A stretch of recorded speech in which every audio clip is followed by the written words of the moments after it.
Welcome back to the 10th anniversary edition of Notre Dame Day, a celebration of all things Notre Dame. I'm Bob Montgomery from WSBT Television here in South Bend, and I'm happy to be with you and, of course, my co-anchor in the morning, WSBT 22's Leanne Tokars, a proud graduate of the university, class of 03. Yes, we have had a great broadcast so far, and I'm excited about all of today's stories.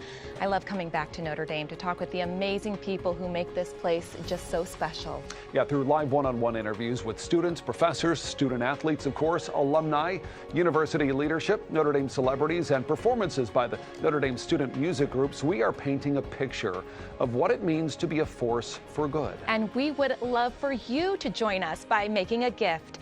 Just go to the Notre Dame Day website, notredameday.nd.edu, then click the green Make a Gift button. Type in any cause at Notre Dame that you'd like to give to and complete the giving process. It's just 3 easy steps, and there are 900 student causes that will use your gift to continue doing good on campus and in our community. Now, we've had some amazing guests so far. Last night, of course, and again today, more guests we'll be hearing from.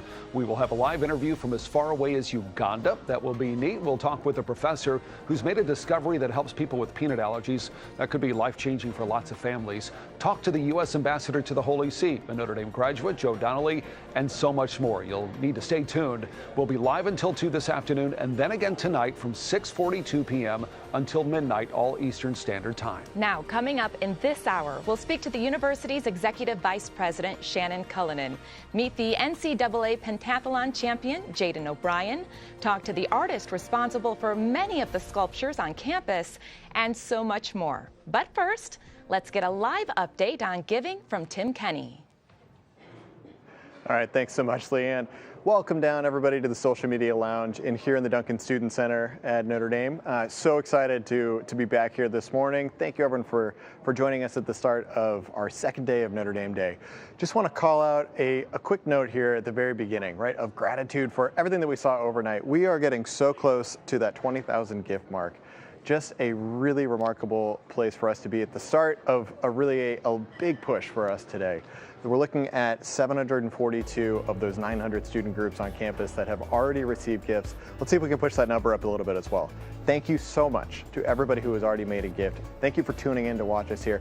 And hey, we know if you're watching us, if you're taking some time out of your morning to be watching us here, this is already an exciting day for you. So help us to pass this on to maybe members of the Notre Dame family who aren't watching yet, who don't know about what Notre Dame Day is, who want to take that opportunity to share that as well. So after you make your gift, check your email that you're going to get from our team here. They'll have your own referral link. You can get entered into the referral link challenge by passing that out to members of your family, members of your circle here, who maybe some of those Subway alumni, maybe some of those parents, those alumni friends of yours who haven't participated yet, and they can help you out with that as well.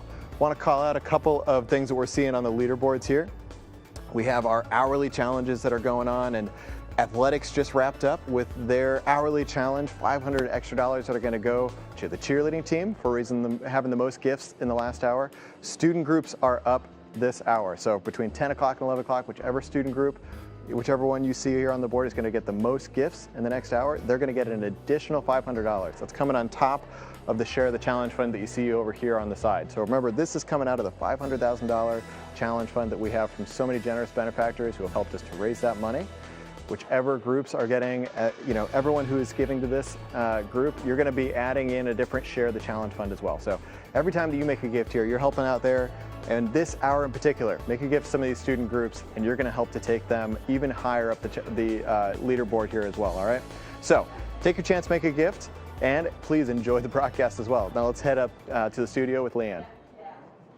All right, thanks, Tim. And my next guest is the university's Executive Vice President, Shannon Cullinan, who oversees the university's budget and leads the divisions responsible for university operations, including campus safety and operations, economic development, facilities design and operations, finance, human resources, the Office of Information Technologies, the Investment Office, and university enterprises and events. Shannon, thank you for taking time to be with us here today. Thank you. Great to have you. And you've already, put in a full day, so we're grateful that you're doing this on ND Day. Well, thank you very much. That's a long list of things you're in charge of here at the university. Great team. We have been watching closely, and a lot of people in South Bend keeping an eye on this new Racklin Murphy Museum of Art at the corner of Eddy Street and Angela Boulevard. Can you give us an update on that project and other projects slated for completion in the near future? Yes, we're excited about the Racklin Murphy Museum. We've talked about it for many years. We planned for it for many years, and now it's going to arrive hopefully late fall. Exciting on a couple of levels. For our faculty and our students, what an incredible classroom they're going to have to be able to go in that museum and sort of see manuscripts and sort of engage even more directly with art than we can in the current museum. The second piece is that Joe Becker and his team have done just an unbelievable job. Now they have to move all this art, which is a really pretty complicated process. But most important, the vision was that this would be an asset for Notre Dame and for the region. And it's built as such. We have 50,000 students K through 12. And this was Chris and Carmi Murphy and Ernie Racklin. It was their vision too, the benefactors locally, that this be a place where young kids could also see a world-class art museum. So the curb cuts are for school buses and the like, so they can drop them off and actually have this incredible experience in this museum. And it's in our arts quad. So now we've got architecture there, we've got the sculpture park there, and now this great museum. And the location is not by chance. It's right on Angela and Eddy Street intentionally, so it is available to the region. So we're excited. The couple other projects that I get asked about quite a bit is what's happening to the parking lot by the stadium. Well, why is it all torn up? We're doing another geothermal well project, which has been probably our best investment in terms of going more sustainable here at Notre Dame. And I promise people, they can promise you, the parking lots will be put back together before football season gets here. The other one is a solar array that we're going to do on 933, and that'll reduce somewhere around 675 tons of carbon here at Notre Dame. So we're hoping to get to 65% reduction in carbon by 2030. So these are some of those projects that are very visible to folks, and we're proud that we're moving in that direction by 2030. Yeah, and doing good for our community, that's for sure. Well, the community's doing good by us too. So. In your position here at Notre Dame, you have to constantly be vigilant about the national economy and how it affects the university's financial well-being. What are some of the challenges the current market is posing on the university? Oh, Leanne, how much time do we we have for that one? The biggest challenge with the markets right now is the volatility. Even over the last 12 to 18 months, just if you looked at the S&P index, a very broad index of stocks, the volatility day by day is something we really haven't seen, maybe 3 times in history. And so for us, when you're managing an endowment, and we have a great endowment team, and I've been here 21 years, Mike Donovan, who runs it's been here 27, you have to keep a steady hand through all of that. And I'll give you a very concrete example. When we give a scholarship to somebody, and the average need-based scholarship is $50,000, that scholarship's for 4 years. And irregardless if the markets are up or down, we need to guarantee that over that period of time. Same for a faculty member that's a chair here, endowed by us. It can't matter what's happening to the endowment for that faculty member that's here. So we just have to be thoughtful about how we manage it. Inflation is still a challenge, I would say. We've been fortunate that we hedged food a little bit. We do consume a bit of food here.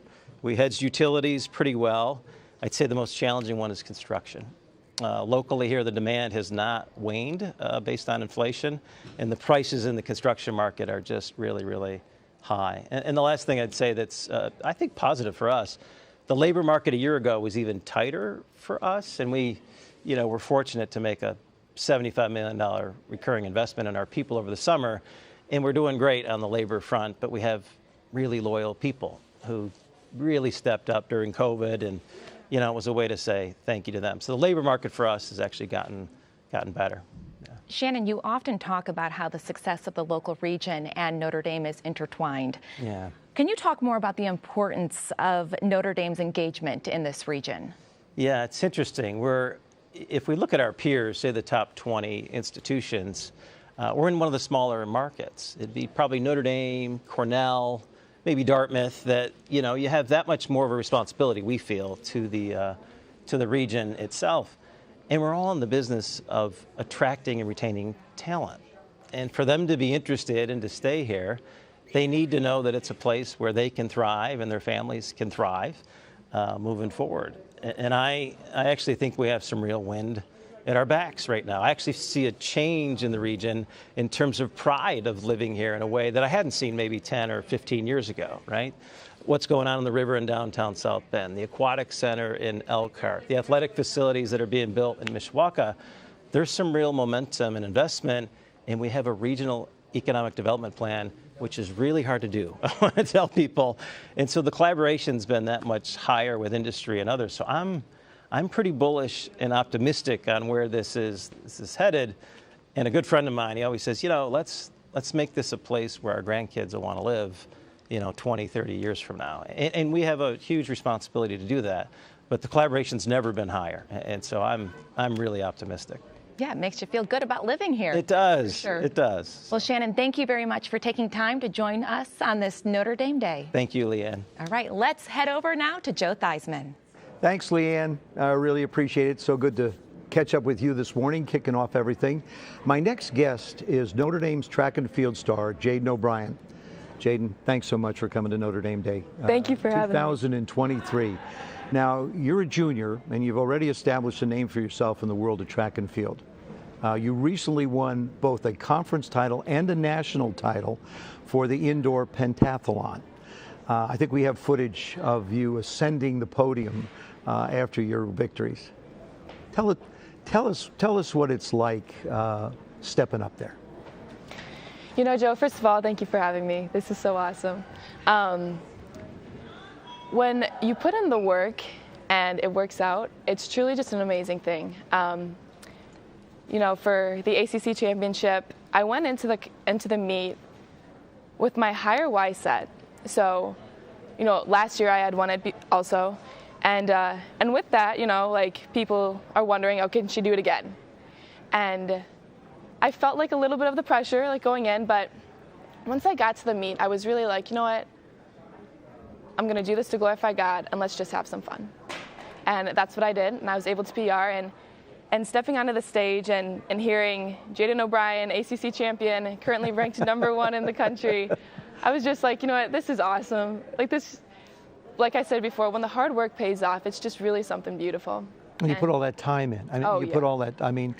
Just out of curiosity, how many hours a day? Obviously you have classes.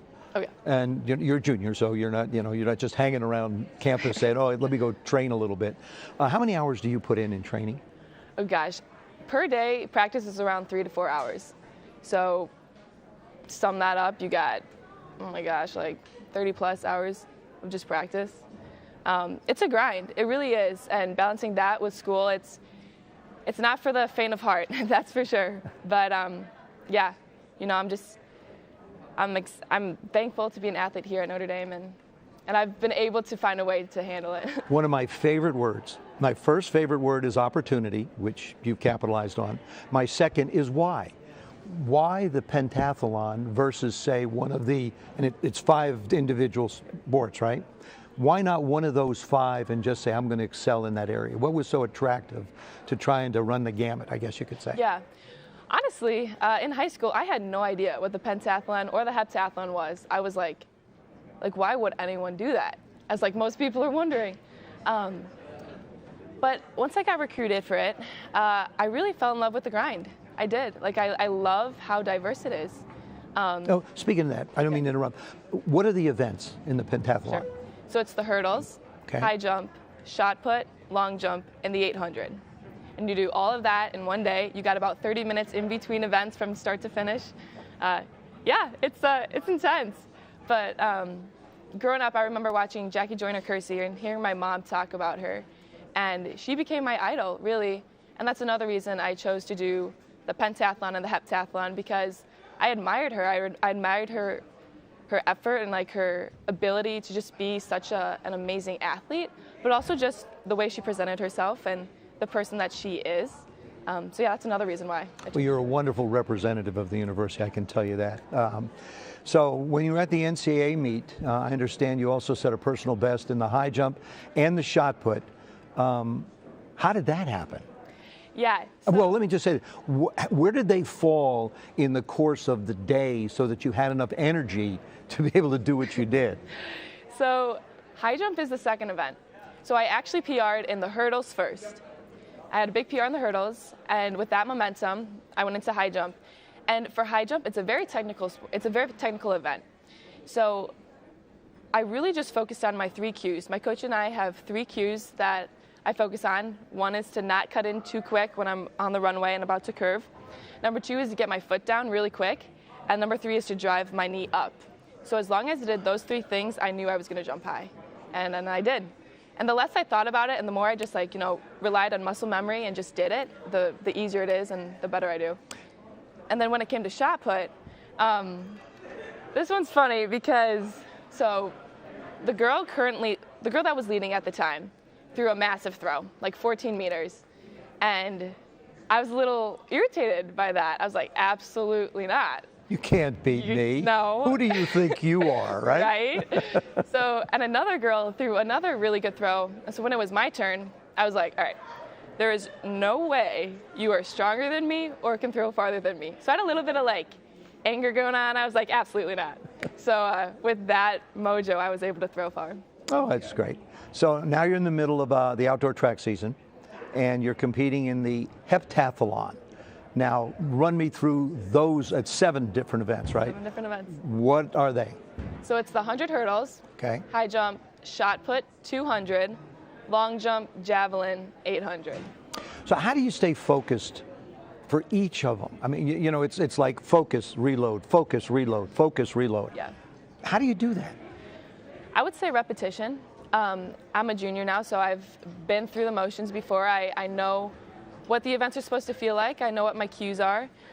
So because of that, and because I've just gotten down the motion of each event, it's easier for me to do the events without having to worry about oh, what are they doing, or what are they doing? What am I supposed to do?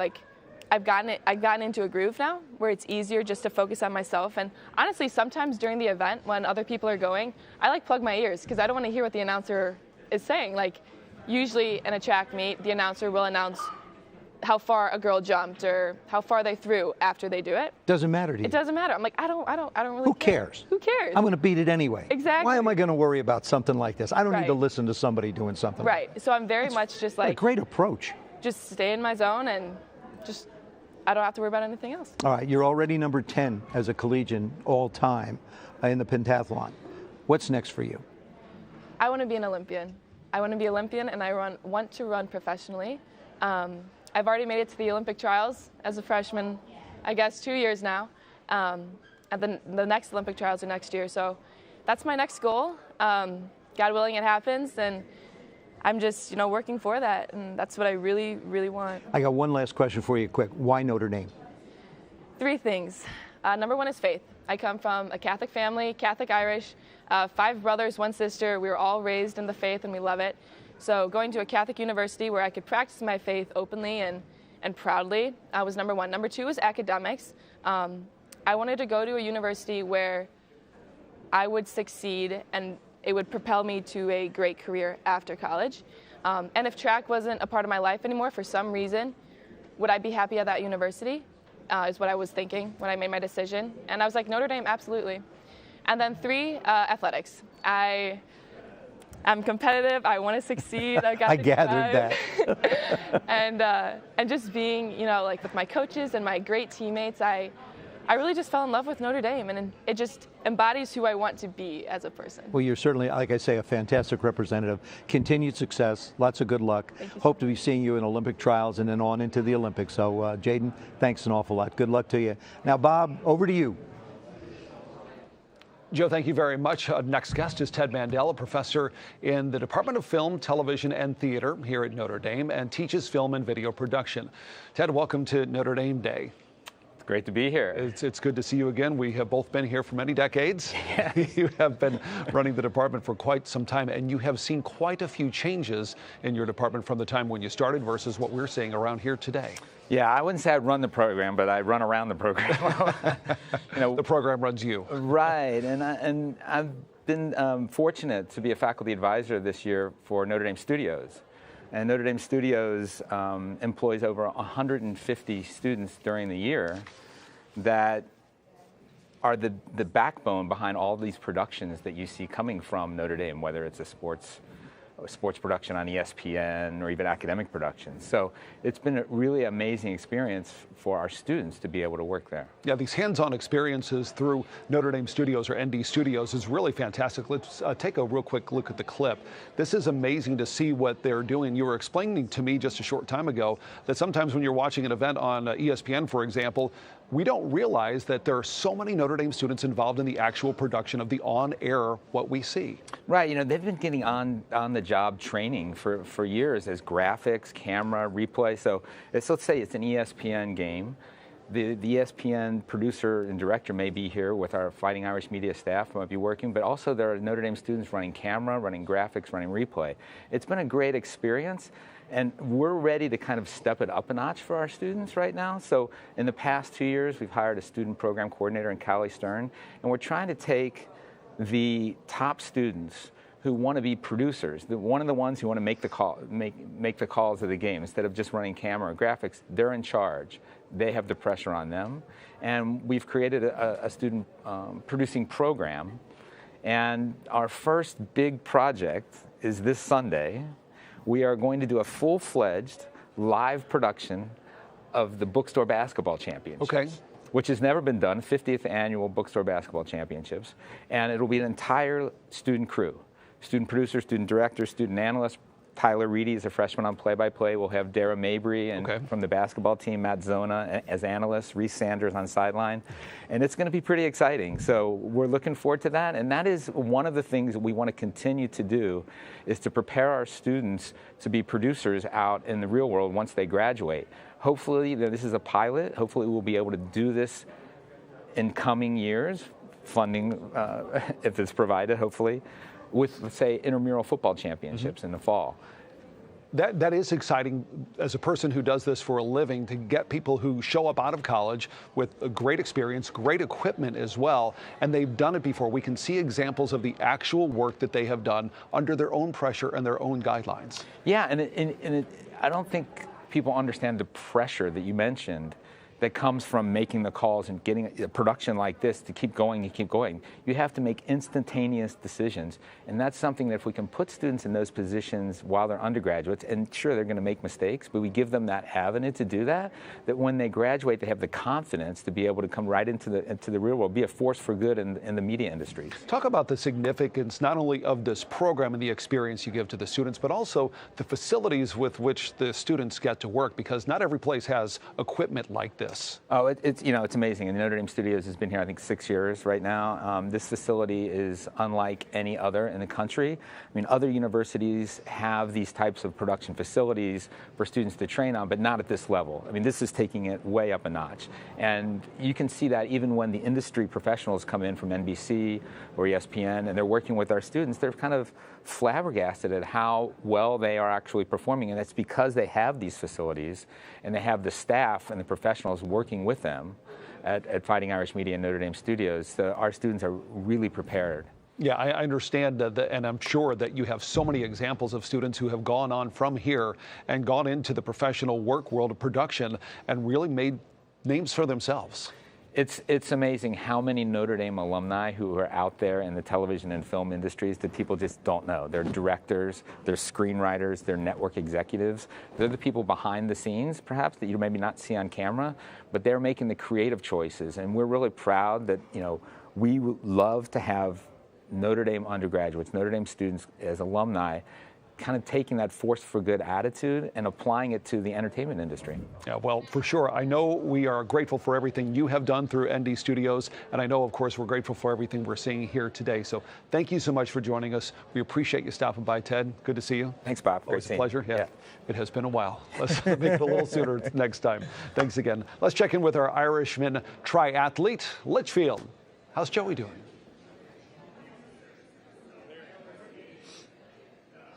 Hey, I am here with Joey Quinones, rector at Fisher Hall.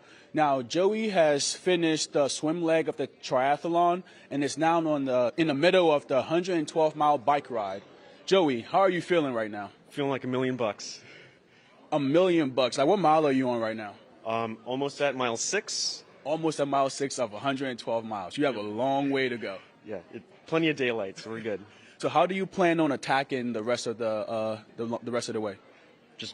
1 mile at a time. Break it up into segments, and then that I know are manageable for me. So I see that you have 2 other bikes here right now. And like, what are they for? So other people can join me. Can't really do this alone, so like, appreciate a team. Yeah, so there are also QR codes there. People want to donate.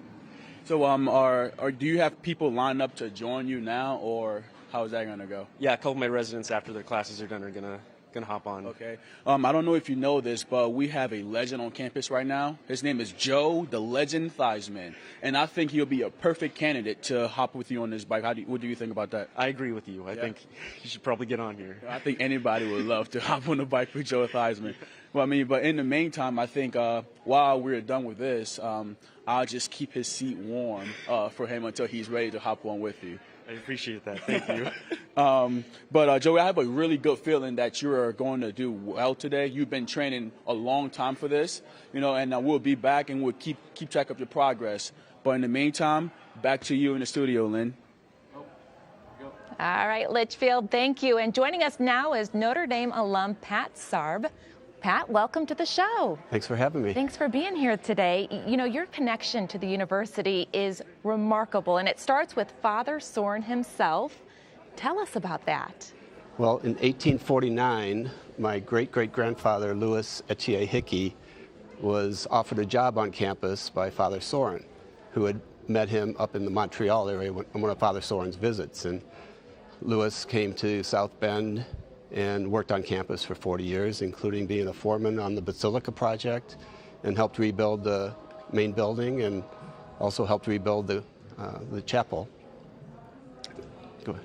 Very, very cool. And then many years later, your grandfather was a close friend to Knute Rockne and was actually Rockne's godfather when he converted to Catholicism. That is so neat. Your father attended Notre Dame, and then you came and played football under Ara Parseghian. You were actually the player who sat out so that Rudy could dress? Yes. Wow.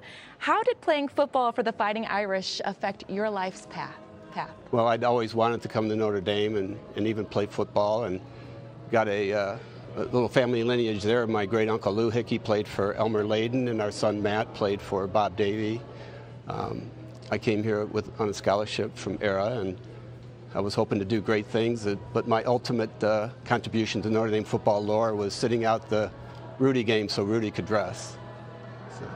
That's very, very neat. So in 2017, you walked the entire Notre Dame Trail from Vincennes to South Bend. Yes. What inspired that trek? Well, 2 things. First was to honor the family members who had gone before me, who helped literally build the campus early on, and also to help bring out awareness for the Boulder Parseghian Center for Rare and Neglected Diseases on campus, who is researching to find a cure for the rare disease that our grandson Owen has. Yeah, this disease, you're very involved with rare disease research, specifically this NKH. Can you tell us about NKH? Well, non-ketotic hyperglycemia, NKH, which is the disease that our grandson Owen was born with 11 years ago, it's a rare genetic metabolic disorder where the glycine doesn't break down in the body, and it impacts the muscle system, the brain cells. It causes seizures. Our grandson has never been able to sit up, walk, or talk. It's severely affected his quality of life.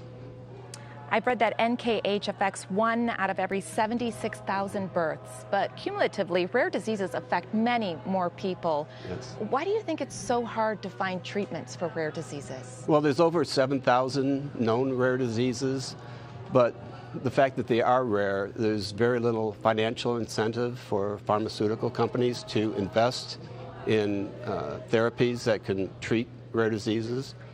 So without fundraising by individuals like our family and other families like the Parseghians and the multiple families that are supporting the Boulder Parseghian on ND Day, there's little hope for them to find a cure. So your former coach, Ara Parseghian, teammate Mike Parseghian, and Mike's wife, Cindy, were all starting this Boulder Parseghian Center for Rare and Neglected Diseases. NKH is one of the diseases the center researches. Did that feel like a full circle moment for you when you found out that they were going to look into that disease? Yes, it's a full circle moment for a lot of reasons, including the fact that I carry the recessive gene that ultimately causes NKH. Without the Center for Rare Diseases on campus, we wouldn't have hope for a cure right now. My wife Linda and I met with the Dean of Science and Dr. Kasturi Haldar a little bit less than 10 years ago, and NKH was not even on the center's radar. But this year, with the progress that the center has made on NKH research, they're hoping to take their gene therapies to pharma companies and start the process of going to clinical trials, which is huge. And we've got, as you can see from the leaderboard, we've got a grassroots effort from multiple families around the world, literally, that are helping support ND Day and the Center for Rare and Neglected Diseases. So we're very proud of that. And the fact that our center, the Boulder Precision Center and APMRF at 1 and 2 on the leaderboard, tells you how important it is to raise funds for rare diseases. And being a part of this center has led to progress that you've seen. Yes, tremendous progress. And we're hoping for great things in the next year. And I'm sure that because of the progress of research and having to get approvals for everything, you know, it's a slow process, but the fact that we've done this, the center has done this in less than 10 years is pretty remarkable. Yeah. So we're grateful for that. Yeah. All right, Pat, thank you so much for joining us on this Notre Dame Day. Thank you for having me, Mia. And for those of you watching, if you want your Notre Dame Day contribution to go towards rare disease research, you can select the Boulder Precision Center for Rare and Neglected Diseases from the drop-down menu on the webpage. Now let's see which performance group Litchfield is with at the performance stage. Litchfield. Thank you, Lenny. I am here with the all-gender a cappella group, The Echoes, who will be performing Lift Off by Labyrinth. 1, 2, 1, 2. Lift off, 10, 9, 8, 7, 6 gone. You see my rocket ship head up in the clouds when the spaceship lit ignite. Hit me from the ground, I'm about to lift off.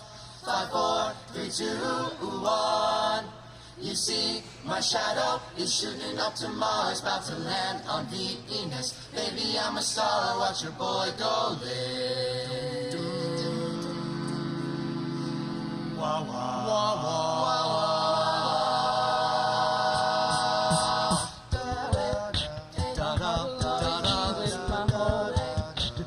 Home's the only place got my heart.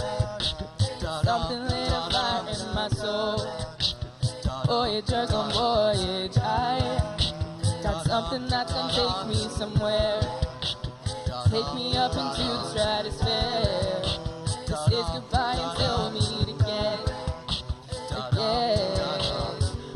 I can tell you I'm sorry, but you know I won't mean it when you have me say it. Feeling like King Charlie, about to go Clark Kent and up a better way. Baby, I don't wanna break your heart. This is where I belong. The world's ready for a superstar. Got my engines on, lift off. 10, 9, 8, 7, 6 gone. You see my rocket ship head up in the clouds like a spaceship. It ignites. Hit me from the ground. I'm about to lift off. 5, 4, 3, 2, 1. You see the shadow is shooting up to Mars, about to land on Venus. Baby, I'm a star. Watch your boy go live. And all the stuff that's holding me back. Bonnie and Clyde, about to go ahead and do that. Sorry to the people I thought I loved. I think I found my soulmate. We're going all the way. I have that propane, so this is probably gonna break your heart. This is where I belong. World's ready for a superstar. Got my engines on. Lift off. 10, 9, 8, 7, 6 gone.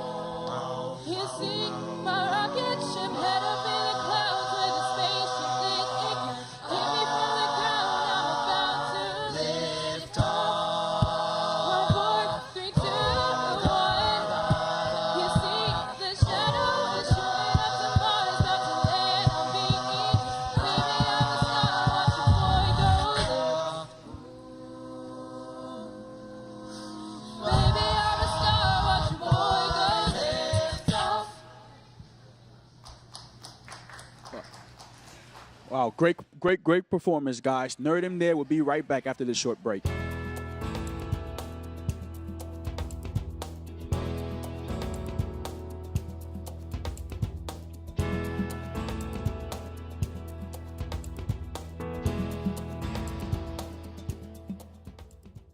You guys actually play games against other schools, correct? Correct. And how are we doing so far? Last year we had great success. We won totally everything. This year we lost in the final game, which was, we played our best, so we're okay with it. Oh, that's nice coach speak right there. We did our best. Do you give them like some kind of crazy like pep talk when you talk to the team? Oh, without a doubt, every time. The crazier, the better the team drives. Just a second ago, we were looking at a full block of ice, and now look at this, the legendary Fighting Irish Leprechaun. Now, Danny, take us through your process and how you turned that block of ice into this masterpiece. I sketched something out on ice, stacked it first of all, sketched it out, scored it out so I can see what it was, and cut it out with a chainsaw. Yeah, so we saw you started with the chainsaw, you had a pick in there as well, and you just started top to bottom, and you did it. I did. It's a humbling thing to have to pick up the phone and call for help. Hello, you have reached the Chicago Homelessness Prevention Call Center. I moved here to Chicago to take a job, but 2 weeks into the training, the pandemic struck and I was placed on leave. I'm calling for rent, security deposit, gas, or shelter. I couldn't afford the apartment that I had rented. I ended up sleeping in a friend's car and showering in their place. I was thankful for that, but I was really scared that I was going to end up in the streets. At the University of Notre Dame, the Wilson Sheehan Lab for Economic Opportunities designs and implements research to help people move out of poverty. In partnership with Catholic Charities, the lab pioneered a study of people on the brink of homelessness. Our study focused on Chicago, where the city has a homeless prevention call center that arranges one-time emergency financial assistance. We found that people that received funds were 76% less likely to become homeless. Notre Dame's research has allowed us to be way more proactive in targeting and in funding solutions. And to date, hundreds of families in Chicago have been able to stay in their homes through the Homeless Prevention Call Center. What we learned is that emergency financial assistance doesn't simply kick the can down the road. It helps people overcome a crisis and keeps them in the home long term. On April 22nd, I heard back from the call center, and it was the best day of my life. I'm living in an apartment now, and I have a great job. The University of Notre Dame asks, what would you fight for? Fighting to prevent homelessness. We are the Fighting Irish. Welcome back to Notre Dame Day. I'm Leanne Tokars, and with us now, all the way from Boerne, Texas, is Jerry McKenna. Jerry is a 1962 graduate of Notre Dame, and he has made a huge impact on campus. Jerry is a noted sculptor whose statues of Knute Rockne, Ara Parseghian, the Four Horsemen, and Lou Holtz are among the 25 of his statues here on campus. Welcome to the show, Jerry. Well, thank you for having me. It's an honor to be part of this. We are so excited to talk with you today. Your sculpting career started later in life. Tell us about your first career and how you got into sculpting. Well, after I left Notre Dame in 1962, I was working as a sign painter down in Pittsburgh, and it was pretty cold, and I thought I could do better than that, so I joined the Air Force, and never was sorry about that decision. I saw the world. I went off to England for 2 tours and Japan for 2 tours, Okinawa, Vietnam, had a few stateside tours at the Pentagon, headquarters SAC, and at headquarters Security Command in Texas. I had some interesting jobs along the way. I was a base commander in England, and that led to another assignment in Vietnam with a forward air controller outfit. And towards the end of my career, I was the executive officer to a general commanding a major command in the Air Force. So it was 27 years. And then I got out at age 52, and I wondered what I was going to do with the rest of my life. I had gotten the BFA at Notre Dame, but it was in painting. It wasn't in sculpture. So I thought perhaps I could learn to sculpt. And I did. I studied books and went to museums and studied other people's work. And it worked out pretty well because within 5 years, I was sculpting the bust for the Pro Football Hall of Fame. And then I won a competition to do the Lincoln Douglas debate in Alton, Illinois. So by that time, I was kind of on the road and I was receiving commissions. And it's quite impressive. We can see all those sculptures behind you there, and more than 200 of your statues are located around the world now. What inspires your work? Well, what inspires me is I get commissions. I don't have a lot of time to do pieces that I just would like to do myself. I get commissions coming in all the time. I never advertise. And that's led to having sculptures in Norway and England and Japan and Germany. I've got 4 in Ireland. So it keeps me busy, and I try to do my best on every single one. And maybe that's the reason people keep coming back to me and want me to do more work. Yeah, that's a good sign. You created the Knute Rockne statue that stands at the College Football Hall of Fame and the NCAA Joe Moore Award, and one of Moose Krause, among others. How did you get tied into sculpting so many amazing sports icons?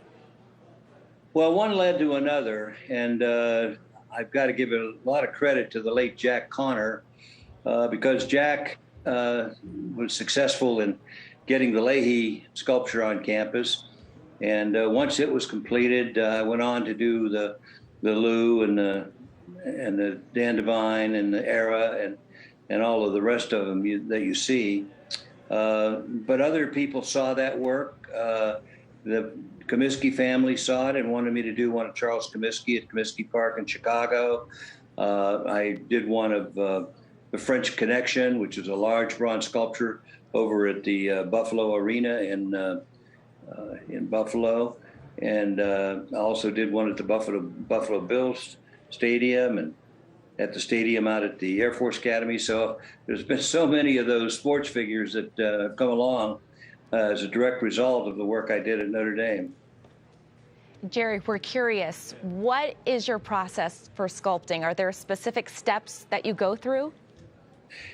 Yes, and it's quite lengthy. I could spend the next 2 hours expounding on how it's done.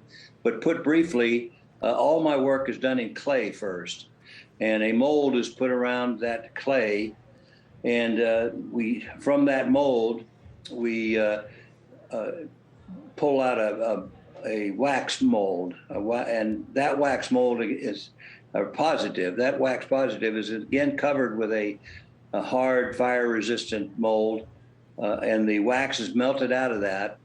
And while the mold is still at 1600 degrees, hot bronze is poured into there with the consistency of chocolate milk being poured. And when that cools off, the molds are broken apart and it's all welded together. And you would never know that it wasn't the original wax, original clay. It's very intensive in way of manpower, and it takes quite a while, and it's very expensive. We just saw your picture of the statue of the 4 Horsemen. How long does it take to make something like that? Well, I always say it's 9 months, no matter how big it is or how small it is, and I can usually go within that time frame. The clock starts ticking when I get the money, the contract signed, and can start on with it. But I can usually complete almost anything within 9 months. I think we have a picture of you in your studio with one of your many Knute Rockne pieces. Can you tell us about your Knute Rockne works? Oh, yes. Well, there's 2 of that one. There's one in the South Bend, Rockne's adopted hometown, and there's one in Voss, Norway, which was his town where he was born. And I had great delight in doing that because I've always had a love affair with Rockne. My oldest son is named Rockne. I met Rockne's son when I played football in high school. He came to see me play. I'm on a very friendly basis with all the grandsons of New Rockne. I even had the privilege of sleeping in his bed there in his last house in South Bend some time back. But that's one of the sculptures I enjoyed. There's 11 of those Rockne sculptures of one sort of another. The Guglielmo Center has a bust. Rockne, Texas has a bust. They're practically everywhere, but they're all different. They are, and we appreciate having your beautiful creations here on campus. Thanks for taking the time to be with us today, Jerry. Oh, it's a privilege. I was very happy to be here. All right, now let's check in with Jenna to see how that Lego building is going. It's going great. The oohs and ahs continue here down on the main floor of the Duncan Student Center as Father Bob Simon puts the finishing touches on your Lego main building and the Golden Dome that you placed yesterday. How was that? It was great to see Mary in her rightful place up there on the top of the Golden Dome. Looking forward to today, to completing the build. And tell me about some of the details. It is so detailed, and that's what gets people as they walk past. They recognize things. The detail's fantastic. That's one of the fun things, not only capturing the whole of this great building, but showing the details is fun. For instance, on this roof that's going to be lifted up over here on one of the transepts of the building, the skylight, the chimneys that are up there on the roof, showing those kinds of details and not neglecting them. The two towers that are on the building, placing those. And it's been fun creating those little details today, adding the minifigures and things of that sort. But it's been also fun to do things like fire hydrants and, all of that kind of detail work on the building. You were with us last year doing a bulk of the work of the main building, and I remember that is one thing people kept commenting on, the squirrel near the tree, the bike in the tree. That's some of what you'll be adding this afternoon? Yeah, all of those kinds of things will be added, yeah. The squirrels. Right before I brought the build last year, someone on the staff said, you do have squirrels, because there's always squirrels around campus, so I made sure I got the squirrels in there too. And there's one more addition to campus since you were with us last year, and that's our Grubhub robots. And you were talking to my son Hunter about this yesterday, so he made one for you. He made one. Awesome, awesome. What a great thing. So this will be in the build, one of the little Grubhub robots. You got to keep current with the campus. One of the new parts of campus life, one of the great details. And Hunter did a fantastic job on this. Well, thanks for letting him contribute, and thank you for your hard work. We'll be checking in with Father Bob as the day goes along. In the meantime, back to you in the studio. Hey, thanks, Jenna. Joining us now is Notre Dame alumni Tai Chi Kho, who is currently taking the golf world by storm. Tai Chi, welcome, and thank you for taking some time away from your game today. Thank you for having me. Really appreciate it. You're in Thailand right now competing, is that correct? Yes, that is correct. And when tournament starts when? I'm actually going into my last day tomorrow, so I've already played 2 days. I'm in second place right now, so hopefully I can make a run for it tomorrow and fire a low one. What's it like going to bed at night now, knowing you're that close? I mean, you won the World City Tournament, which is only in your fourth professional start. What's it like now in second place, getting ready for tomorrow? Yeah, no, I feel like I've had some experience now that I didn't think I would have at this point in my career. So for me to be able to say that I'm a tour winner, a Notre Dame alum, both of them gives me a lot of pride, and I feel very ready for the journey ahead. And to be honest, I'm just enjoying my career at the moment. To be playing golf, traveling the world is what I really dreamed of as a kid. So to be able to do it in real life is truly special. And you're also the first player from Hong Kong to win on the Asian Tour. You've created quite a legacy for yourself out there. And the fact, see, what I'm looking at is, I've got to ask you this, okay? My mind's running like this. I am beyond passionate about golf. I'm obsessive with it. But I just can't strike the ball well. Help. What can I do to strike the ball better? Yeah, I'd probably say take a couple half swings. It's really easy for amateurs to try and hit it as far as they can, but getting club on ball is probably the first task. So once you find the middle of the club face, then maybe start swinging at it. Okay, now listen, tomorrow, that's the first thing I'm going to do. As soon as I get on the course, going to start swinging a little bit easier just to get the club face on the ball, right? There you go. All right, I got the start. And you also have secured a spot in the 2023 Open Championship as well. How does that feel? Yeah, just a dream come true, really. I came quite close a couple years ago with my second place finish at the Asian Amateur. So to be able to kind of follow through a little bit better this time and to give myself that opportunity is really special and something that I'm really looking forward to. And I'll have my whole family there. So it's just going to be a real great experience for all of us, and I'm just really thankful to be in the spot that I am. I'm looking forward to seeing you lift another trophy, or 2, or 3, or 4 as we go forward. You graduated from Notre Dame in 2021. Did you have any idea that you would be doing what you're doing, not just playing the game, but being as successful as you've been? It's really hard to say, but I'll definitely say going to Notre Dame definitely prepared me for this lifestyle that I have ahead. It's been a real team effort from my coaches at Notre Dame, Coach Handrigan and Coach Zedrick and Coach Gump, all my teammates that I've been with over the past 4 years. It's definitely been, every day I feel like I've become a better player and a better person. So I definitely feel like over the course of the 4 years, it's prepared me for this journey that I have ahead. So I'm surprised a win has come in such a short time, but I'm definitely not surprised that, Notre Dame alums, including myself, are finding success out here at golf. We see so many golfers today, read about so many golfers now. I guess Tiger was the guy that sort of set the bar for everybody to get into the gym, to get as strong as you possibly can. You see John Rahm with legs like a fullback, and so many different kinds of golf swings. What's your training regimen like? Yeah, so I've recently worked with a new trainer since I've been back in Hong Kong. So definitely doing at least an hour of stretching, mobility, and conditioning every day. I feel like it's done, a world of difference to my body. I feel like I wake up in the morning and I'm ready to perform at my best level.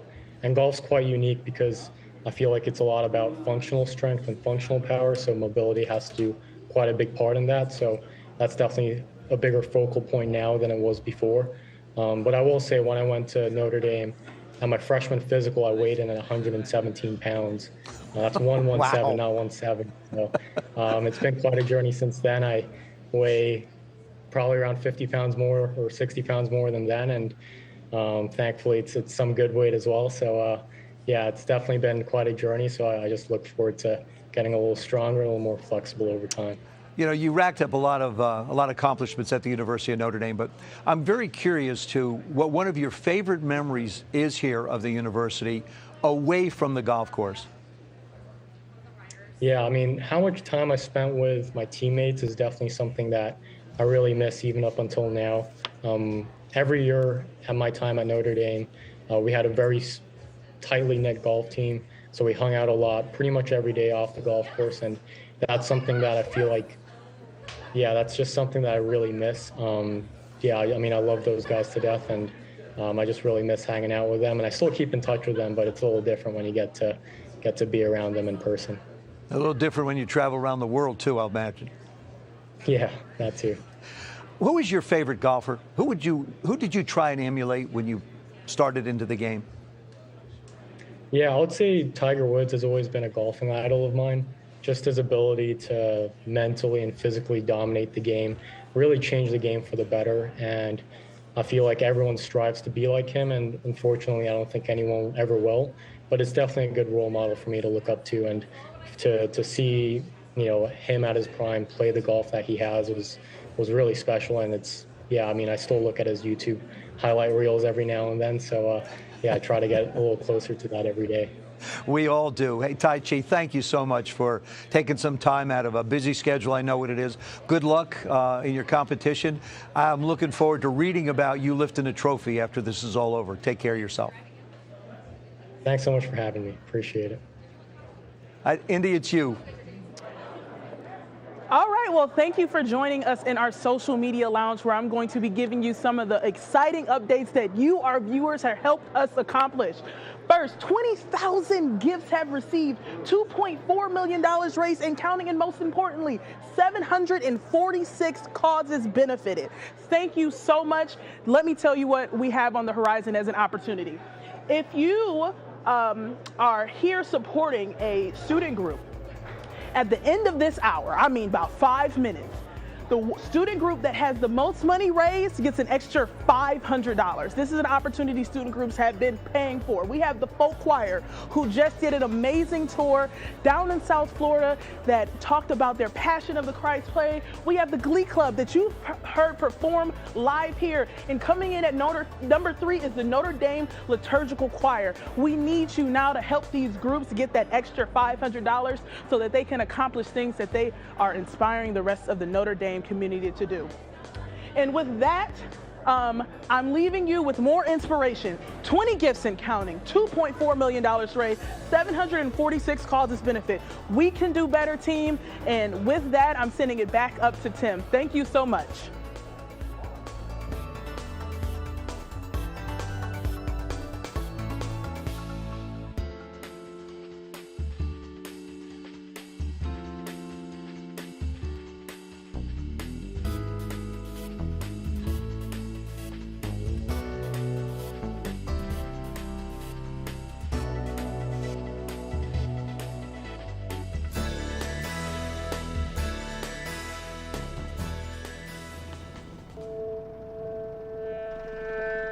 There's no such thing as a simple solution to a complex global problem.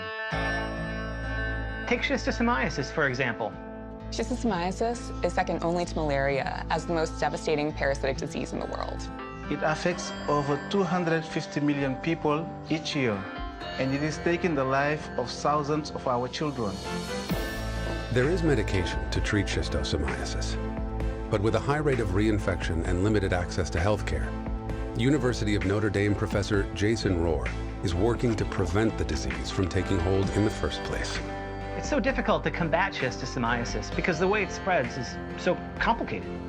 Infection occurs when someone comes into contact with fresh water that's been contaminated. Excess fertilizer runs off the landscape into fresh water, increasing the available habitat for freshwater snails. And those snails carry the parasite that actually infect the local population, causing gastrointestinal illness, prolonged infection, and even multiple types of cancer. In partnership with Senegalese organizations EPLS and SIA, Professor Rohr's team is utilizing drone and spectral photography to identify new vegetation growth and developing economic solutions to ensure its removal. We knew if we could reduce the vegetation, the snails and the parasites would decline, reducing human infections. And we convert the vegetation into compost, animal feed, and even cooking gas. This system benefits the local economy and can be sustained by the community. It's a big solution that we believe can save lives throughout the developing world. The University of Notre Dame asks, what would you fight for? Fighting infectious disease at its source. We are the Fighting Irish.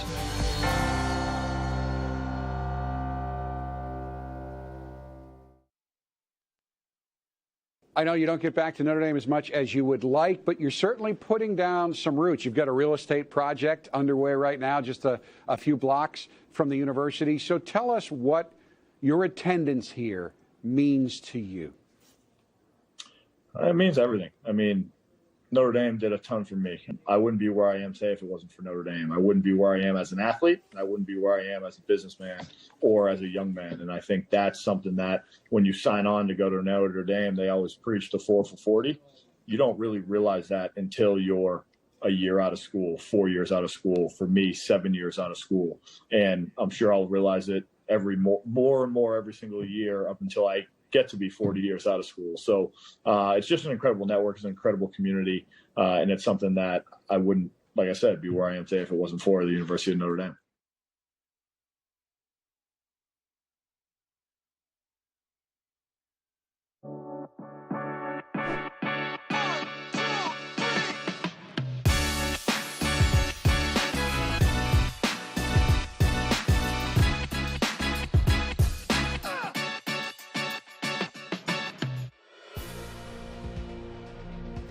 Welcome to the second hour of Day 2 of Notre Dame Day 2023, a celebration of all things Notre Dame.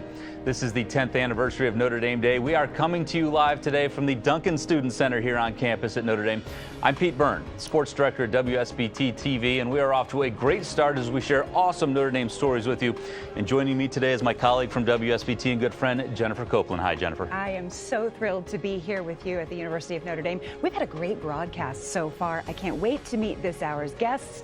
We're sharing amazing stories about the University of Notre Dame and the people who make this place so special. Speaking of amazing stories, I think we have an update on our Irishman triathlete, Joey Quinones. So let's give an update on where he is and what's going on. He has completed 11 miles. He is in mile 12 right now of his 112-mile bike ride. Just so impressive what he's doing there. So, man, yeah, keep it up, Joey. We're pulling for you. Quite a trial. Very, very impressive. And of course, in addition to that, Jennifer, Joey's story running his triathlon. This broadcast is going to be full of one-on-one interviews with students, professors, student athletes, alumni, university leadership, Notre Dame celebrities. And as you can see, we'll have performances by Notre Dame student music groups. Of course, you know this. I graduated from Notre Dame in 1999. And of course, we didn't have anything like this. We barely had the internet when I graduated. But what a great way this is to learn about the university, how it can be a force for good, and also to give people the opportunity to make a gift that helps the university make a difference. Also good. We would love for you to participate by making a gift. Just go to the Notre Dame Day website, notredameday.nd.edu, and then click the green Make a Gift button. You type in any cause at Notre Dame that you would like to give to and complete that giving process. It's just 3 simple steps. There are 900 student causes who will be using your gift to continue doing good on campus and here in the community. And we have many more great guests coming your way today, including an alum who makes custom motorcycles. I can't wait to see that.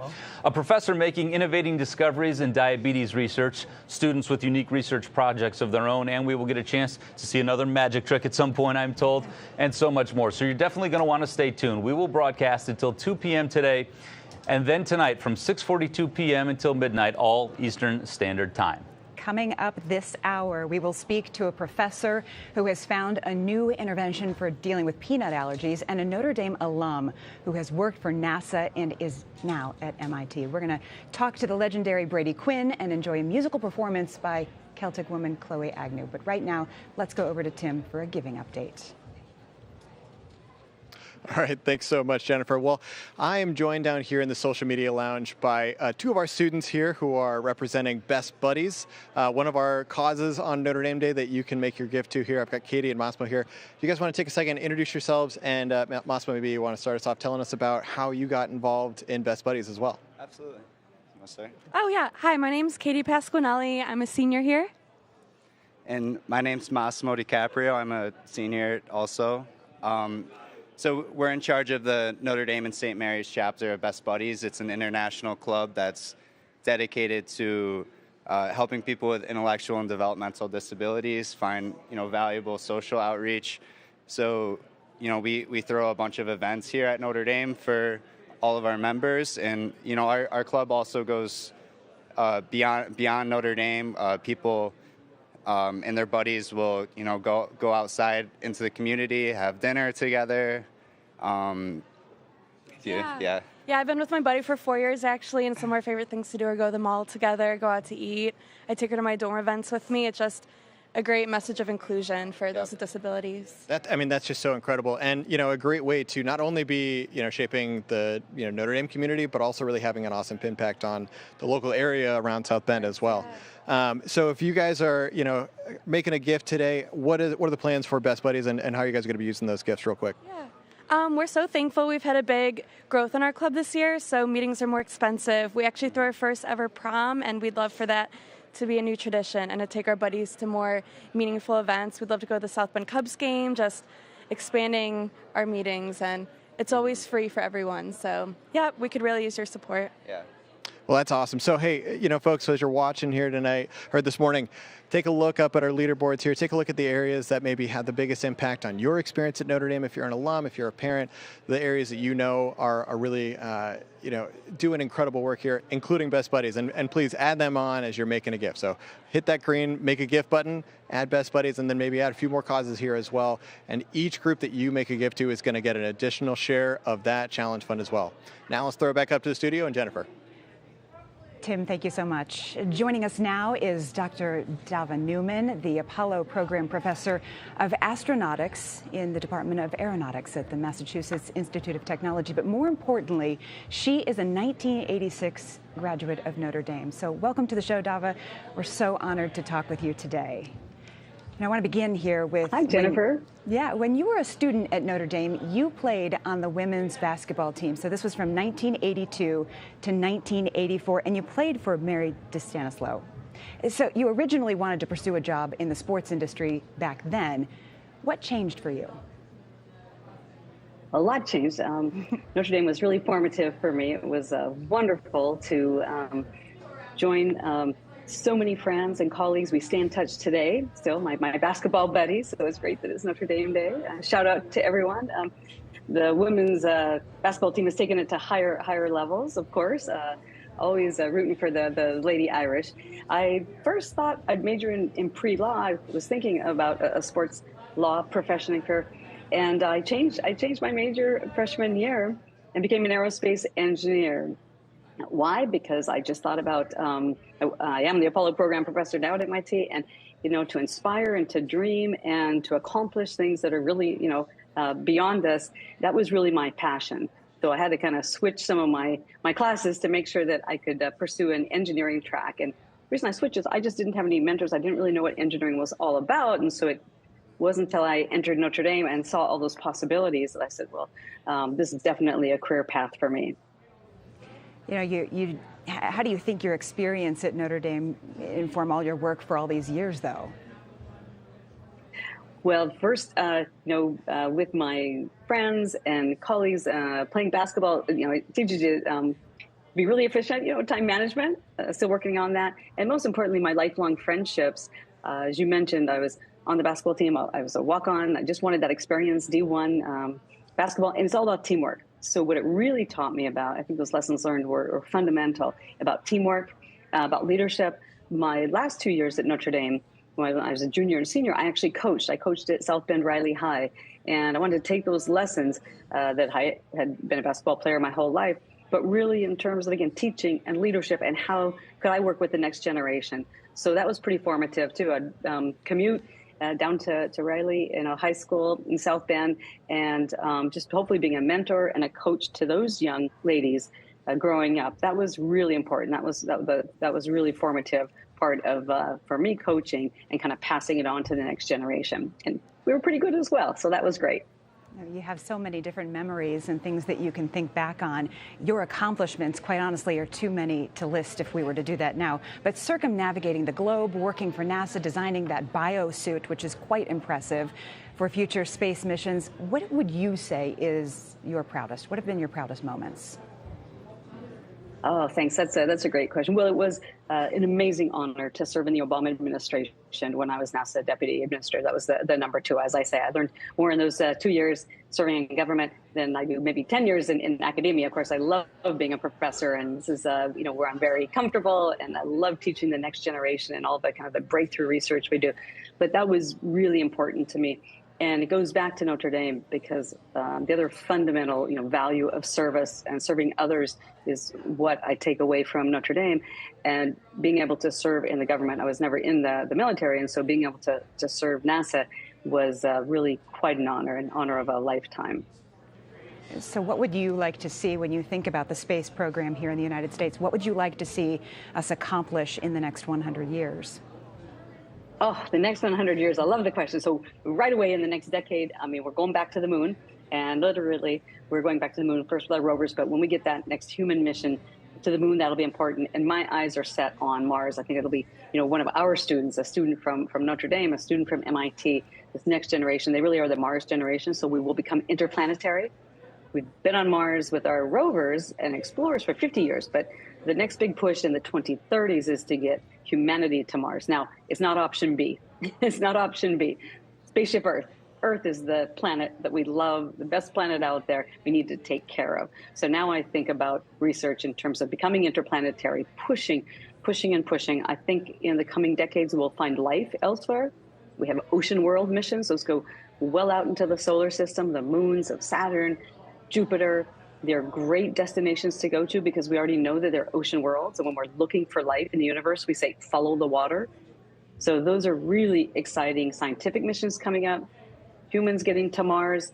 And then most importantly, especially in that long time frame, that 100-year time frame, you said, let's take care and get back in balance with biodiversity here on Earth. So that's what I spend actually the majority of my time thinking about now. How can we be sustainable, live in balance with nature and all living things here on Spaceship Earth, starting with the oceans, land, air, and we use all of our Earth observing satellites to make sure to, what I call, take the vital signs of Earth.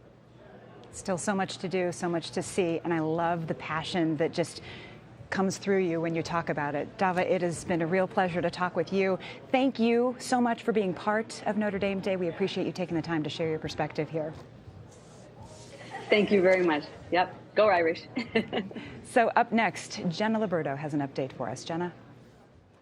The expression of Notre Dame through art is just one of the most beautiful things, and Chris McLaughlin, aka Clean the Artist, is certainly giving us something beautiful to experience as he creates one of his works of art live during Notre Dame Day. How's it been for you so far? It's been great. The people that have come through and the people that I've met and working with all of you has been great.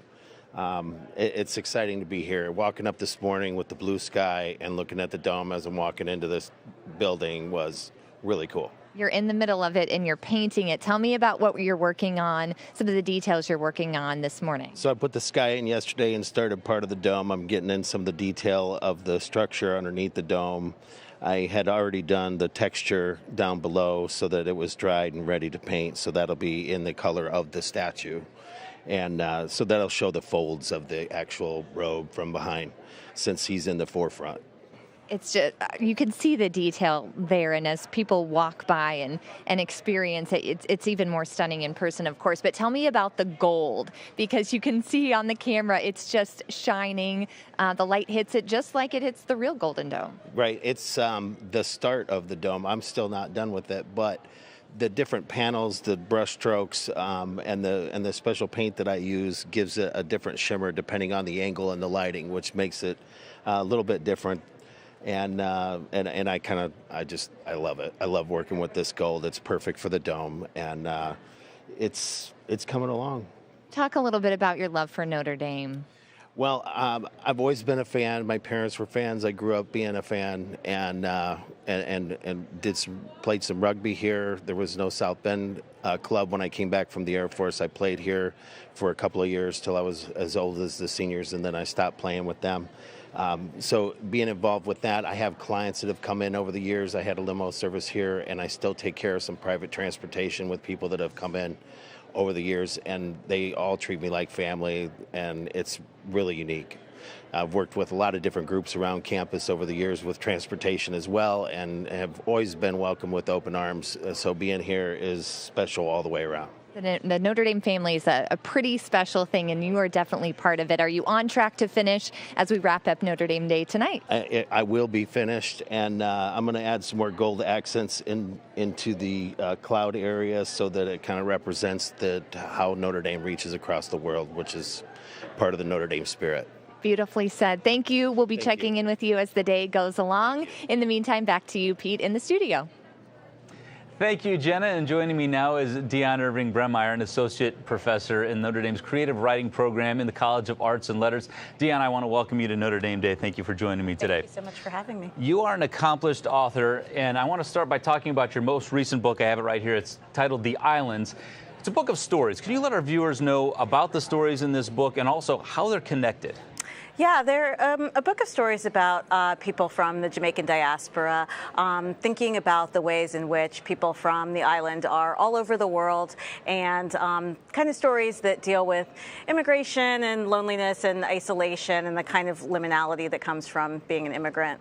All right, now I want to brag about you a little bit. The Islands was one of just 5 works shortlisted for the prestigious Penn Faulkner Award. Congratulations, first of all. This is an award that champions powerful American fiction. So first of all, what's it like to be nominated for this award, and what are you looking forward to as you look ahead to the upcoming celebration, which is in Washington? Yeah, it's a huge honor to be nominated for the award. I didn't even think anyone was going to want to read the book, so it's really exciting to have the book championed by Penn Faulkner and to see the attention that it's gotten, and it's exciting to think about being able to tell the stories of my culture and my community.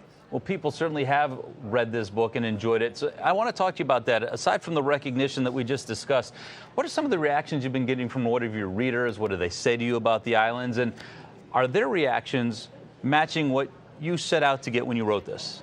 Yeah, I think I just wanted people to connect to the stories as people. You know, I feel like creative writing is such a good way to think about building empathy in the way that empathy is an embodied practice. And I think by reading the stories of lives that are different from yours, you can understand that better. And it's been really exciting to hear how people have connected with the stories as people and thinking about the ways that, you know, some of the experiences mirror experiences from their own lives. Do people ever reach out to you and want to have conversations about the characters or about the stories? Absolutely. You know, there's a story in there about a girl who works in her parents' grocery store, and it's been so fascinating to hear from people who work in their own parents' Korean groceries or, you know, bodegas in New York City and hear about those experiences of what it means to grow up in that community of the ethnic immigrant grocery store. Every artist and author is a little different. What's your creative process like when you sit down to write? I wish it was like very organized and I had a very good way to think about it, but I think in some ways it's thinking about you know, how you come into the work and how you are moved and excited by people. And that's the thing that really brings me always to writing, is that I'm endlessly fascinated by other human beings. Well, you get a chance to interact with a lot of them. You're not only a very good writer, but I'm told you're a very popular teacher here in the College of Arts and Letters. So what's the relationship like between what you do as a creative writer and then teaching students here at Notre Dame? Absolutely. I think that teaching creative writing is such an exciting field to teach in because it is absolutely interdisciplinary. You know, the best thing to bring to a creative writing classroom is interest in things other than writing. And I always tell students that one of the things that is so fascinating about teaching creative writing is that it teaches us how to interact with people, not just based on the things that we do in classrooms, but thinking about writing stories about people and the way that, you know, that really is a skill beyond just writing that we take with us, trying to understand, you know, other individuals that we have to be with and work with and live with and love with on this planet, and how writing and talking about writing and writing ourselves and thinking about writing helps us to do that. And you obviously know what works for you when it comes to putting pen to paper. What are some of the tricks of pulling that creativity out of the kids when it's probably there but they don't know where to find it? Yeah, I think being curious about the world is the biggest thing. You know, one thing I always say to my students is, you know, think about saying yes to things, saying yes to new experiences and new places and new people, and that being in the world fully means, you know, having those kinds of experiences that are going to challenge us sometimes, but that we grow from ultimately. All right. Well, I'm glad you said yes to us here on Notre Dame Day. It was a pleasure to get to know you. Her book is The Islands, and thank you again for joining us. We wish you continued success. And now we have to throw it over to Jennifer. Pete, thank you so much. You know, we have so many incredible stories to share with you today. After Victoria Nyanjura graduated in 2020 from the Kho School for Global Affairs with a master's degree in international peace studies, she returned to her native Uganda to be a force for good, and she is joining us today by Zoom. Victoria, welcome. It is so great to see you and have you here with us. Your story is incredible. Thank you so much, Jennifer. Can you tell us a little bit about what you're doing there in Uganda? Thank you. I'm currently the head of school at St. Bakita. I work with a team of 30 staff, Notre Dame staff, students at Notre Dame, to provide vocational skills training to students here in northern Uganda. That's amazing. So how many students, I see them there behind you, do you have at St. Bakita's, and what exactly are they learning? We have 78 students. We provide them vocational skills training in fashion and design, hairdressing, catering and hotel management, entrepreneurship, computer skills, agriculture, online tutoring, as well as instructions in math and English. So I know you have a relationship with Notre Dame still. So how has your relationship with Notre Dame advanced your work that you're doing at St. Bakitas? What's the relationship there? Oh my God. Notre Dame family trained me to be the force for common good like it does to other students. And I'm not surprised that when I returned back home in my home country, I am now leading the force for common good in my country. And we, at the moment, focus on 3 core goals. One, the students at St. Bakita should gain the skill that they need to support them strive. The other is for St. Bakita to be self-sustaining within the next 5 years. And finally, to improve the economic prosperity of our region here in northern Uganda. But one thing I have to say, this is being possible because of the support from Notre Dame, but much so, Notre Dame very much live up to the life of the namesake of Our Lady, because she is in fact our mother, giving birth to our little school, St. Bakita, and through her intercession, providing for our every need. All this is possible because of Notre Dame. And you have done so much too. So what are your students and Notre Dame students learning from each other? This is a really cool part of this. Oh my God. My students and the students of Notre Dame are learning the importance of family, friendship, and charity.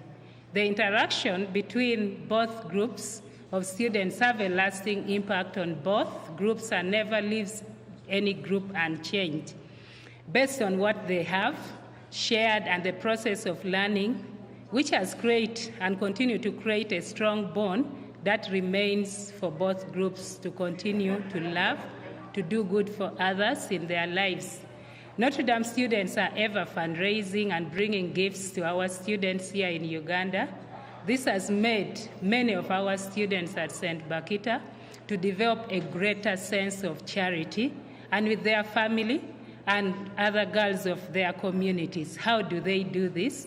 They continue to generate ideas to help those in the community. And in a nutshell, they all learn love, kindness, giving, and sharing. All so important. You know, a lot of people may be wondering, and I'm wondering, with the distance between our two countries, how do the interactions happen? In doing common good, distance is never a problem. How do we do it? We have a well-equipped lab that enables us to do virtual interactions with the students at Notre Dame. Over 70 students of Notre Dame, 5 professors have so far made it to Uganda, and 3 of our students at St. Bakita made it to Notre Dame. And how does this help? Whenever the students from Notre Dame come here on ground, we are always blown away. The community is blown away because they do prototyping with the community members and the students having interacted online, but more so that process of them being immersed in the community make it the most important part of this good. So distance is never a problem in learning. Yeah, so we understand you and your students have a very special surprise planned for us, is that right? Yes, we couldn't do more than this special surprise. And I will turn to the students to make sure you hear from them.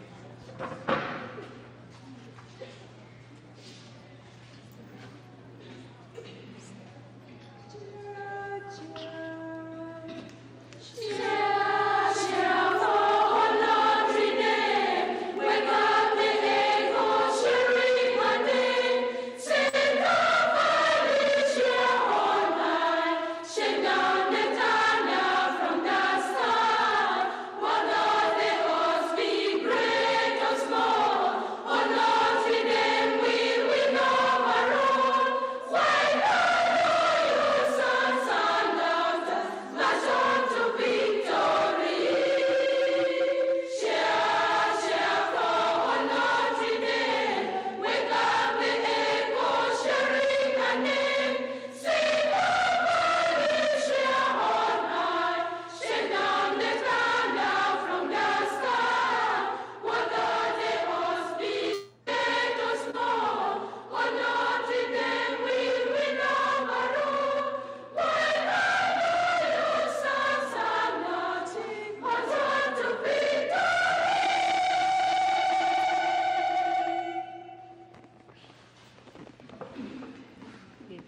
That is so fantastic. Thank you so much.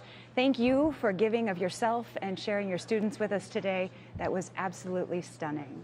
So thank you for joining us. We'll be back after a short break. Thank you. We thank you all.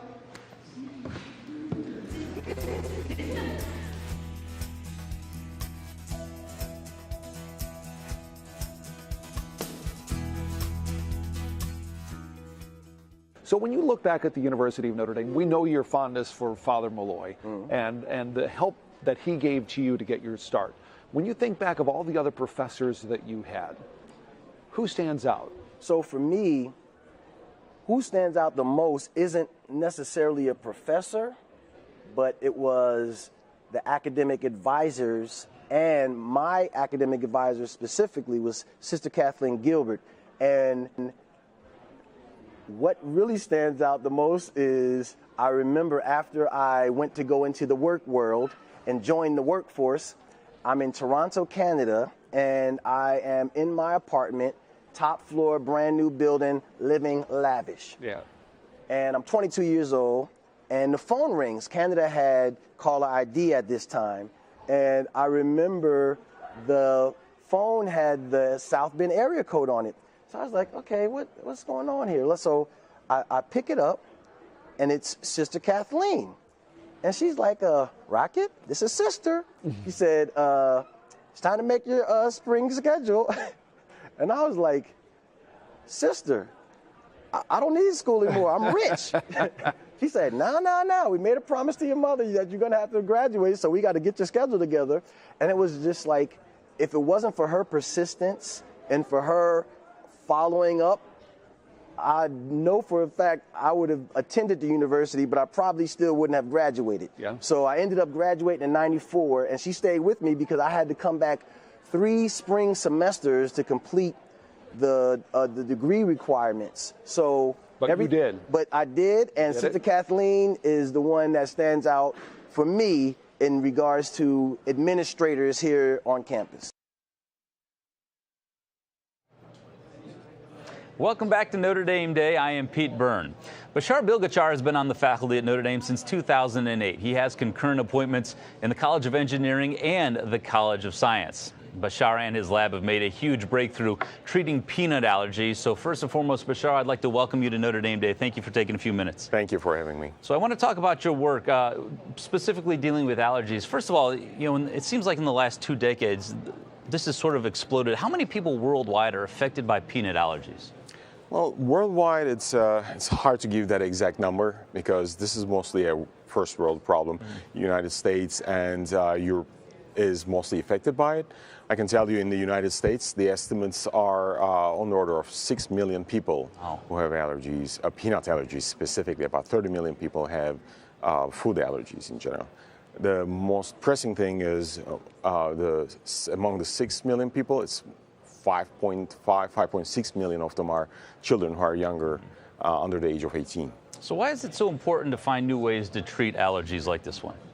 It's because the current treatments are, they go either way. One is either completely shutting down part of the immune system. It's more pressing when it's related to things like asthma, that they have to shut down the immune system so that they don't give any reaction.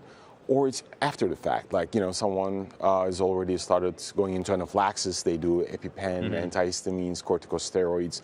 It's all to subdue the condition and help them survive through the anaphylaxis. Our treatment is aiming at hopefully eliminating this problem. So less reactive, more proactive, it sounds like. But let's talk about that. You recently had a breakthrough in your research. Tell me what it was. So the idea is to identify the molecular components that recognize the allergen molecules in the body.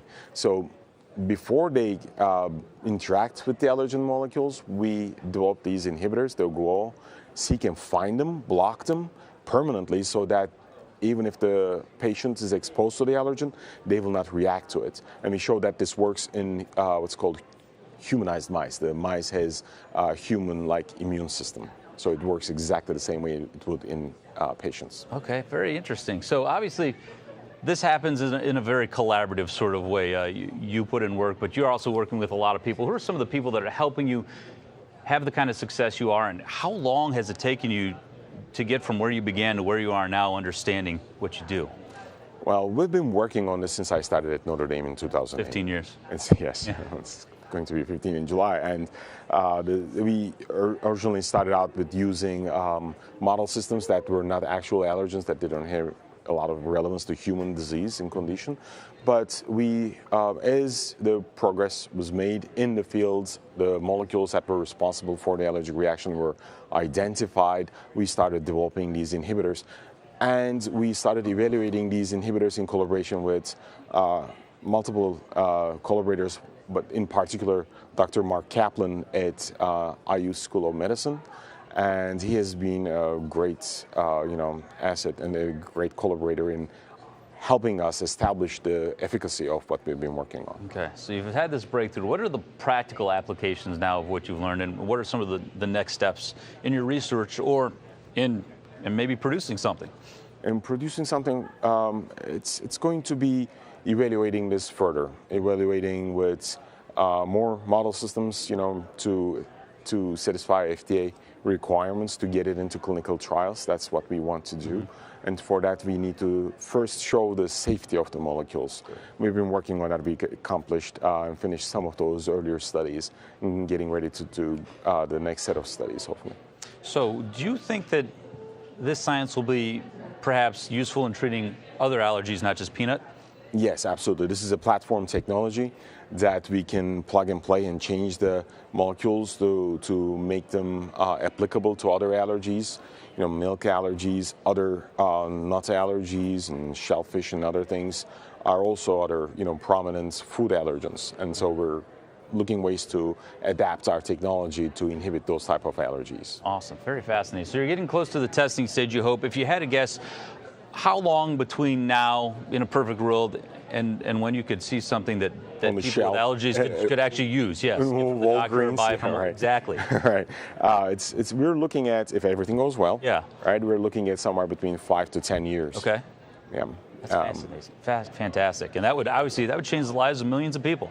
I sure hope so. Awesome, yeah. Awesome. We're hoping that we will help alleviate some of the anxieties that are associated with food allergies. Awesome. Fascinating research. And Bashar, I appreciate you taking a few minutes out of your very pleasure. busy days to talk to us and let us know about this. Thank you. Thank you very much. Thank you very much. Now we're going to check in with Joe Theismann. Joe, who do you have right now?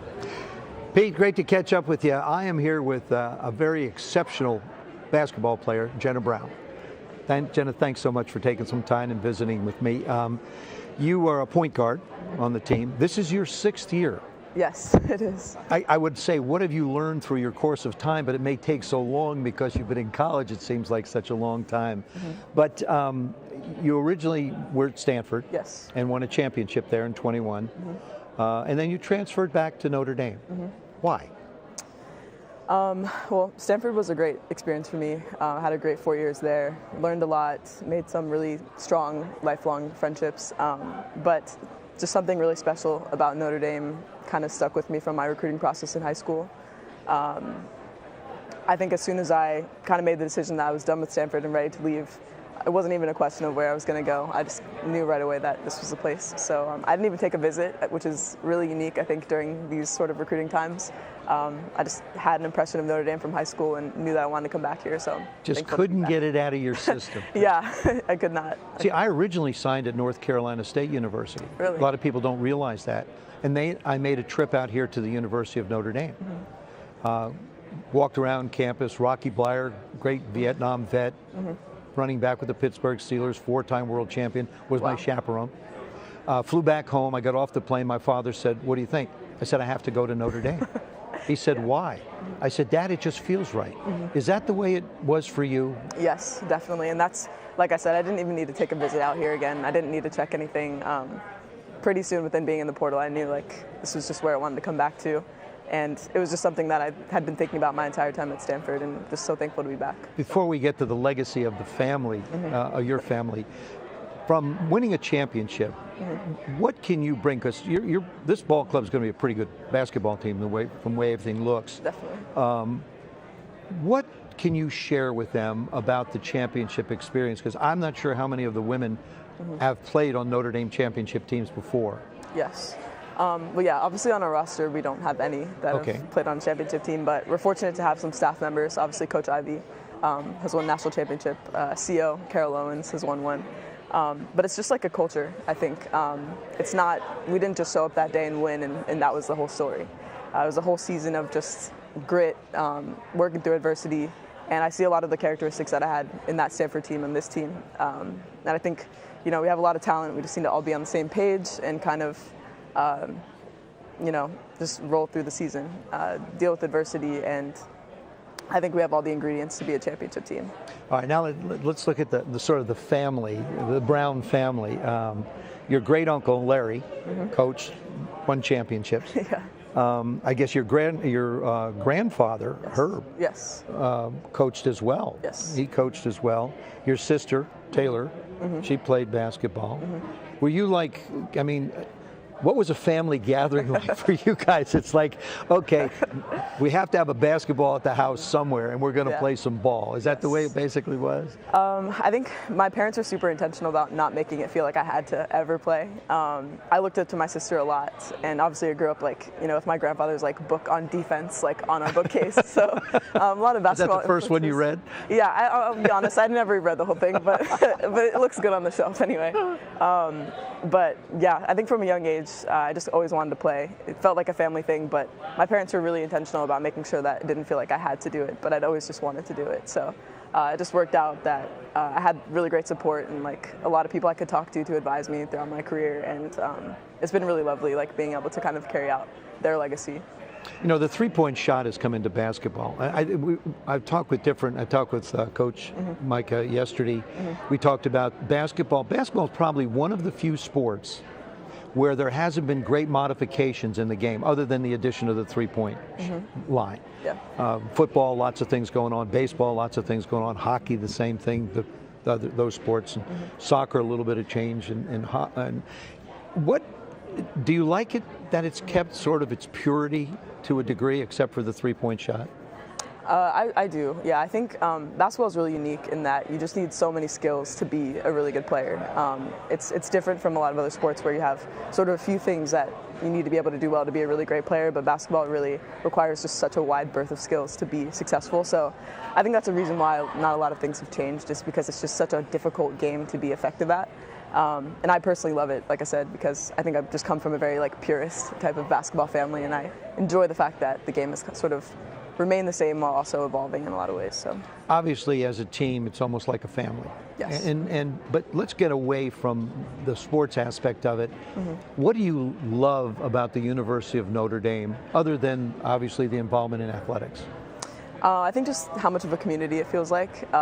Even just having like a Notre Dame backpack in the airport, people will stop you and say, "Go Irish," and that's something really unique to me. Obviously, I went somewhere else for my undergrad, but being here, just seeing the way that people talk about the university, both on campus and off campus, is just incredible, and not anything I've experienced like before. So it's just been incredible to see that. And you've got an incredible experience coming up next year. You open in Paris. Yes. Against South Carolina. Looking forward to that? Yes, definitely. I think we're going to make it about a 4-day trip or so, get to tour around a little bit while also obviously being very serious about the game. But yeah, I'm excited to have that experience with my coaches and my teammates, and to make history too, because that's the first game ever played on Parisian soil. So right, it's the first NCAA basketball game played in Paris. Yes. What are you looking forward, last question for you, what are you looking forward to see the most in your travels around Paris? We have to go see this. I love art, so I think we're going to the Louvre. I'm really excited about that. That's probably my highlight. And then obviously the very typical answer is the Eiffel Tower, but that's just more of like I feel like you kind of have to go to Paris and see that. So, but definitely the art. I'm very into the art. So. Jenna, thanks so much. Thank you. Lots of luck in your 6th year. Thank you. Lots of luck next year with the basketball team. We have high expectations for them, so good luck with everything. Thank you for having me. It's a pleasure to be able to spend a little time with her, and wish her the best as she goes forward. And now it's back to you, Jennifer. All right. Joe, thank you so much. Our next guest is class of 1972 alum Peter Kocha. So I want to welcome Peter to Notre Dame Day. Thanks for being here with us today. There's so much to get to here. So there is. Let's dive in, huh? Okay, great. Okay. Good to be here. So you were instrumental in setting up a scholarship program here at Notre Dame. This was 1996 when you did this. Tell us about the scholarship program. Well, the scholarship program is called the Joyce Scholars Endowment for the Future. I'll begin with a simple statement. That program was an act of deep gratitude for an act of outstanding generosity. That generosity being the establishment of the Glenna R. Joyce Scholarship Program in 1962 that provides for full four-year scholarships to students from Central Ohio to attend Ohio State or Notre Dame. So let's fast forward then from 1962 to 1995-96. Those were the 2 years when Ohio State and Notre Dame played on the gridiron for the first time in 60 years. And the game in Columbus was in 95, and that was the occasion for 3 decades of Glenna R. Joyce alums to come together to celebrate the memory and the generosity of Glenna Joyce. And we had a celebration, a luncheon early in the day before the game. It was attended by presidents of both universities, numerous recipients of the scholarship, both past and current. And it was just a wonderful celebration. And it was a time of reflection, too. And afterwards, after that celebration, John Connor, who was a Joyce recipient from 1967, Jamie Kimmel-Eifert from '84, and I, we had a conversation that involved a lot of reflection about the Joyce Scholarship, and that conversation started the ball rolling to create a new fund, which we call the Joyce Scholars Endowment for the Future. So now let's jump to 1996. The game is here in South Bend, and prior to the game, there was a gathering once again of Joyce alums, and we made the announcement at that time, John, Jamie, and I, we made the announcement that we were kicking off this new scholarship program. And so that was 96. Our first award was made in 98. For the last 20 years, we have given 2 scholarships per year, one to a junior, one to a senior. And the total contributions to the fund in that length of period of time have been well over $500,000. Wow. And we've provided 27 scholarship awards, and the total amount of scholarship awards has been approximately $420,000. Boy, you talk about the good that's being done there. What's that? You talk about the good that's being done there. Right. I mean, that's incredible. It was.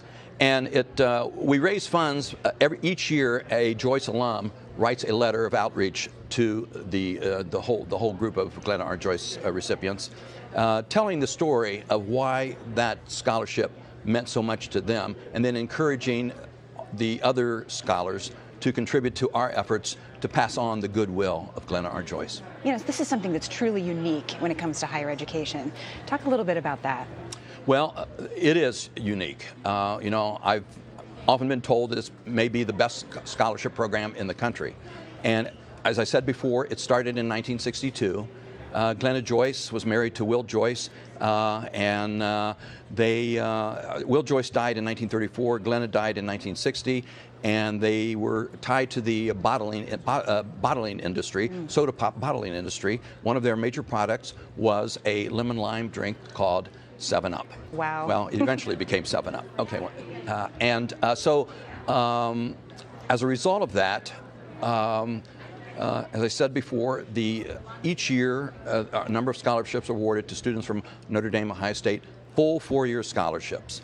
And so there presently are around 380 students who have received the Glenna R. Joyce Scholarship to Notre Dame.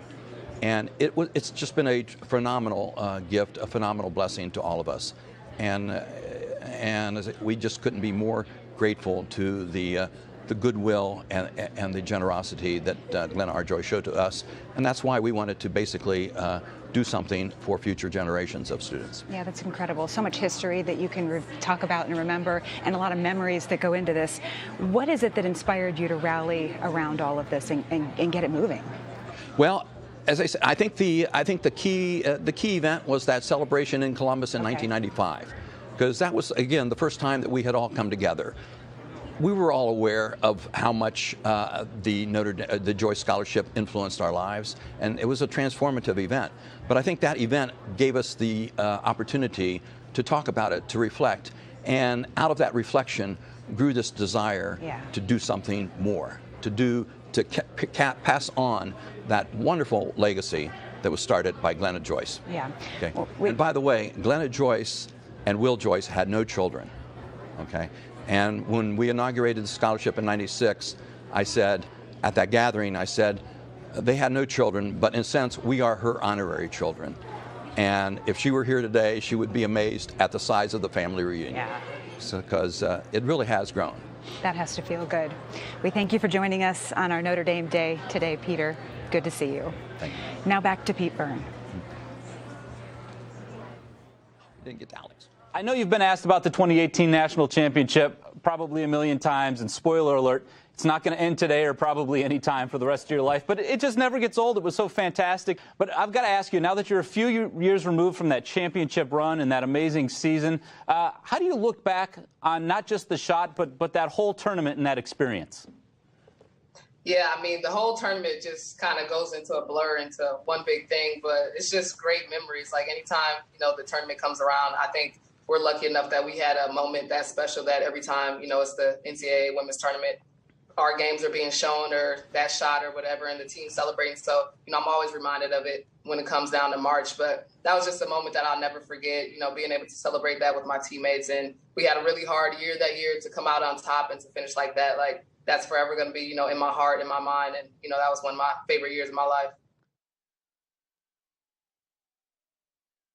Here is the Masters champion, Patrick Reed. Patrick, welcome to Notre Dame Day. Why and how have you become such a Notre Dame fan? Well, really, growing up as a kid, as far as I can remember, every Saturday we had, the football games on. And, that's what my family always loved to do, loved to watch. And, to be able to go to Notre Dame, with my wife and experience a game up there and just enjoy my time, it was a dream come true, and it was just a blast. Now, besides the green jacket, this is reported, you carry blue and gold tees in your bag for luck. True or not true? That is true. Jimmy Dunn. Yeah, Jimmy Dunn, he gave me some of the tees the week before when I was there, and I kept them in the golf bag, and then next thing you know, there was a bag in my locker, kept those in the golf bag, and they brought me the luck of the Irish to go win my first green jacket. It's one small step for man, one giant leap for mankind. Space exploration has served as the foundation for the technology that improves life for everyone here on Earth. But as far as we've advanced, there are still grave risks. Solar radiation and cosmic rays are some of the biggest dangers we face as astronauts as we leave Earth's atmosphere. Roger, roll, Endeavour. As we look ahead to longer missions, extended trips to the moon, and roaming on Mars, it's critical that we improve the spacesuits that they rely on for their safety. At the University of Notre Dame's world-renowned radiation laboratory, Professor Jay Laverne has partnered with Georgia Tech and UC Davis to test new equipment for NASA's next generation of space exploration. Developing a spacesuit is a multi-decade process. No matter how good the materials and instrumentation are, if it can't withstand radiation, it's worthless to the astronauts. We're working directly with Professor Jay Laverne at the Notre Dame Radiation Laboratory because they are the experts in radiation. Since World War II, the University of Notre Dame has been at the forefront of radiation research, helping to make advancements in medicine, energy, and space.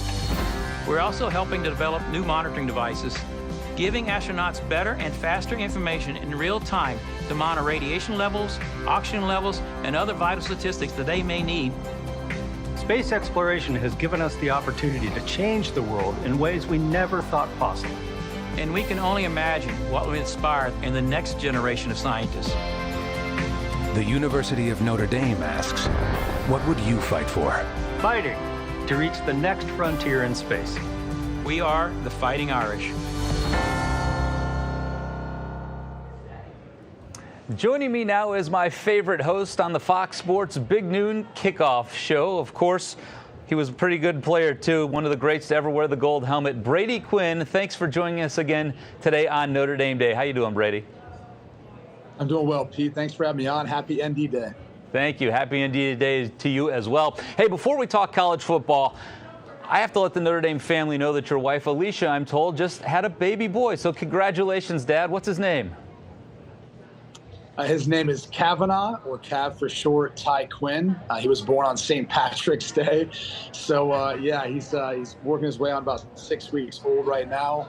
I did send out a picture there. So he's donning his ND gear for the day. But he's been a joy and a blessing to our family. Obviously, we were trying to round out some of the numbers there with three of his older sisters who absolutely adore him.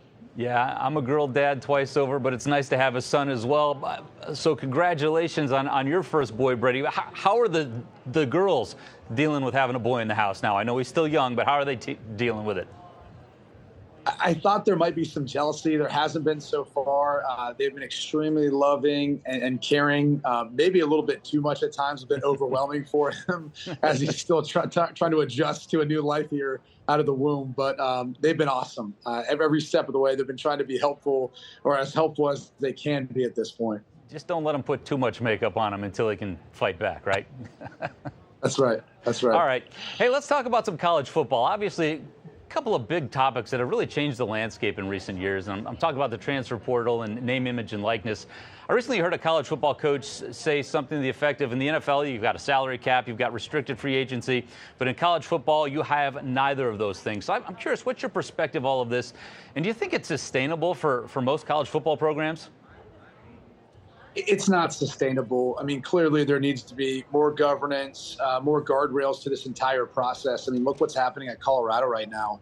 You've got 20-some student athletes on the football team who decided to enter the transfer portal and were told to enter the transfer portal by the coaching staff, at least reportedly. And they're going to have 60 open scholarships as they head into this upcoming fall. So this is not what the transfer portal was designed for, or the intent for it, especially if a coach is looking at trying to come over and turn over a program like that. And I don't think it has the best interest of the student athlete in mind, even though it does provide them opportunities in some circumstances. You do see the other side of things with what's going on in Colorado right now. And in regards to NIL, kind of similar in the sense of I'm all for it, as were many other people, looking at the fact that students could potentially earn money off their name, image, and likeness, but student athletes couldn't, which didn't make as much sense. So now we've created a level playing field in that regard. But again, the NCAA seems somewhat powerless in some ways in regards to how they're governing the entire process. And it's not the student athlete's fault. It's really the adults in the room who haven't been able to either create federal legislation to oversee this, or even at the NCAA level to be able to create more governance and guardrails for all parties involved. And so it feels at times like it's the wild, wild west.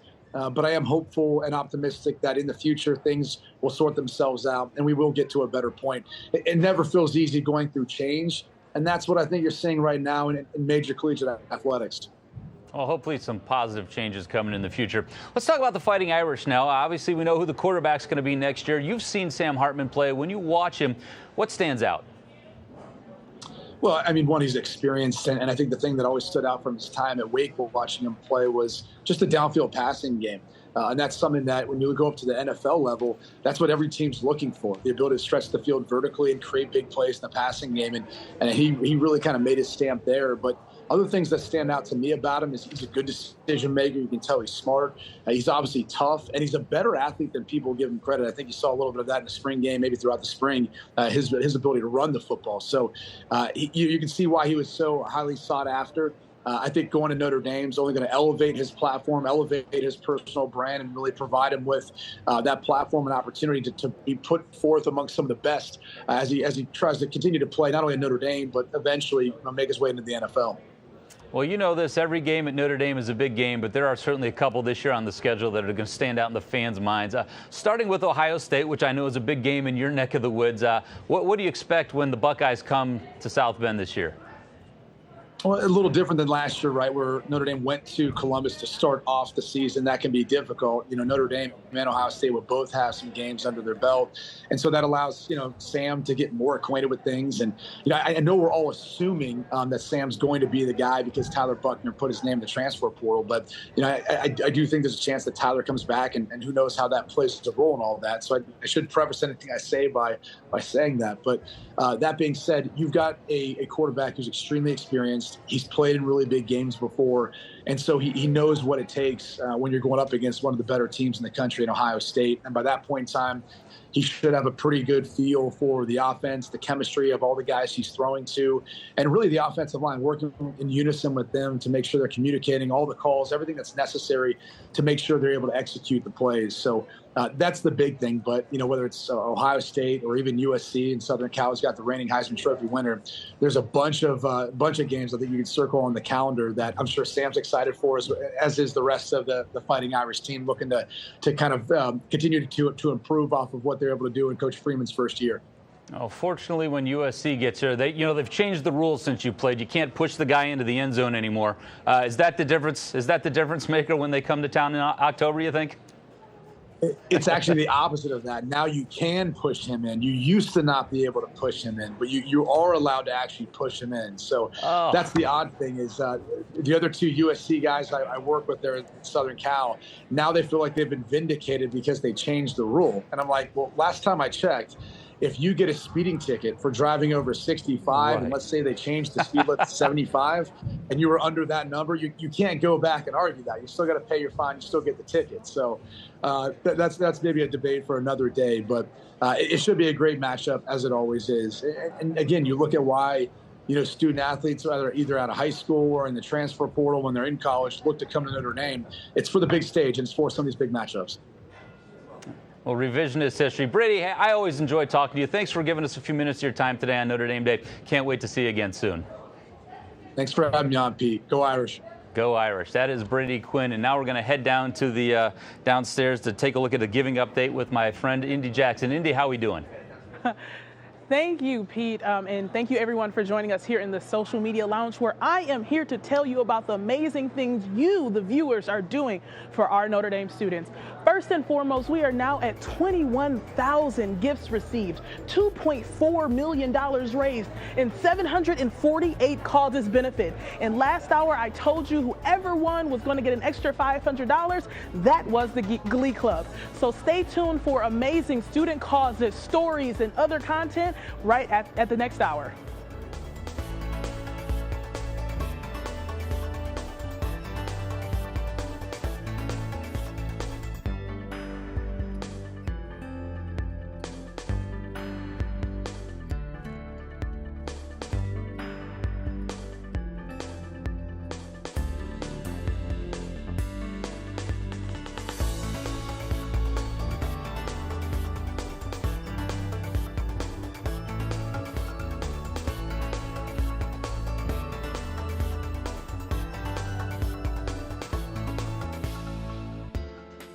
I am here with Jerome "The Bus" Bettis, all-time great, Pro Football Hall of Famer, and sandwich connoisseur.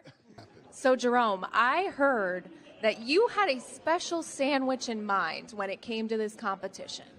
I am a huge patty melt fan, so if there was something along those lines, I would be very grateful. Yes, so students will be competing to make the bus patty melt. They'll have 3 minutes to do so. Calvin, any words of advice? I would say make it delicious. 35, 34 seconds, team. My goodness. 30 seconds. 20. Wow. 25 seconds. Nice crisp over here. We have some masterpieces here, I think. And guess what? You get to be the taste tester. Molly is a long-distance runner who was a 10-time All-American at Notre Dame and holds 10 national records. Molly, welcome to Notre Dame Day. Hi, thanks for having me. And this past November, you broke 3 records in one run, all in 1 hour, not to mention it was raining that day. What does that mean to you, and how did you celebrate that? Yeah, that was kind of a fun, unique, special thing. You know, the hour record on the track isn't very often run, so you could say it was a soft record, but my coach had the idea to do it because in the pandemic, it was something we could control. It was like a fun new challenge. And so, we celebrated, you know, not a lot of people were allowed there. So it was really just my close friends and a few people that had helped me with the event. And so it was kind of special. We had a good playlist going. We were just out there having fun in the rain and just happy to be at, you know, somewhat of a normal race.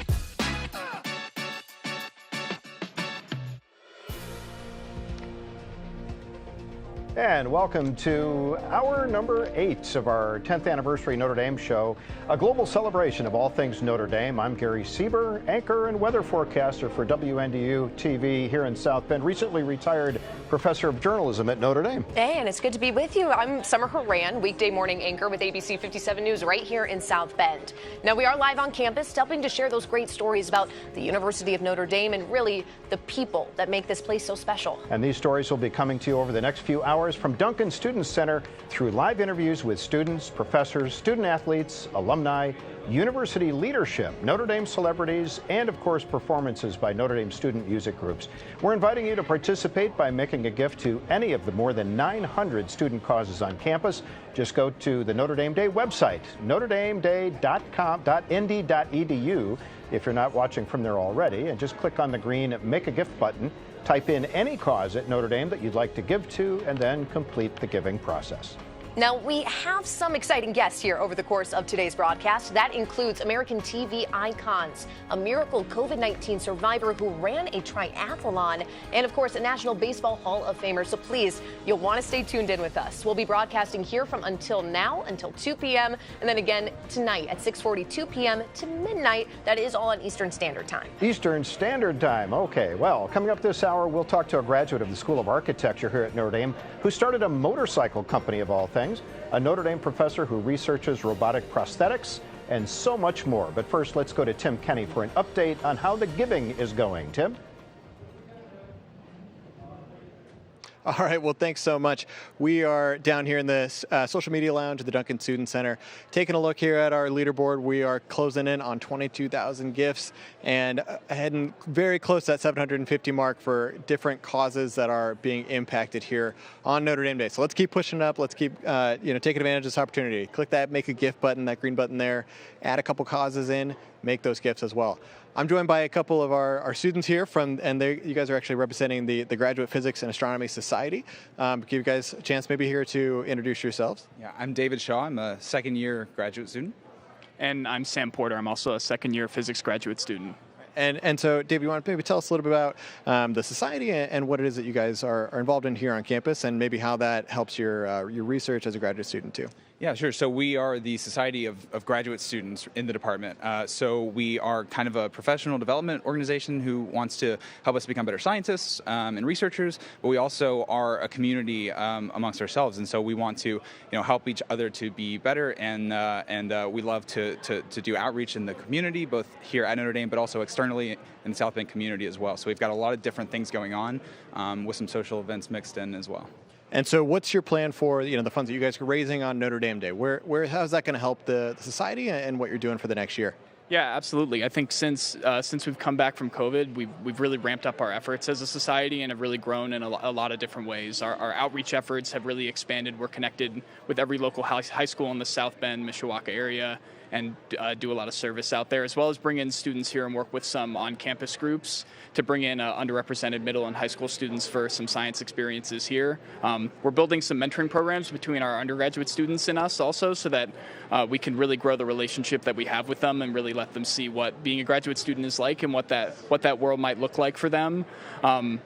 we're working on kind of expanding the opportunities that we have for social events and other things that we can do as a society together to really build camaraderie between our students. So. That's awesome. Well, I told you guys, my own family story really starts with physics at Notre Dame. My grandfather was recruited by Father Hesburgh to start the high energy research group here in the 60s. So it is the core of why I'm even a South Bend native myself. So I'll be making a gift to you guys right as soon as we get off the air here.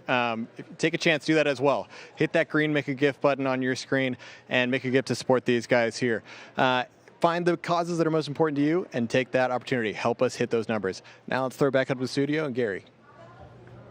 All right, Tim, thank you very much. And joining us on the Notre Dame Day couch are Carol and Ruth Ann Sandner.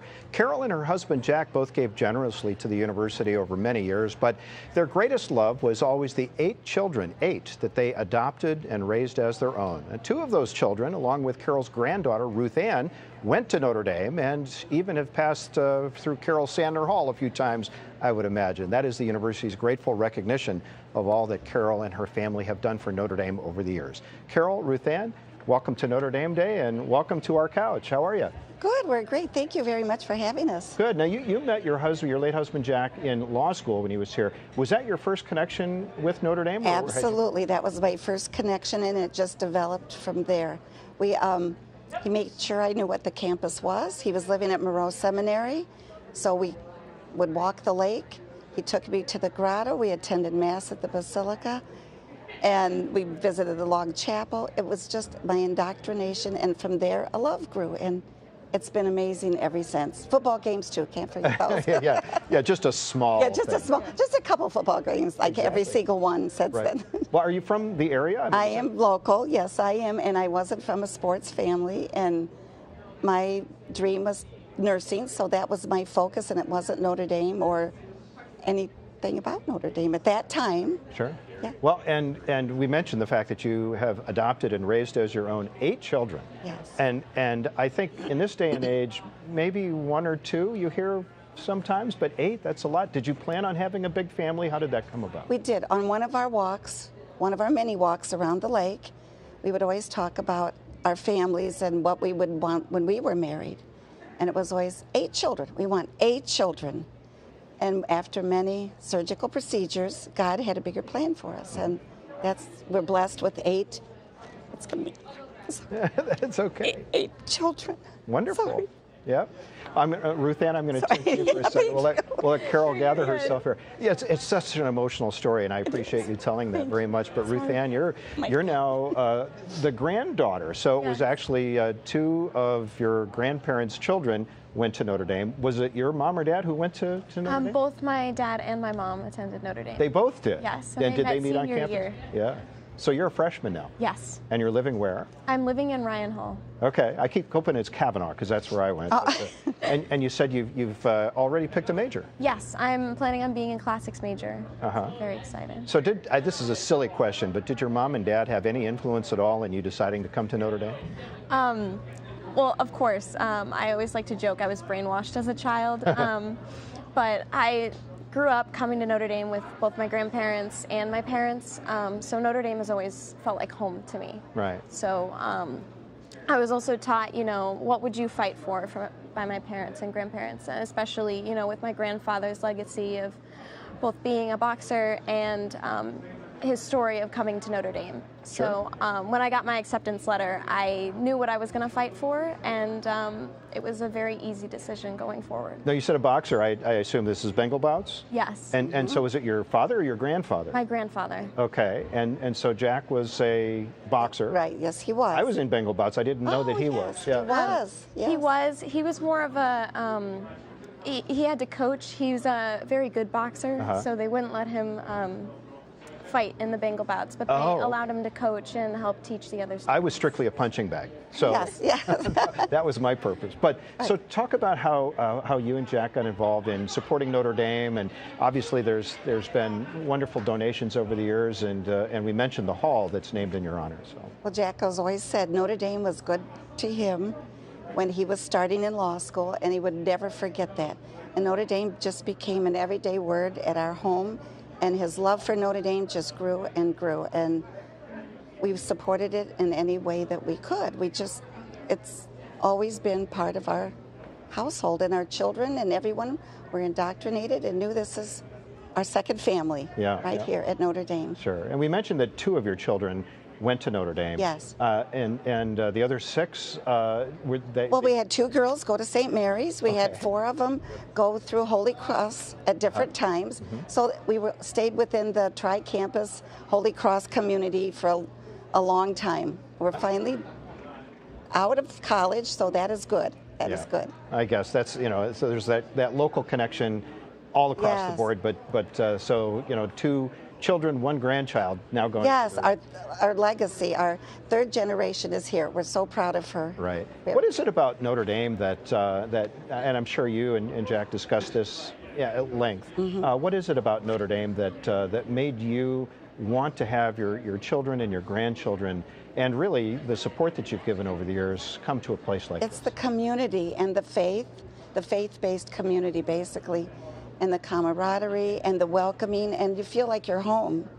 And everyone comes and they never want to leave, just from the different events that we've held here, that people that have never been here, they're taken in by the spirit and the camaraderie and the community. Sure. And along those lines, we mentioned that Carol Sandner Hall. One thing we didn't say is it's the home of and the base of the Alliance for Catholic Education, the ACE program. Right. Obviously, these are kids who are going out, working in Catholic schools, teaching, earning a degree in education. That's got to be very special to you. It is very special, because education for our family is something that Jack and I have always stressed, especially Jack. You've got to have education, and we need to educate our younger people, and that's what the ACE program does, because our young people are our future, and the ACE takes their faith and their knowledge and their education in these underserved areas, and they are amazing.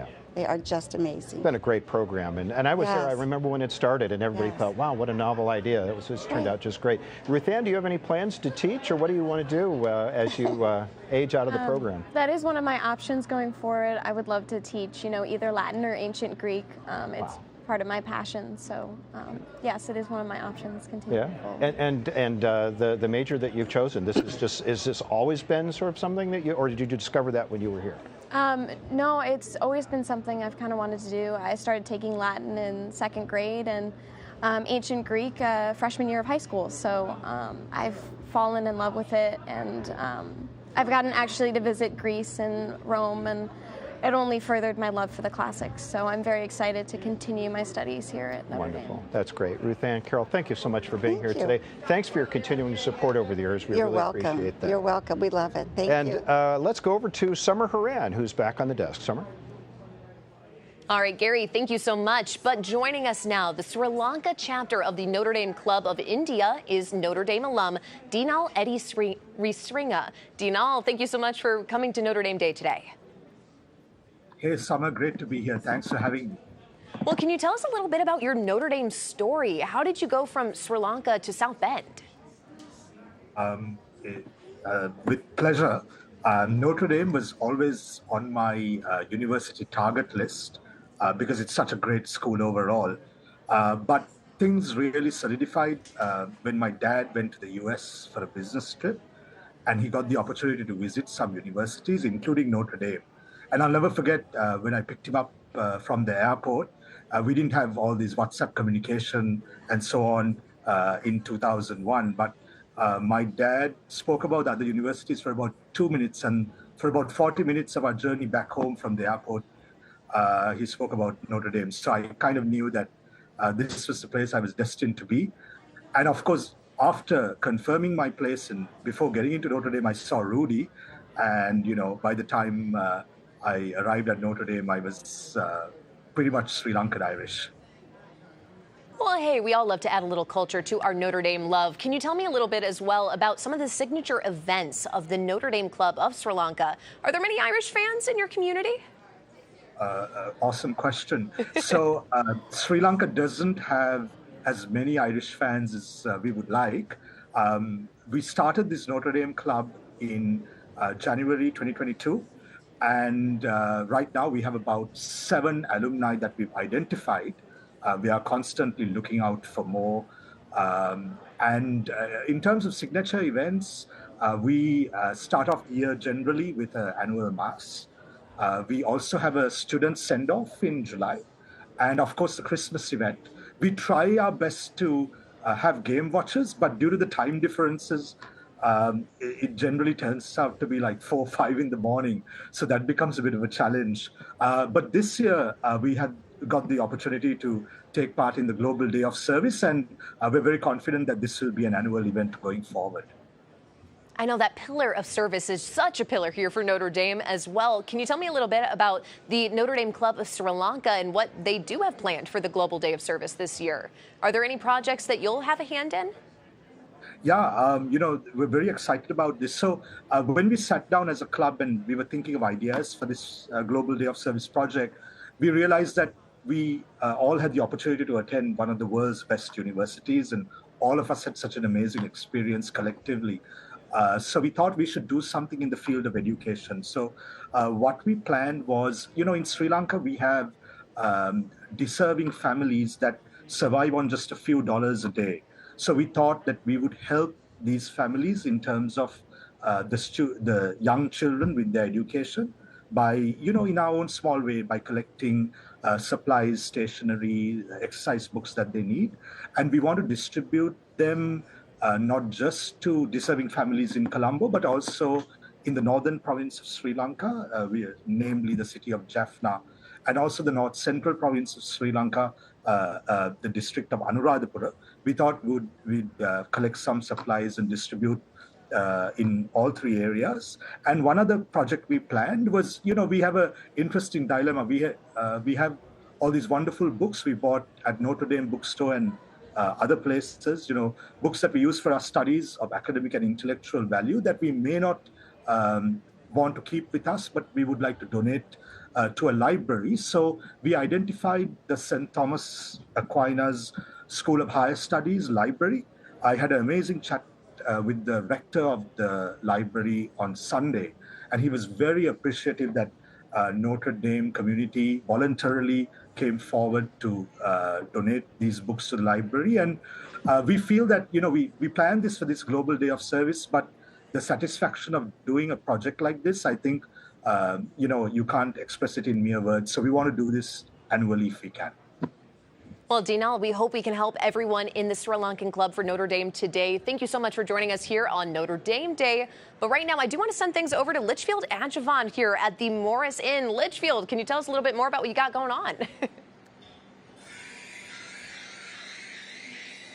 Thank you, Summer. I'm here with Seth Vanderlaan, the Director of Culinary at the University of Notre Dame. He's here to tell us about the newest addition to the Morris Inn. Welcome to Notre Dame Day, Seth. Thank you for having me. Seth, so what's the story behind Cafe J? So Cafe J was born out of a necessity that we actually didn't know we needed for the longest time. We did a great renovation of Roar's restaurant in our hotel lobby here, and we really felt like we were missing a place where somebody can come in, get a relaxing cup of coffee, maybe sit down, get a pastry, but not have to go to a full-service restaurant. So we were able to capture the guests that's checking into the hotel, checking out of the hotel in just a better way than we were before. And obviously, the Morris Inn is a pretty popular spot on campus, correct? How has that been since the opening of Cafe J? Cafe J's been great. We're in a fantastic location right off the elevator. So again, we're able to get those guests as they're coming or leaving, and it's just designed to be the kitchen of, it's the whole layout of the Cafe J is a kitchen feel, a family environment. And again, it's bringing that relaxing home kitchen feel. And has it been busy since opening? It's been very busy, and it's getting busier. And then, so you kind of touched on the design of the cafe. So since the Morris Inn is a central hub on campus, how has that influenced the design of the actual cafe itself? So that hominess, we look at the lobby area of Morris Inn where it's just a gathering place. It kind of has a living room feel to it, and we wanted just an extension of the living room into the kitchen, and everybody comes in here and just feels warm, welcome, and just again very relaxing environment. And the cafe has been open for a little over a year now, and it's been very popular, as you said. Are there plans for anything in the future? Oh, lots of plans, and a little insider information here. I don't want to give too much away, but we had an internal tasting for some new pastries, some new desserts, some new offerings here, and more to come on that. Can't say too much, but stay tuned. You can't drop a little nugget on that? We think maybe potential coffee cake. Oh, if you like coffee cake, you might want to come here. Finally though, what's your favorite thing to get on the menus here? Ooh, well, the extremely talented team here will definitely tell you that my daily go-to is my Black Nitro cold brew. But I do also, I'm a sucker for the bacon cheddar scone, and the bacon cheddar scone is phenomenal. I have to get my fix every once in a while. And I know you can pair either one of those items or our assortment of chocolates with any of our Notre Dame family of wines that we offer here. So we have a retail wine component as well. And we are definitely excited to feature those here. And yeah, come try some of this stuff. So for a person like me who don't like wine or don't really like coffee, are there other things on the menu that I can try? Yeah, of course. We have cupcakes. We do a monthly feature cupcake here with our Food Network award-winning chef. So she features a cupcake that changes monthly. We do offer some grab-and-go cold sandwiches, salads, fruit cups, and we do, again, have our croissants, our seasonal croissants, and they are breakfast items, first come, first serve. We bake them fresh, and kind of when they're out, we're out. And as busy as we are today, we have a little limited offering, but definitely the sweet items are available. Some of our frosted cookies, again, made in-house by our very talented pastry team. Well, thank you so much for being on Notre Dame Day, Chef.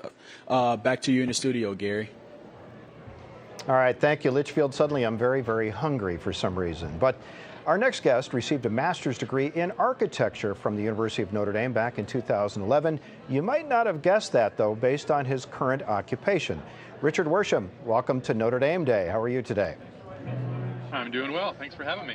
Great. So we mentioned that you have an architecture degree, but that's not exactly, well, buildings, not exactly what you're creating. What are you making? I founded, same year I graduated from Notre Dame in 2011, a company in nearby Goshen, Indiana, or about half an hour away, manufacturing production motorcycles. So you are making not exactly buildings. Yeah, you are making motorcycles instead of tending to buildings. I understand that the Great Recession might have had something to do with this choice, but talk us through what made you get into the world of motorcycles as opposed to buildings. Well, I really went to Notre Dame for their very unique architecture program, which focuses on traditional and classical architecture, really the only one like that in the world. And so I was more interested in the kind of theory of architecture, and also I had an old vintage bike that I brought with me, and struck up a friendship with a guy who had a local repair shop doing restorations, and started in the summer restoring and customizing bikes with him. And that love of vintage bikes really inspired us to create our own motorcycle, so that we wouldn't be working on other people's designs, but rather our own.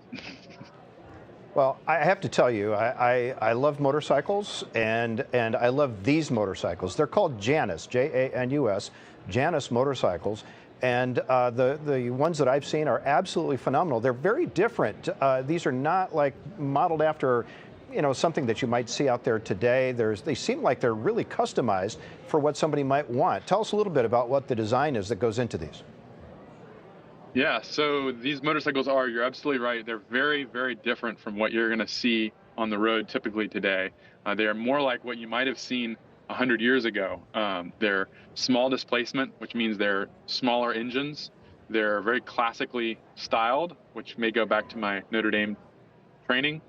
And they focus on the joy of riding rather than just getting from one point to another. So they're all about choice we make to experience the journey. And part of that is the fact that the owner is able to customize the motorcycle from everything as simple as the color scheme, which is the main, from the main color to the hand pinstriping in different colors to have their name or logo engraved on it. There's just a myriad of different options, such that there really are almost no two bikes are really the same that we produce, even though they are a production motorcycle. And you know, coming from a place like Goshen, Indiana, Elkhart County, for those people who don't know, is the RV capital of the world. There's a lot of great labor there, very skilled kind of craftsmen, and I saw from your website that you have a lot of them involved. So you can really customize these. It is safe to say no two bikes are alike, I would say, right? That's absolutely right, yes. And you mentioned the RV industry in Elkhart County. Really what we do, a lot of people would assume that, you know, Southern California or somewhere else to be manufacturing motorcycles, and we really could not do what we do anywhere but Elkhart County and the Goshen area, primarily because of that really diverse and strong manufacturing ecosystem that fostered a small company like us starting up in a very difficult and challenging industry. I'm hearing rumors, Richard, that there is a gold and blue bike that might have some little inkling of Notre Dame in it. There's one that I might be interested in, for example. Tell us about that. Absolutely. We've built a custom blue and gold Halcyon, our most popular model. There you go. And I believe it's there at Notre Dame today. Mm-hmm. That's awesome. If I want that bike, how do I get it? You just give us a call or send us an email on our website, janusmotorcycles.com, and you can have it. You can ride it home today. All right. Hey, Richard, one last thing. You know, we talked about the motorcycles being called Janus, Janus. Yes. That's a Roman god, isn't it? Isn't that a classical reference? It absolutely is. As some of you all may know, the Notre Dame Architecture School spends either a year or a semester in Rome, and Janus is the Roman god of beginnings and ends, peace and war. He looks to the past and the future, just like our motorcycles do. Well, that is one sharp-looking, classically designed bike. Richard Worsham, thanks very much for being with us today. We appreciate it. Good luck with Janus Motorcycles, and let's send it back over to Summer Horan. Thank you. All right, Gary, thank you so much. Joining us here now is Professor Matt Weber, the Keating Crawford Collegiate Professor of Engineering and an Associate Professor of Chemical and Biomolecular Engineering right here at Notre Dame. Professor Weber, thank you so much and welcome to Notre Dame Day. Yeah, great. Thank you. Great. Happy to be here. It's very exciting as a Notre Dame alum and now Notre Dame faculty to be able to participate. And I'm excited to talk a little bit more about your research. So you work out of the Supramolecular Engineering Laboratory. For those of us not inclined to science, maybe, tell me a little bit more about what you do there. Yeah, so I guess that's the name of the laboratory I gave when I started it in 2016. Supramolecular engineering describes a field of research that I personally do, rooted in my training in biomedical engineering, chemical engineering, material science, and chemistry. And so what we try to do is design molecules that can interact in very specific and defined ways in environments such as the body without the need for them to covalently bond. And so can they find each other through just simply affinity? And if we can design molecules in that way, what can we do with them in order to build better systems, better materials, better therapeutics, and build things that can impact people's lives, improve healthcare, et cetera. And when we're talking about these supramolecular materials, what are some of those applications? I know you just mentioned therapies and others as well. Yeah, so we like to think about interactions that can form, say, in the human body. So the human body is a very complicated environment, very complex. There's a lot of things going on. But can we find certain things in the body, such as disease markers or things like glucose? So my group is very interested in diabetes. Maybe we can find molecules that can interact with glucose and facilitate some sort of transformation in the therapy or in the material in order to release a therapeutic when needed. And specifically with that glucose-responsive glucagon, tell me a little bit more about that research and what that is and how that can even be applied to the human body. Right, and so maybe I will start by just introducing glucagon. So glucagon maybe isn't as well known as its counterpart insulin. Glucagon is used therapeutically primarily as an emergency medication. And so if someone has a little bit too much insulin, or they maybe have some sort of gastrointestinal issue that could cause them to be a little bit hypoglycemic, a diabetic for instance, they can go into what would be a hypoglycemic emergency or a low blood glucose situation that would be an emergency. If that's not noticed in time, there can be serious health complications. And so one of the remedies can be emergency injection of glucagon. The challenge with that is that the person would have to either be aware that they were having such an emergency, or a caregiver might need to be aware of that emergency and be there to administer it. And so what we've been thinking about doing is designing a glucagon that could autonomously sense the body's blood glucose level and then activate and deploy automatically without the need for kind of the human element in there, the need for somebody to notice and administer the injection themselves. And this is more going into that once a week injection, correct? Now we're thinking a little bit more in that case about insulin. So can we think about insulins that you would just administer once a week, and then it would just be on board in your body, awaiting need, right? And so it could be sort of in a dormant state, and then as glucose goes up, it responds to that elevated glucose by becoming more potent and becoming more active. And what does this mean in terms of the treatment of diabetes, potentially? You know, we'd like to make treatment of diabetes simpler for people. Right now, the average diabetic might make 100 more decisions per day than a healthy person in terms of what to eat, when to eat, how much to dose themselves, when to dose themselves. And if we could make more autonomous therapeutics, we could think about ways of taking some of that burden, that kind of always thinking about things, always having to do these calculations off of that individual and put it into smarter technologies, better therapeutics, where you can just take one shot and then not have to think about it for a while. And it's incredible that you're using this laboratory, your resources, and just that sense of service that comes from being a Notre Dame alum and professor into helping those people around you. So tell me more about what the future is for your laboratory and research. Yeah, you know, we're passionate about the technologies we pursue. We want to do interesting science and new fundamental science, but we also want to see things that can impact the lives of people, right? And so diabetes is a really, really challenging problem. It's only getting more common in prevalence. And there really is a need for better therapeutics that can more accurately kind of control blood glucose and give people a better quality of life. And so that's really what we're inspired by, is to design new technologies and new therapeutics that can really improve people's lives. Well, hey, hopefully we can get you some dollars today as well as the university. Professor Matt Weber, thank you so much for coming with us here on Notre Dame Day. Pleasure to be here. Thank you so much for having me. Well, hey, everybody at home, please stay with us. We'll be back more with Notre Dame Day coverage coming up right after this.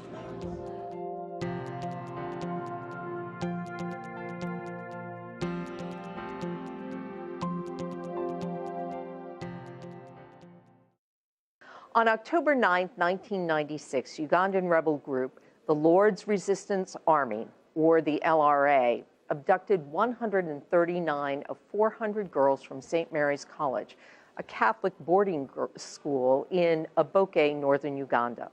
Among them was 14-year-old Victoria Nyanjura, who was held captive for a total of 8 years before she got the opportunity to escape. You were in captivity for 8 years. You had 2 children during that time. Have you heard from Sister Rochelle since that time, since that night? No, it's my prayer that one day I get to meet her, hug her, and say thank you for what she did. Well, Victoria, we caught up with her, and she has a message for you. Oh. So we're going to read this, we're going to put it up. And she says, "Dear Victoria, I am sure you can imagine the great joy I experienced on receiving the news that you are a student at Notre Dame. I cannot express it in words. I praise and thank the Lord for his goodness and love for you and all of us. I thank him for the gift of your life, your safety, and your return. I entrust you to him to continue taking care of you. You and your companions have always been and are in my heart and in my prayers. I congratulate you, and I am very proud of you. I love you very much, and I will always be in communion of prayer and deep affection with you." Sister Rochelle, how does it feel to hear from her after all this time? You've made my evening. Thank you so, so much. I'm grateful. I can't believe actually maybe you gave me the message. Oh, those are answered prayers. Welcome back to Notre Dame Day. It's great to see Ann Thompson there. Annie and I worked the morning shift at WNDU just a couple of years ago, but it's great to see her doing so well with NBC. Our next guest here in the studio is Professor Patrick Wensing. He is an assistant professor of aerospace and mechanical engineering and the director of Robotics, Optimization, and Assistive Mobility Lab, or ROAM Lab as it's called, ROAM, at Notre Dame. Professor Wensing, welcome to Notre Dame Day. Thank you for having me. That was a mouthful, but robotics, optimization, and assistive mobility. It sounds like you work with, prosthetics and that sort of thing. Tell us a little bit about your work and what you're designing. Yeah, so overall, our focus is on advancing mobility. And we do this in kind of 2 main areas. The first is more pure robotics focused, where we're working with robots with legs. Think, 4-legged or dog-like robots. Yeah. Where we want them to be able to go anywhere on Earth, maybe delivering packages to your house for Amazon, or walking over rubble to help in a disaster zone. Right. The second area, we're working with robots that you would wear on your body in the form of an assistive exoskeleton or a lower extremity prosthesis. And the goal there is really for people to be able to go anywhere on land after they've had an injury that might otherwise limit their mobility. For an application such as return to work, delivering packages after a lower limb amputation, or going over the rubble to explore a national park. We want people with limb loss and disability to have the same access as everyone else. Access, very important word there. And we were talking a little bit before the interview here about the notion that most people have that when they think about mobility, they think about, okay, if you have a prosthetic leg or a prosthetic foot, hey, you can walk. That's all you really need. Right. But as you pointed out, it's a lot more than just walking. It's absolutely more than walking, and walking gets a lot of the focus and attention. But if you think about life with one of these devices, maybe you need to go up on your tiptoes to put something on the top shelf, or maybe you've got your kid on your lap and some good music comes on and you want to bounce them to the music. Right. We need to do a lot more than just walking with our feet. Right, and you have someone that you've worked with specifically where you've been able to sort of work through that and follow that process through. Yeah, there's a young woman in the community, her name is Laura Light, that's really been a partner with us on this journey. And she had an amputation, a congenital amputation after birth. And I think we see some video here of her walking in the lab. And one of the times when she was in the lab, it was her first time going up on her tiptoes. She'd never been able to do that. She'd never been able to do that, and it was so moving for us. And I think, at first blush, it might seem like a very little thing, but the feedback that we've gotten from the people that we've worked with is, these aren't little things. They're only little things until you lose the ability to do them. Right. Yeah. And how are these tied in? This is what fascinates me. Are they tied into muscles and nerves? Is that what activates it, or they're not completely separately robotic, right? Yeah. So following amputation, you might have some residual musculature left in that limb, and so we are using electrode sensors that are placed on that residual limb in order to pick up on those nerve firings, so that you wearing the device can have the flexibility to do those unique activities. Now, some people might be fans of the Terminator series, right? And they're saying, hey, wait a minute, isn't this how that all got started? There's nothing frightening about this, though. There's absolutely nothing frightening about this. Our robots I think, have a lot of tremendous potential, but they do exactly what we tell them to do, and nothing more so far. And you mentioned, for example, a four-legged robot, and I've seen some of these recently, combing through the rubble in areas where there have been earthquakes or disasters. Were you involved in any of that, or are you familiar with those? We've been involved, I would say, kind of at the more fundamental and earlier stage in terms of developing some of the base capabilities to keep these systems balanced in new scenarios. You can make a plan for how things should go, but when you're in uncertain worlds, things go wrong, and you need to be able to adapt on the fly. Sure, and we tend to think of something of being balanced as so easy because it's in our head, right? We understand when we get off balance, but for a robot, there's no innate sense of that.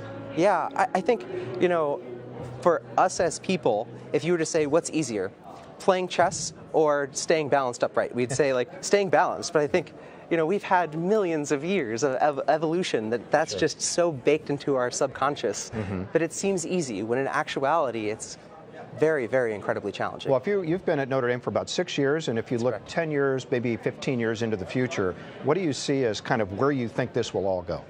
Yeah, so I think on the prosthesis side, I would love to get to the point where you could be wearing your lower extremity prosthesis and go to a wedding and do any dance move that you want with kind of the intimate control that we've enabled you. Right. On the side with legged robots, I'd love to see legged robots replacing, delivery drivers that are pulling crazy hours to deliver your packages. So I think we're getting close. Getting there. It's some of that is actually very exciting, and some of it can be very scary for people. And I assume that's part of the education process for you is talking through that. Yeah, 100%. About once a semester, I'll do outreach in the community. There's a program here in South Bend called the Starbase Academy. That's a DoD-funded outreach program for STEM youth, and we'll go and we'll take our robots and a lot of the questions that the students have are related to some of these concerns regarding Terminator-type robots. Right. And so it's really, really enjoyable to kind of talk through that with them. Well, it's exciting research that's going on. We're so thankful to have you here at Notre Dame, and especially thankful to have you here on Notre Dame Day. So, Professor Wensing, thank you so much. Thank you, Gary. All right. And we will send it back over to Summer Horan with more. Summer? Hey, Gary, thank you so much. Right now, though, our next guests are Jack Harrington and Nathan Walls, two University of Notre Dame's current School of Architecture students who carried out some fascinating research on traditional brick making at a historic kiln in the central Italian region of Umbria. Yeah, this is a lot to digest. So, Jack and Nathan, thank you guys so much for being with us here this morning. Thank you. Thank you. So, first off, can we talk a little bit more about your research that you guys conducted last summer? What is that and what did you learn? Yeah, for sure. So what I have here are 3 bricks. This one is a standard modern brick. So this was made on an extruded press, pressed through a die, cut with a wire, probably electronically fired, mass manufactured for sure. And I found this in the parking lot this morning. Oh my, well, easy pickings. Right. And that's in contrast to this one, which this is a brick in Professor Stephen Hartley's brick collection in the School of Architecture. This one was made by American slaves in the early 1800s. So you can see what 200 years of construction can do for the difference in bricks. And Luigi Bernasconi is the one that made this one. So our project, with the help of Professor Paolo Vitti, the Nanovic Institute for European Studies, was to figure out the differences between this brick and these 2 bricks and why those differences are important. And that's something that you guys have been able to learn over at the Bernasconi facility. What makes those studies so important? To me, I see a brick and a brick, but to you guys, there's so much more. Yeah, absolutely. So the Bernasconi bricks are used across Italy at virtually every important archaeological site. So that ranges from the excavations in Pompeii all the way to the Colosseum. The reason why it's important to use these sort of historically made bricks is as you're restoring the structures, you want the materials that you're using to be the same sort of, have the same sort of structural properties as what you originally had. So the Bernasconi bricks are used for that sort of thing. They're used for new construction as well. The Bernasconis have basically been making bricks the same way that the ancient Romans made them. And so it's this active living tradition. It's hard to get young generations into these sorts of trades, and so that's why it's so important to be documenting things the way that we've been doing it. And I love hearing from current students about the importance of this now, because that gets the younger generations excited about it too, you know? Absolutely. And we've been talking about the tangible. We're touching the bricks, we're feeling the bricks, but there's some intangible things that you guys have learned as well. Tell me just about that research and really both the tangible and intangible that you've understood from this. Totally. So we wanted to learn the tangible ways of how these bricks are made. So we looked at the tools, we looked at the clay, we looked at the furnace, we looked at just all the stuff you need to use to make bricks. And we did that in a whole bunch of different ways. We hand sketched a lot of things. We made measurements with different kind of scales and rulers. We used a lot of laser scanners to make 3D models and point clouds of the facility. It was a way of gathering information about what we need to make this process. But then there's also the idea of what happens when your dog walks across these bricks and they ruin them. What do you do? Like, what happens when rain starts coming through the ceiling? What happens when the bricks aren't stacked quite right in the facility? All of these questions and answers come about when you actually do the work. So the intangible knowledge was talking to the people who actually make the bricks, having dinner with Luigi, having just immersing ourselves in the act of making bricks to learn how it works. Because there's a lot of stuff you learn from doing it with your hands. We take a brick, we take like a minute and a half to make this handmade brick, and we drop it on the floor and it fails. Some of those guys, like Valerio, he can do it in 8 seconds flat and it's perfect. And so that's the information that you can't just look at and understand. You've got to do it. And it's very intangible, but it was the most important thing we could find. And I feel like there has to be a lot of other insights and lessons that you also took from this research. Can you tell me a little bit about that? Absolutely. So we came into the project thinking to ourselves, let's go and let's learn how to do this so well that we can come back to the United States then and replicate the process, which I think was a good goal, but we pretty quickly realized that it wasn't the most realistic thing because we learned the process is so responsive to the local conditions of that area. It's very much hyper-optimized to fit what's needed for that place. And so that's why it's so important to partner with the Nanovic Institute to go there. As the construction industry is working to deal with the mounting energy crises, I think the future might look something very similar to the Bernasconi process, where it's building traditions that are hyper-optimized and hyper-economically and environmentally efficient to meet a set of local conditions. And so it's so important to know where you're at, when you're at, and how you're making these things. We were just talking a little bit about the Clay Township here in South Bend, Indiana. That's where I grew up. And we talked about the clay that was used for those bricks, even here in the area at Notre Dame. Absolutely. Oh my gosh, I'm learning all sorts of fun new things about my hometown. But you guys have futures as well outside of Notre Dame. Can you tell me a little bit about what is next for both of you? Bricks, of course. Hey! I'm going to be using the bricks that I know how to make to help my architectural designs, and then I'm going to help my architectural designs influence my brick making. And hopefully the two will pair together quite well and for a very awesome future. And similarly, we've developed, I think, a sort of blueprint for documenting these building trades. And as we move forward in our professional careers and practice as architects, want to continue, okay, let's look closer to home in the United States. Let's engage actively with the building traditions that we have here. Let's work with them as partners in the structures that we're producing.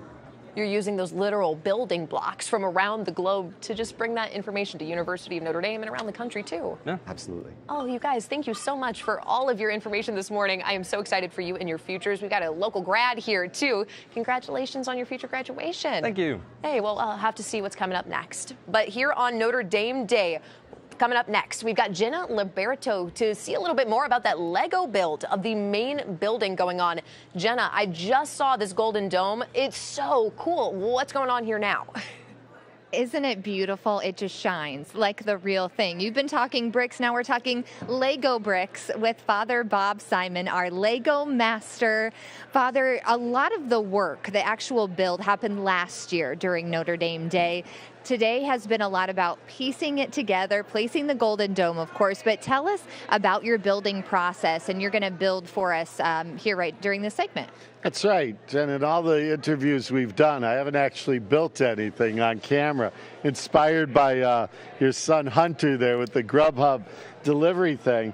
And I think it's good to do a little bit of building here, just because it's a reminder, too, that the only way a project like this happens is one brick at a time. You know, it's just one brick at a time, and the patience of that. One of the things I discovered on this build was really the prayerful nature sometimes, too, of doing especially repetitive, work on a building like this. Even the windows are actually two pieces, snapping in the glass, into them as well. But it's something I have to remind myself of when I'm working on a project like this too, is that nature of just one brick at a time. And sometimes I want it all accomplished yesterday, and I'll just sit and look at it and nothing really happens. It's a good lesson to remember in the whole of our life as well. Breaking things down into small pieces and just doing one little bit at a time. And this window you're building will go where? This will match. It's one of these side entrances. The one piece that Lego doesn't make is those dogs that are standing there at the base of those staircases. That's something I really lament, is that there isn't a piece I've found yet. There's probably a Lego-loving student here who can figure out some solution, for me to that problem. I was just going to say it doesn't exist yet, but maybe it will. We'll be checking in with you a little bit later, but thank you for showing us inside your process. I appreciate it. Okay, thank you. Back to you in the studio. Thank you, Jenna. Our next guests don't necessarily know each other very well, but they do have one thing in common. They've been awarded prestigious research opportunities at NASA. John Nana is a PhD student in aerospace mechanical engineering here at Notre Dame, and Nelson Bedillo Perez is a senior studying mechanical engineering with a concentration in robotics. Hey, thanks for joining us today on Notre Dame Day, guys. This is great. John, let's start with you. You're the PhD student, so tell us a little bit about what you've been doing with NASA and how you ended up coming to Notre Dame. Oh, thank you for the question. Sure. I was born in Lower Kabete, Kenya, but I attended high school out in St. Louis, Missouri. But I always had an interest in the nuts and bolts of things since I was little. So when I was young, I would be building cattle barns with my grandfather. And so after high school, I attended college at Missouri University of Science and Technology. And out there I got my bachelor's in mechanical engineering. But during that time, I also had the opportunity to do undergraduate research in robotics. and that's what really sparked my interest in robotics. And so during my senior year, I applied to Notre Dame, and I had an opportunity to do a college visit. And during that college visit, I got to interview with my current advisor, Dr. Patrick Wensing, and I got to see the work that his lab was doing and the advancement they were doing within the robotics community. And that was the instant that I knew that Notre Dame would be my home for the next few years. And so my current research with Dr. Wensing focuses on motion control for quadrupeds, essentially four-legged robots. Like, how can we enable the robots to walk from one place to the next and do so efficiently and without falling over? Yeah, I had the pleasure of interviewing Professor Wensing just a few minutes ago and learned a lot about robotics just in that few minutes he was on. Fascinating work. So what is NASA interested in? Would this be for like probes or things that they would use on foreign, extraterrestrial soils of some kind? So within the NASA mission, they're looking to be able to go to different planets such as Moon and Mars. And so they need robots to be able to work side astronauts. And so our work is how can we enable robots to help the astronauts explore these planets and be able to collect samples, for example, and be able to do some of the work that the astronauts don't necessarily have to be doing. And so we can offset that work to the robots themselves. Well, of course, it's less expensive usually for robots than it is to send people. You don't have all life support systems and all that sort of thing, so it makes a lot of sense. Nelson, let me talk with you here. Tough act to follow, but what kind of work are you doing with NASA? So last summer I worked on the Extreme Environment Robotics Division on a new mission to Venus, where I worked on developing new high-fidelity prototypes for a balloon mission to Venus. I will probably launch in the next 10 to 20 years. I will explore the atmosphere there. And here at Notre Dame, I've been doing a lot of work on soft robotics that are highly adaptable robots that can go into confined spaces, like disaster zones, and also go inside of a human body and be highly adaptable. Well, there is some commonality here because we think of disaster zones as being uninhabitable, very dangerous. Venus is one of the most dangerous and uninhabitable places that I can think of. Tell us a little bit about the atmospheric pressures and the heat and things that you had to deal with there. Yes, so that's very interesting because in the cloud layer of Venus, approximately 50 kilometers above the surface, the pressure is actually very similar to what we experience here on the surface of Earth. And that's why we think there's very interesting things going on there because you have high temperatures, similar pressure to Earth, a more highly acidic environment than here. But if all those things are similar, then there might be something else that is similar, maybe some chemical reactions, and that might be conduce to life. So really interesting things to explore there. The less I knew, and this I may be totally off base now, but at one point at least, there had never been a probe of any kind that had survived on the surface of Venus. Is that still true? I mean, they just get eaten up by the pressure in the acid. Yes, that's true. And with this new balloon mission, the plan is to extend the life of those probes to months at a time. And now that I'm going to my PhD at Harvard University, this fellowship will allow me to greatly extend the capabilities of these missions by implementing soft, highly extendable grippers to those aerial platforms so it can explore the atmosphere and also go down to the surface of a planet, do exploration, get samples, bring them back in a efficient and cost-effective manner. That's amazing stuff. So, and I'm sorry, by the way, that you're going to Harvard, a football school, but good luck to you there. John, let's come back to you. And I mean, do you collaborate with you and Nelson haven't really talked about this, but there's a lot of commonality in what you're both working on.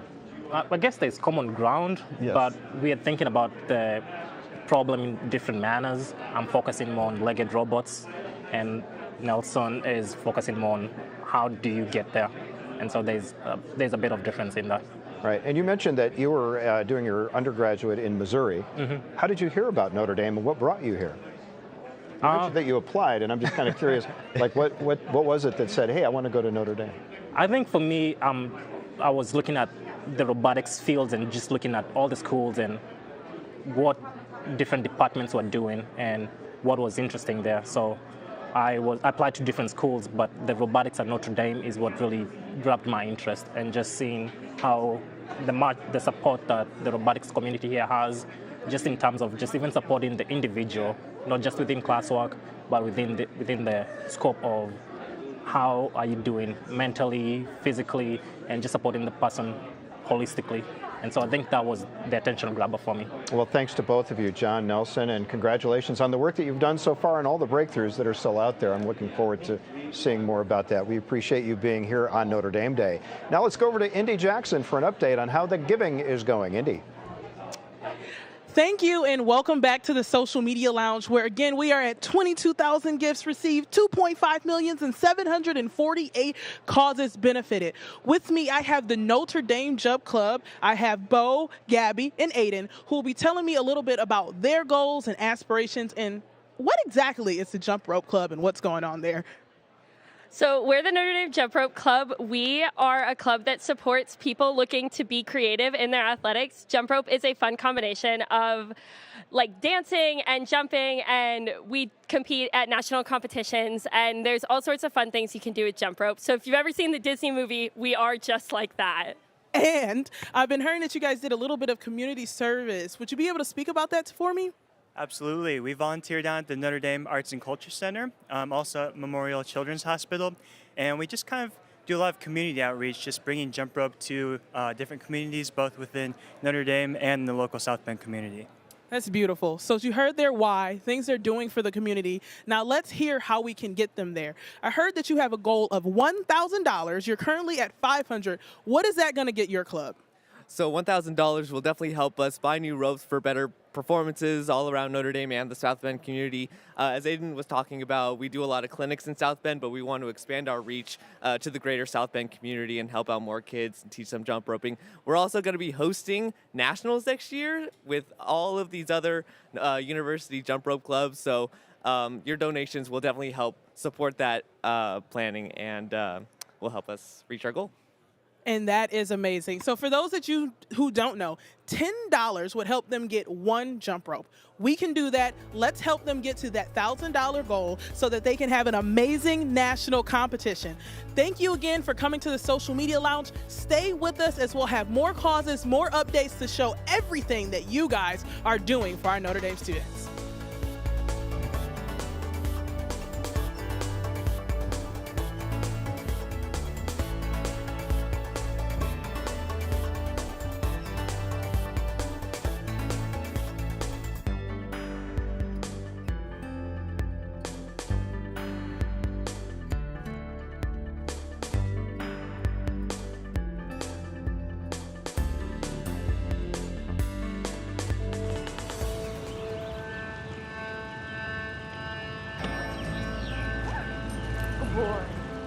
Growing up, I could do everything anyone else could.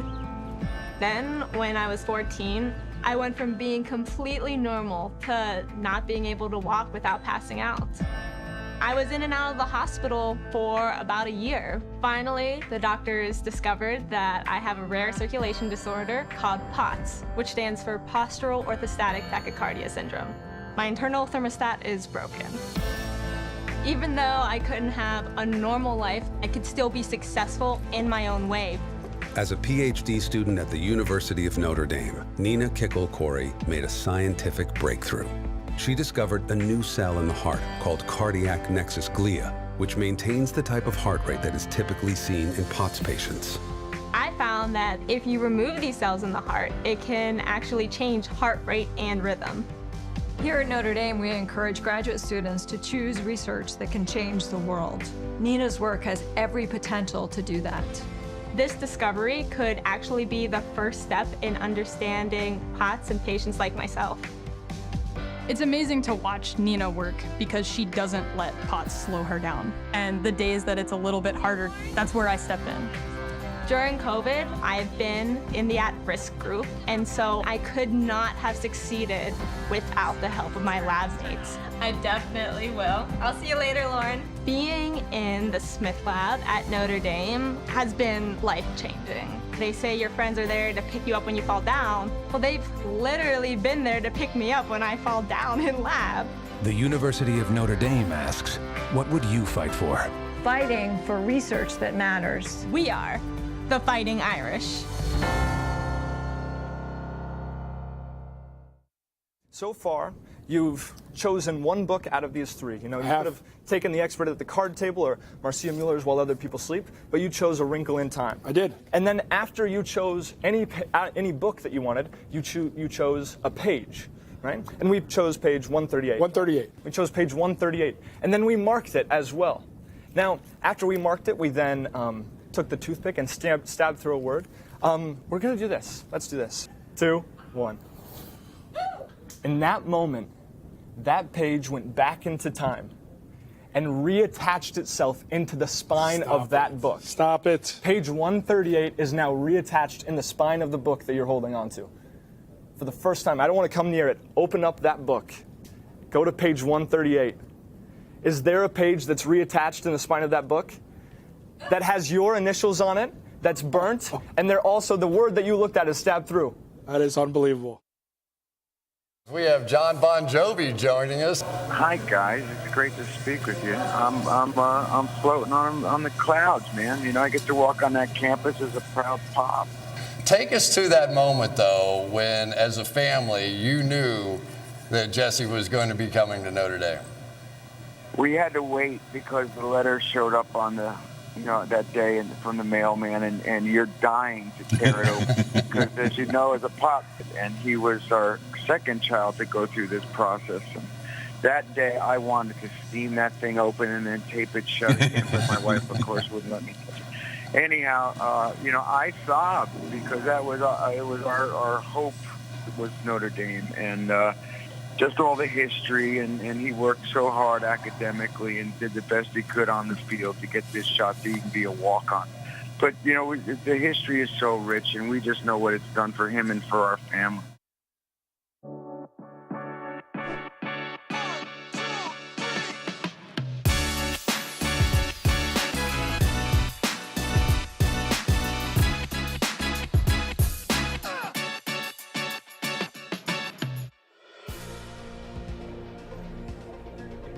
The sun is out over Notre Dame Stadium as we welcome you to Hour 9 of the 10th Annual Notre Dame Show, a global celebration of all things Notre Dame. Welcome inside the Duncan Student Center. I'm Eamon McEnany. And I'm Chloe Agnew, and we're here live on campus at Duncan Student Center to share great stories about the University of Notre Dame and the people who make this place so special. That's right. These stories will be coming to you live over the next few hours. It includes interviews with students, professors, student athletes, alumni, university leadership, Notre Dame celebrities, and performances by Notre Dame student music groups. We're inviting you to participate by making a gift to any of the more than 900 student causes on campus. Just go to the Notre Dame Day website at notredameday.nd.edu. If you're not watching from there already, click on the green Make a Gift button, type in any cause at Notre Dame that you'd like to give to, and complete the giving process. We have some exciting guests over the course of today's broadcast, including an American TV icon, a miracle COVID survivor who ran the triathlon, and a National Baseball Hall of Famer, so you'll want to stay tuned. We'll be broadcasting from now until 2 p.m. and then again from 6:42 p.m. to midnight tonight, all Eastern Standard Time. And coming up this hour, we'll talk to a world record holder in swimming, a bronze medalist Olympic runner, and so much more. And Chloe, I believe we also have an update on the progress of our Irishman triathlete, Joey Quinones. That's right, Eamon. Joey has completed 46 miles, and he is currently now in mile 47 of the 112-mile bike route. Fair play to you, Joey. Keep going. Good luck to him indeed. Now, before we get to the rest of our stories for this hour, let's go to Tim Kenny for an update on the giving. Tim, take it away. All right, hey, thanks so much. So impressive what Joey is doing over there, and he doesn't even look like he's broken a sweat yet. Just blowing me away. Taking a look at our leaderboards here. Remember, we have these hourly challenges that are going on, and there's $500 extra that are going to the clubs that bring in the most gifts in the last hour. Bullet Praseghian sitting up top in terms of total dollars raised, but the Nanovic Institute actually had a huge hour, so it looks like right now they're going to get that extra $500, and they've actually hit their goal as well of $3,000 in their 30th year, so really kind of awesome connection there. taking them up, looks like maybe even closer to 4,000 for what they've had there. So congratulations to all the centers and institutes who had so much there. And I actually brought Indy back. She's going to kind of speak to a little bit about one of your favorite causes, right, for Notre Dame Day. Yeah, today I am representing the Notre Dame track and field and cross country team. So I just wanted to share a personal story. I was a thrower here from 2013 to 2017. In September of last year, I lost my coach to a battle with multiple myeloma. So all of the proceeds that will be going to their track and field fund will be going to honor his legacy and his memory through a beautification project of the track. Now, the reason why I'm asking for your support is because the student athletes have had so much resilience. The reason why we're doing a beautification process is because even through his sickness, he was able to coach athletes to the national level. Even after his sickness, the athletes have been hitting the national ranks, are going to a big track meet after this. So anything that you guys can do to help us get this off the ground is much needed. So that's why I'm up here. Thank you so much for all your effort and energy. And Tim, you said something about there being a challenge. What challenge do we have? So we got another challenge coming up this hour. It's ND in the community. So take a look at our leaderboard here. Take a look at some of these groups that are in this ND in the community division. These are the groups that are, students are getting out into the South Bend area, the Michiana area, and working with people who are around this place and people who are really like homegrown here. So this is an awesome spot. If you're in the area, if you're a local, Notre Dame fan, Notre Dame alum, make a gift this hour, and whichever group gets the most, again, is going to get that extra $500. And if you're watching around the country, think about, what it is in your local area that matters most to you. You can have that same effect here in the Michiana area. So Robinson Community Learning Center, just down the road from us here on campus, does so much work with that northeast neighborhood of South Bend that is just so cool to get to see. But also we look at, Alliance for Catholic Education, that's a national, outreach that you're having there, right? Mm-hmm. And each of these groups, Make-A-Wish, all these Adopt a Family, things that we really know from, maybe in your own local area, but they've got that local chapter here too. So take a second, hit that green Make a Gift button, add this group on, and help us kind of push it up there. Come on, Irish. We got this. Let's go back up to the studio with David. Gotta love the enthusiasm, Tim. Thank you very much. Our next guest is Kelsey Dahlia, Olympic athlete, world record holder, and associate coach of the Notre Dame swimming and diving team. Kelsey, welcome to Notre Dame Day. It's an honor to be here. Thanks for sitting with me. Yeah, looking forward to it. So describe your journey to the 2016 Rio Olympics and what that experience was like for you. Well, it's crazy that it was already 7 years ago. It feels like it just happened, and it was really a dream come true. I mean, all growing up, my friends' parents would tell me, my friends would say, oh, you're going to the Olympics, but I knew the reality of it and how much hard work it took, and I just didn't think I could be one of the lucky ones, but I accomplished that goal. I was a little bit of an underdog going into it, and just a dream come true to get to share that with my family in the stands and earn a spot on the Olympic team. Wow, what an awesome moment. Now, you were a world record holder in the 4x100 medley relay. How can you even begin to describe that feat and what it was like to be on that team? Mm-hmm. That happened the year after the Olympics, and the Olympics wasn't exactly everything I wanted, so I was really hungry to get back at it that next year. And so to earn a world record that next year, be on the podium representing my country, was really surreal, and it still holds to this day. So I'm really proud that even though I'm out of the sport, I still have my name in the record books, and that's something that I'll remember forever. That's impressive. 6 years and counting, and it's still holding up. That's great. Now, I guess that you just answered our next question, but what would you say is your greatest honor from your swimming career? Yeah, there's a lot. I got to travel just representing the team USA at all these different meets was really special, and getting to put the American flag cap on my head never got old. So all of those moments are really special, and yeah, it's hard to pick just one, but really grateful for my time on the national team. And as we mentioned, you're coaching here at Notre Dame. So outside of the obvious connection to Coach Lindauer, what drew you to Notre Dame and the coaching staff here on the swimming team? Yeah, Notre Dame's a really special place. I've got to figure that out even before I came here. Faith is really important to me in my life, so I wanted to be at a place where I could continue to have faith conversations with my student athletes, and I also just wanted to give back to the sport of swimming. I loved the sport even when I retired about a year ago, and so I wanted to stay involved in the sport and share a little bit of what I learned over the years. Now, you guys just finished your first season as a coaching staff here at Notre Dame. What would you say you're most proud of after year one? Mm-hmm.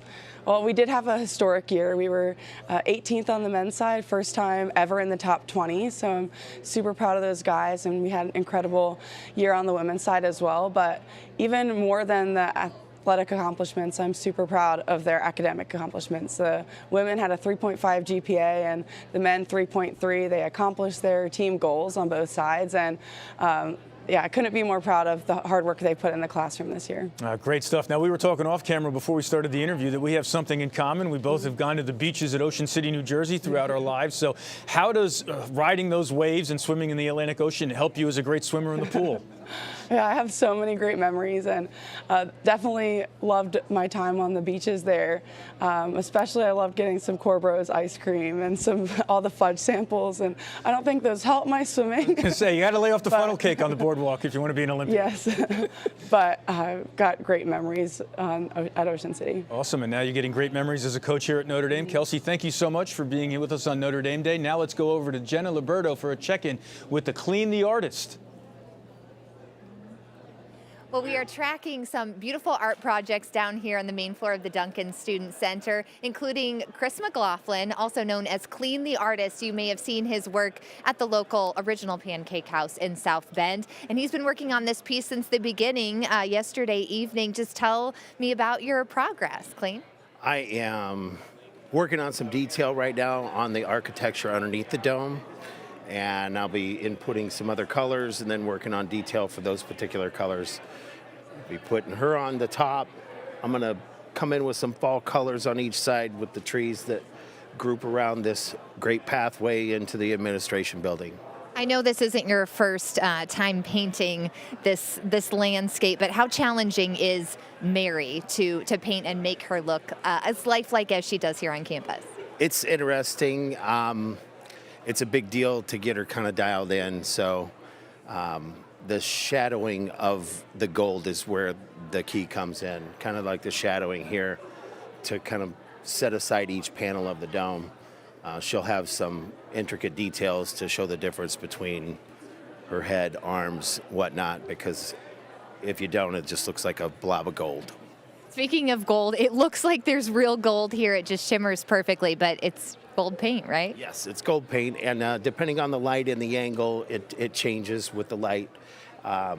It's nice because it kind of gives a shimmer to it, a natural look to a degree, and it kind of adds a different element to it. I'm going to feather some of the gold into the sky as well, as I've said before, to show that Notre Dame's spirit reaches around the world, which is what this is all about. So. And then what happens to this piece when Notre Dame Day is through? So this piece will be unveiled and finished by the, I think, 11:13 spot for me tonight, and it'll be sold for $1,842, and it's all for the fundraising mechanism of Notre Dame Day 2023. And you're on track, right? Yes, I am on track. We can't wait to see the finishing products. We'll be checking in with Clean soon. In the meantime, we'll take a short break, and we'll be back with more Notre Dame Day soon.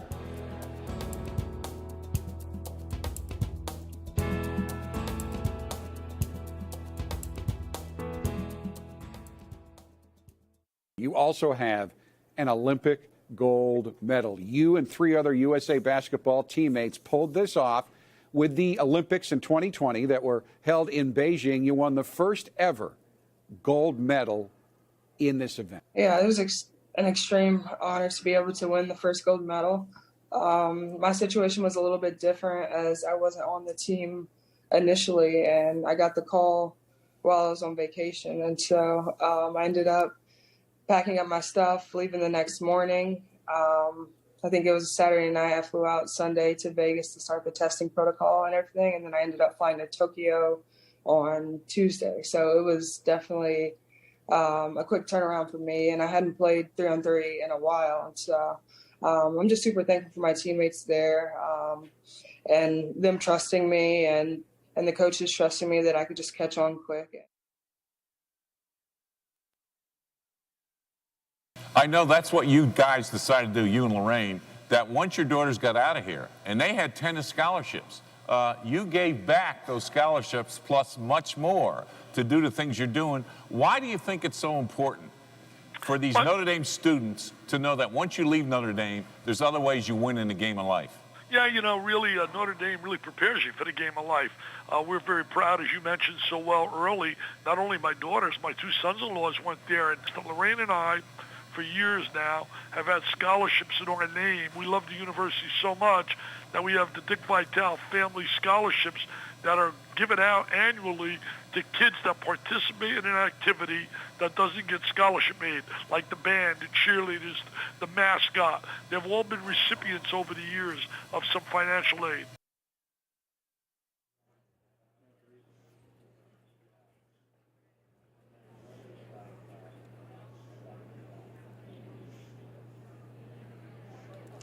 Thank you so much. Welcome back to Notre Dame Day. Our next guest is Elizabeth Messman, a senior political science and philosophy major who has not only spent much of her time as a student performing digital forensic investigations for St. Joseph County, but she has also performed the rare feat of getting a perfect score on the LSAT. Elizabeth, welcome to Notre Dame Day, gal. Thank you so much. Thank you for being here. Okay, so let's start with the LSAT score. How does one even go about getting a perfect score like that? I mean, what's your studying routine like? Well, I did study a lot, but there was definitely a little bit of luck involved too, I would say. I tried to take a full-length practice test every single week, and I studied about 5 to 10 hours outside of that every week as well for about 2 months. Wow, the discipline is just incredible. What's even more remarkable is that while spending all of that time studying, you've also been working with St. Joseph County at the prosecutor's office as a digital forensics investigator. Tell us more about digital forensic and what's your experience as an investigator? What's that entailed? Yeah, so I am sworn as law enforcement, and I get to write search warrants for St. Joseph County, and then when phones are seized in investigations around the county for things like homicide, robbery, and all of that stuff, they bring it to our cybercrimes unit, and then I get to do the digital forensics on it, which involves looking through their phones for evidence and then reporting back to the detectives on the case. So what are some of the most interesting cases that you've worked on so far? Yeah, I've worked on a lot of homicide cases, a lot of robbery cases. One of the most memorable ones for me was working on a cold case that hadn't been solved for about 6 years in the county. I was able to look through some Facebook data for that case, so working on something like that was really cool. Wow, sounds like a good true crime podcast to make. Yeah. What are some of the things that you've learned working in the prosecutor's office that you didn't encounter, say, in the classroom?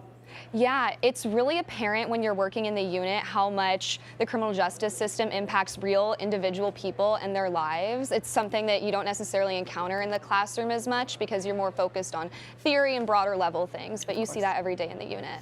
So finally, you're graduating this year. What do you plan on doing next, and are you off to law school? What's next for you? Yes, so I'm going to take the summer to just relax, but then in the fall I'll be attending Harvard Law School. Wow, how fantastic. Elizabeth, all the best of luck to you. Good luck in Harvard, my goodness, and thank you so much for joining us on Notre Dame Day. Back over to you. Thanks, Chloe. I appreciate it. It's good to be here. Well, I have the honor and privilege to be able to talk to Molly Seidel.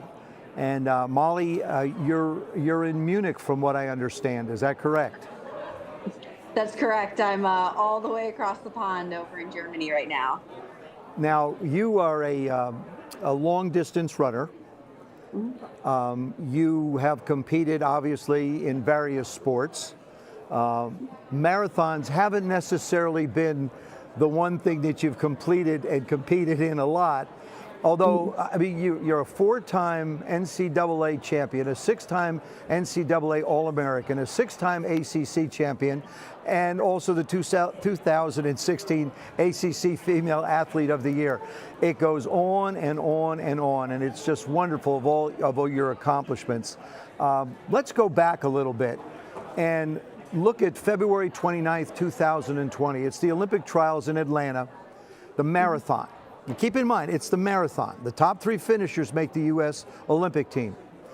You made a surprising choice in an attempt to compete in that race. Now, how many marathons had you run prior to that? Yeah, prior to that point, I had never run a marathon before. I was mainly focusing on the 10 kilometers to try and qualify for the Tokyo 2020 Games. And it kind of seemed like a fun thing to do. My coach and I didn't really think too deeply into it. It was like, hey, like this will be a great way to maybe set up for 4 years down the line of actually going for the team. So I had qualified off of running a half marathon about 2 months earlier, and got to the line in Atlanta being like, hey, like this will be a really cool experience. It's like the biggest Olympic trials the U.S. had ever held. We had about 400 women in the race. And it just seemed like it was going to be a really fun day. But yeah, I had never done a marathon up to that point. That's great. It's just, okay, you're 0.2 miles, whatever. Why not just go and have a little fun? I've been working on the 10,000 meter, but let me just see what I could do and run a little bit further, I guess you could say. So it really wasn't the coach's idea. It really wasn't your idea. It was just a good idea. Is that the best way to look at it? Honestly, it was my sister's idea. I was living with her We in got Boston. to the bottom of that. I know. We were living together in Boston, and after I got the qualifier off the half marathon, my sister Izzy, who also is a great runner in her own right, but she was like, hey, like, why wouldn't you? Like this is kind of like something that you can like brag about to people, that you got to like run at the Olympic trials for your first marathon. And I was like, oh, I guess that would be kind of fun and like a fun challenge to do. So yeah, it was definitely Izzy's idea. The old sister reverse psychology move. I've heard that before from a lot of different people. So how did you feel entering the race? I mean, did you feel like you had a chance to make the Olympic team, or was it just, I'm just going to go out here and enjoy the moment, I guess you could say? Yeah, it was the kind of thing where my coach and I had discussed that like on my very best day, I might get third. And on my worst day, I might get like 20th. So we knew that I could finish pretty high based on my fitness, and but going into it, no, in all realistic, like it just wasn't going to be a race that I was going to qualify for the Olympics for. It was an incredibly deep field. Molly Huddle, who's a former Notre Dame runner as well, was in the race, who I just idolized. And so I was seeing women like Molly or Desi Linden and some of these women that are heroes of mine that were in this race. And I'm like, yeah, they're the ones who are going to be qualifying. I'll just run my race, have some fun with it. Now let's fast forward to the Olympic trial, the Olympic marathon trial. Can you walk us through the morning prior to the race, and what kind of a routine did you go through to get ready for the race?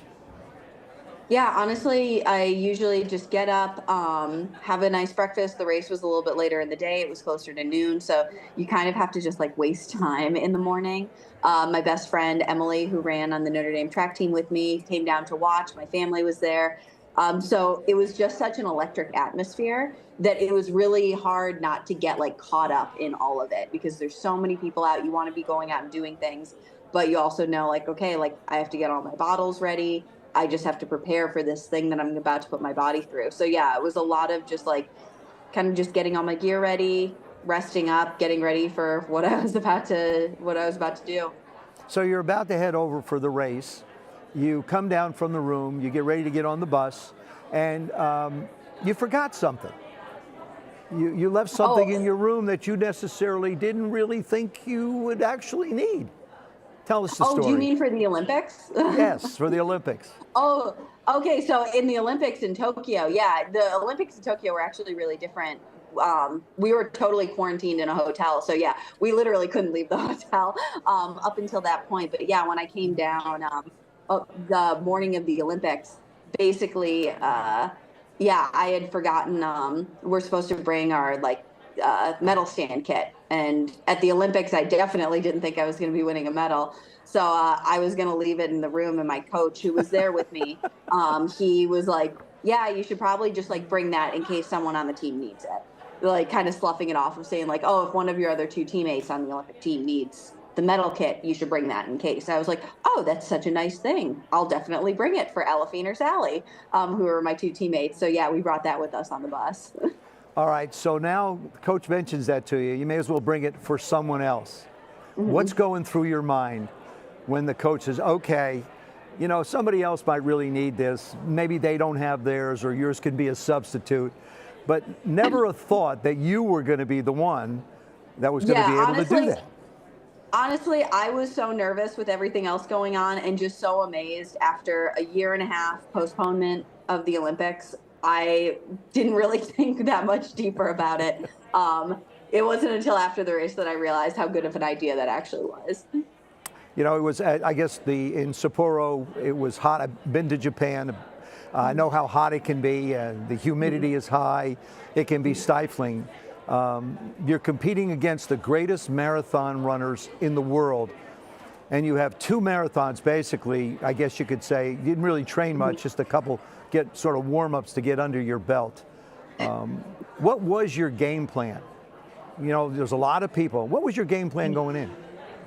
The game plan going in was honestly, even though I knew that it was going to be a super long shot to get a medal, I really just wanted to go out and race as hard as I could and see what I came away with, knowing full well that if I really put myself out there and if a lot of things went right, that I could be in contention for it. I think with a race like the marathon, there's a lot of skill that goes into it, and everyone who steps to that line is really talented. It does require a lot of things to go right on the day, and I really lucked out with that heat because I'm a very good runner in the heat. And so I think a lot of people struggled, and it was one thing that, like, I can look back, and as miserable as it was running in that, like, that heat is the reason I have the medal. Okay, so take us through the first 20 miles of the race. And we have some video that shows your positioning. So there we are, there you are. What's it like? So it's kind of crazy. It was very packed up. There were a ton of people still in it. We weren't going, we were going fast, but not like world record pace by any means, just because of the heat. And as you can see there, we were pouring water on ourselves. We were pouring ice on ourselves. My teammate Sally and I were passing ice bags back and forth. And the first 20 miles of the race are effectively setting yourself up for that final 10K. And basically trying to keep yourself as relaxed as possible while staying with that lead pack, to be able to put yourself in the position. So in the final 6.2 miles, you can really start racing. Now you're at 21 miles, you're into the race, you're running at the front of the group with 5 others who've separated themselves from the pack. You're basically leading the Olympic marathon, okay? With only 5 miles to go, what are you starting to think now? Like you said, the first 20 sort of sets it up. Now it's mile marker 21, and now it's game on, right?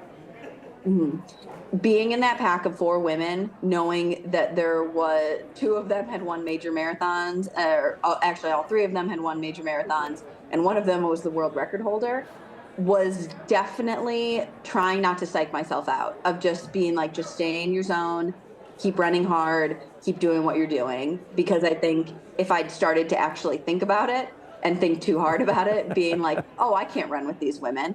But I think just being able to stay very present in the moment and not think, oh, I'm leading the Olympic marathon, just think, I'm just running a race. And I think that's what kept me calm. Now, I'm going to preface this next question by making this statement.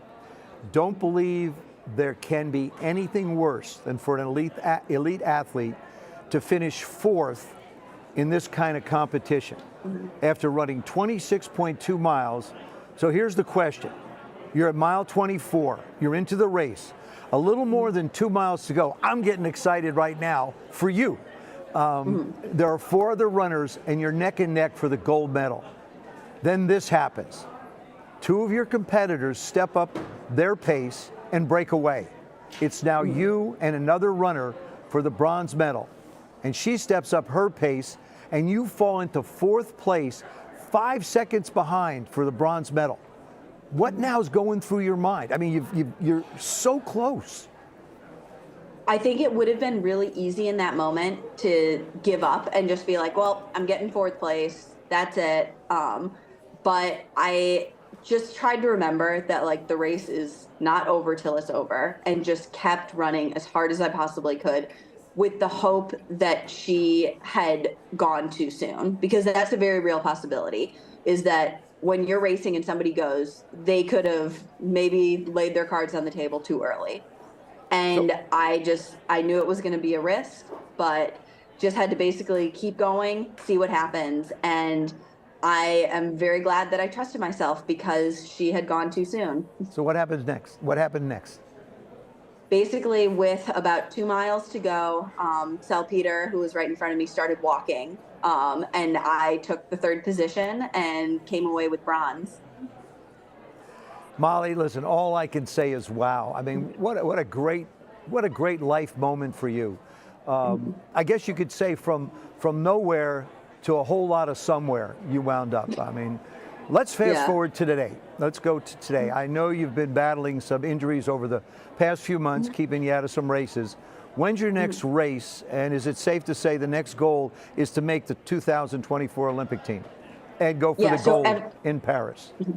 Yeah, so everything that I'm doing this year is to try and prepare for our Olympic trials next February. So I'm still putting some races on the calendar for this year. I'm out here in Germany right now getting some medical treatment and visiting my sponsor Puma.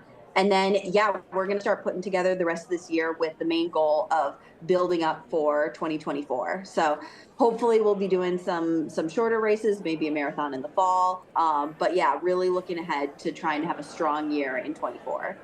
Well, Molly, I can tell you this, your Notre Dame family is extremely proud of you. We know we'll be cheering you on. And thanks for spending a few minutes with us on Notre Dame Day. Stay safe, heal fast, and we'll be anxious to watch you. Thanks so much for having me on. You betcha. Back to you, Chloe.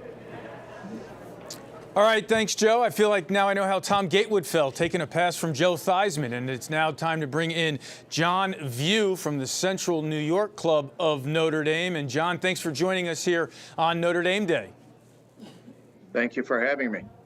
Tell us about your Notre Dame experience and how you came to be involved with the Notre Dame Club of Central New York. Sure. I was a graduate student. I did my undergraduate work at St. Leo College, now St. Leo University, down in Florida, and happy to be an alum of St. Leo, but St. Leo helped prepare me for my graduate studies at the University of Notre Dame. Upon graduation, I came back to the Central New York area, down in Binghamton, was involved a little bit with the club, and then a few years later moved to Syracuse, New York, and have been actively involved in the club for many, many years. The first event I ever did was helping with the then Notre Dame hockey team. Used to play a hockey tournament here in Syracuse around the holiday time, and that was the first alumni event and the first club event I got involved with. Have since served as a club president. I'm currently back as the club co-president with Rebecca Croucher, and happy to do so. What are some of the main events or activities that the Notre Dame Club of Central New York holds each year? Sure. First and foremost, Notre Dame Day is a significant club event for us because it's one of our major fundraisers for the scholarship dollars that we provide to the students of Central New York, Syracuse area who attend Notre Dame. So later today, you'll see a big bump up in the Central New York contingent. Being in the ACC, we try to host teams for events. This past fall, we obviously had a huge tailgate for the victory over Syracuse University in football. Once a month, the club goes down to the Samaritan Center to serve breakfast. We are a very active participant in the Notre Dame Bridge program, used to be the summer service student program. We will be hosting 4 students this summer. We just had a Hesburgh lecture recently. We continue to do an annual bus trip. COVID kind of put an end to that for a few years, but we're back onto that. We're a very active club, and we enjoy providing service. And one of the things we'll be doing this Saturday is the Global Service Day for the university. You mentioned the football team's win at the Carrier Dome this season. Obviously, Notre Dame and Syracuse have been in the same conference now for decades. Syracuse with a very passionate fan base of its own. So give us a feeling. What's it like when Notre Dame comes to town, not just for football, but obviously for basketball, even lacrosse now, and men's and women's lacrosse is a big rivalry. So how exciting is it for your club members and the area in general when Notre Dame comes to town? Extremely exciting. If you look back over the history, no matter what sports team from Notre Dame that comes in to the Syracuse area, that's usually one of the largest crowds that you'll see, whether it's in the Dome, at the soccer stadium, back in the Dome for a lacrosse game. I was just here a couple of weeks ago for the men's great comeback over Syracuse. They were up big early. Syracuse came back, actually took a 1-point lead, and then Notre Dame went on an 8-0 run in the fourth quarter to win the game. So we love having the Irish come to town. Yeah, that was a great fourth quarter for Coach Corrigan's squad as they continue to take care of Syracuse in the ACC. Finally, John, what else do you have planned for the future of the Notre Dame Club of Central New York? Well, we have our Universal Notre Dame celebration coming up. We're going to have Julie Schreiber from the university come and speak to the club. We're excited about that. The 4 students that will be here this summer for the ND Bridge program gives the club members an opportunity when they're not working at the Hope Print Foundation for us to get to know them, take them out, have a dinner or lunch or whatever. And then obviously this Saturday, the Notre Dame Global Service Day, where we will be working with the Tiny Homes for Good, which provides a home for people who have been homeless. It's only a 300 square foot home, but we're looking forward to that this Saturday. All right, quickly here. Can you help Notre Dame alums get a reservation at Dinosaur Barbecue? Can we drop your name the next time we're in Syracuse? Absolutely. All right, John. Thank you so much for joining us here on Notre Dame. All right, great stuff. Now let's go down to Litchfield at the performance stage.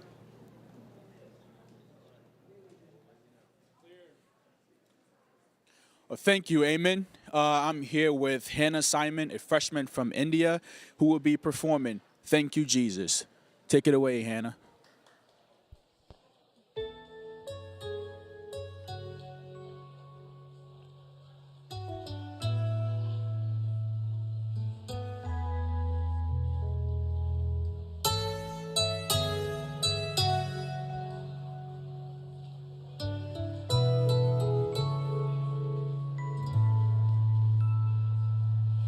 Thank you, Jesus, for your love.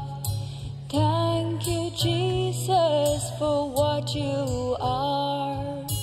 Thank you, Jesus, for your love. Thank you, Jesus, for what you are.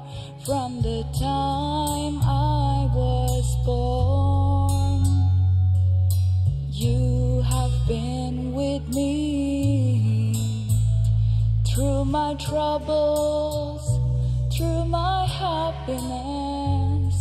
Your love was with me. Thank you, Jesus, for your love. Thank you, Jesus, for what you are. Thank you, Jesus, for your love. Thank you, Jesus, for what you are. Help me to love you the way you love me, Lord. Help me to do your will. Help me to love you the way you love me, Lord. Help me to do your will. I'm a sinner, a meek sinner. Help me to love you, Jesus. I'm a sinner, a meek sinner. Help me to love you, Jesus.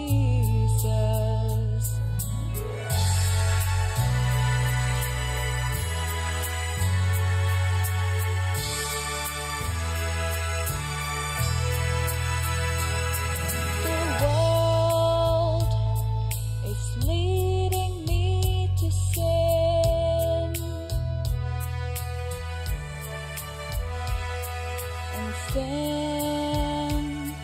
is moving me from you.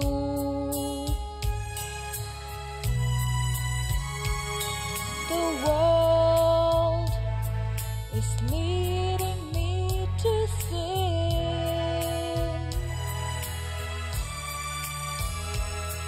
and sin is moving me from you. Jesus, hold me close and don't let me go. Jesus, hold me close and don't let me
What a beautiful performance. Thank you so much, Hannah.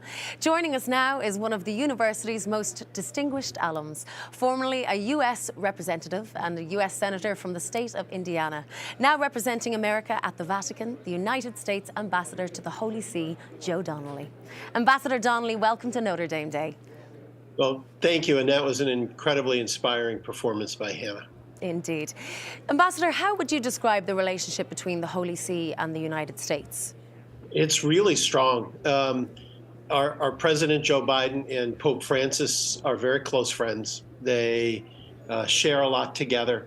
And my work with the Vatican, we meet on a regular basis. We talk about issues, obviously, across the world, trying to help Ukraine, trying to make sure that we can fight climate change. And so the relationship is as strong as it has ever been.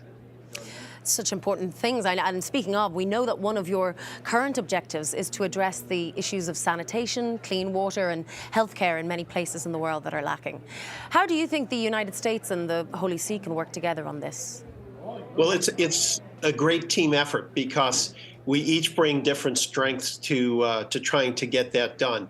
We can bring technical skills and abilities to try to make sure that we can provide clean water and sanitation to different areas of, for instance, Africa.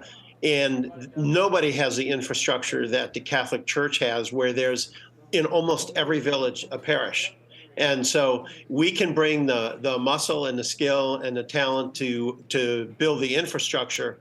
And the Vatican works together with us to tell us, here's the perfect places for it to go. That's wonderful. From your view in Rome, how important are educational institutions like Notre Dame to accomplishing the United States and the Holy See's shared visions of peace and human dignity? Well, Notre Dame is really special, not only back home, but here in Rome as well, and at the Vatican. When I'm at the Vatican, people go, oh, you're one of the Notre Dame folks. And we have Notre Dame Gateway. Just last week, we had approximately 40 to 50 of the students over for hamburgers and hot dogs. Wow. At my house where I live here. And they didn't leave their appetites in South Bend. They brought them with them here in Rome. So it's a wonderful relationship that the university has with the Vatican, the presence they have here in Italy. And so everywhere you go, for instance, sometimes I'll wear my Notre Dame sweatshirt. And it's incredible how many times I get stopped on the street by folks saying, we love that school. And I'm like, yeah, that's my school. Yeah, you and me both. That global ND spirit, you gotta love it. How did your Notre Dame education prepare you to be a U.S. ambassador, do you think?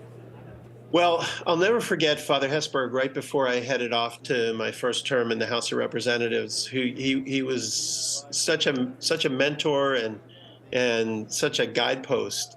Said, Joe, just always remember, don't do what's easy, do what's right.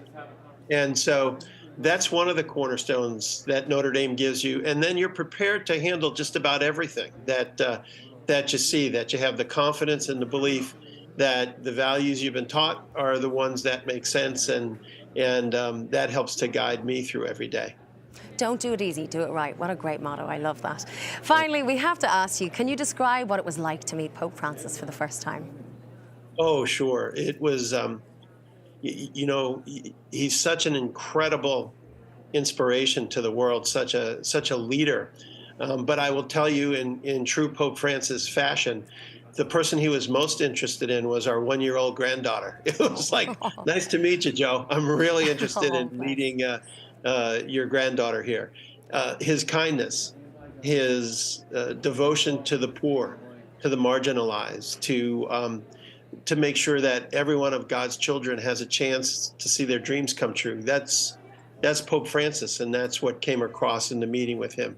He also is extraordinarily anguished about Ukraine.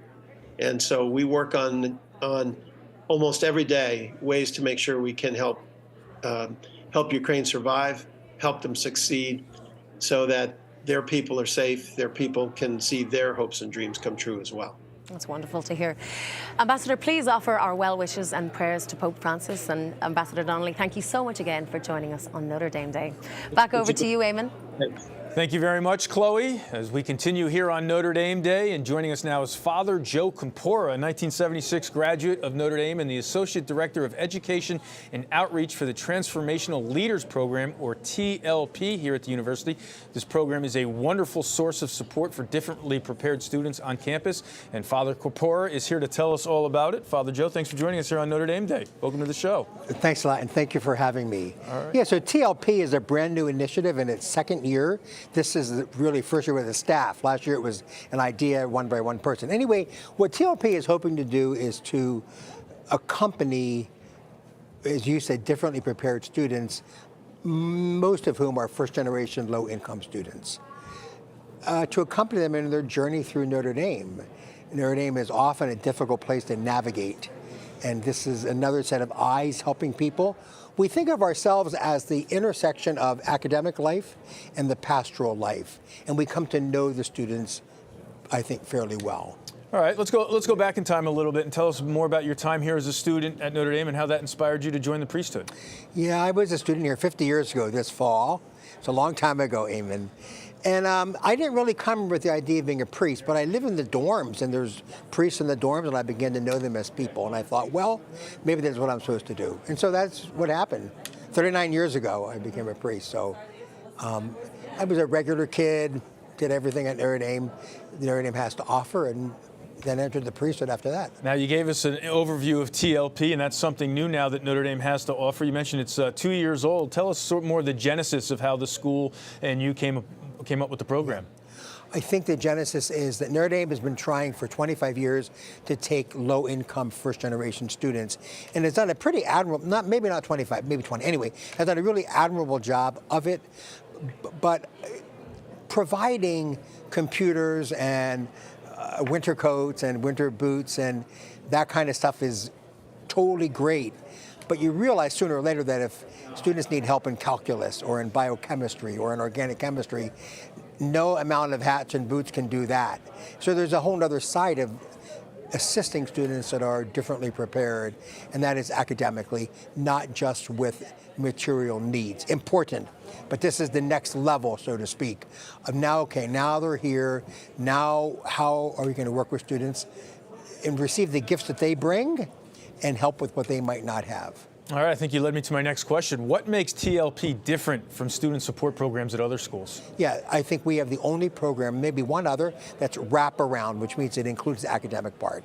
Many schools are now providing this kind of material support, plane trips, clothing for professional, money for professional clothing, that kind of stuff. But I don't think maybe one other school is the only one that's really trying to provide the academic, pastoral support that students might need. So that's how it's different. Talk to us more about personalized accompaniment and why that's so integral to the long-term success of students. Well, think of your own life. Whatever success you've had is probably because someone has personally accompanied you along the way. And so that's our job, is to personally accompany students.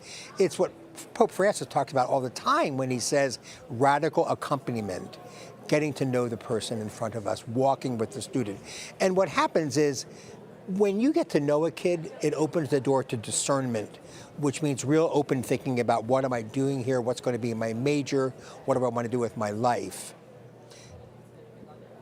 Does that answer your question? Yeah, absolutely. It does indeed. And it sounds like a great program that has a lot going on. So what's the future? What's the next step here at Notre Dame for TLP?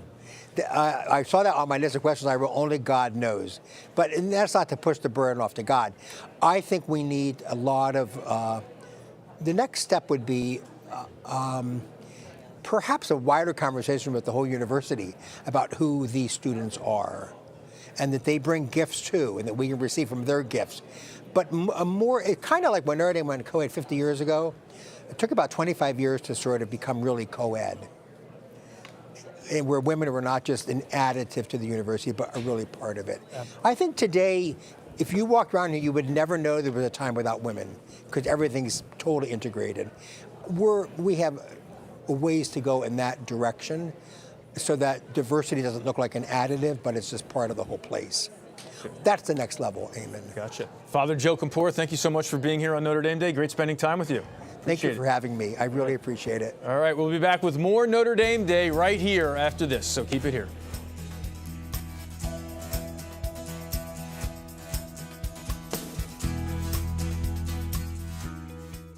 Welcome back to La Fortune. Vic Lombardi here, taking one for the team.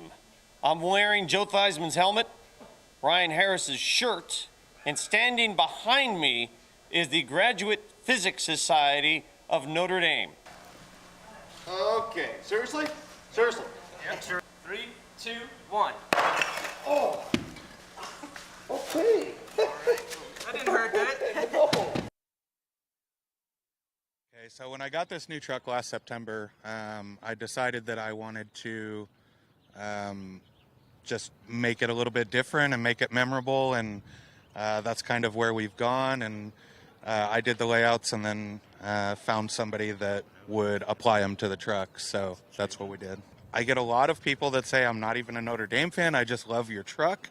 But with the Notre Dame fans, I always get good thumbs up and horn honks and things like that.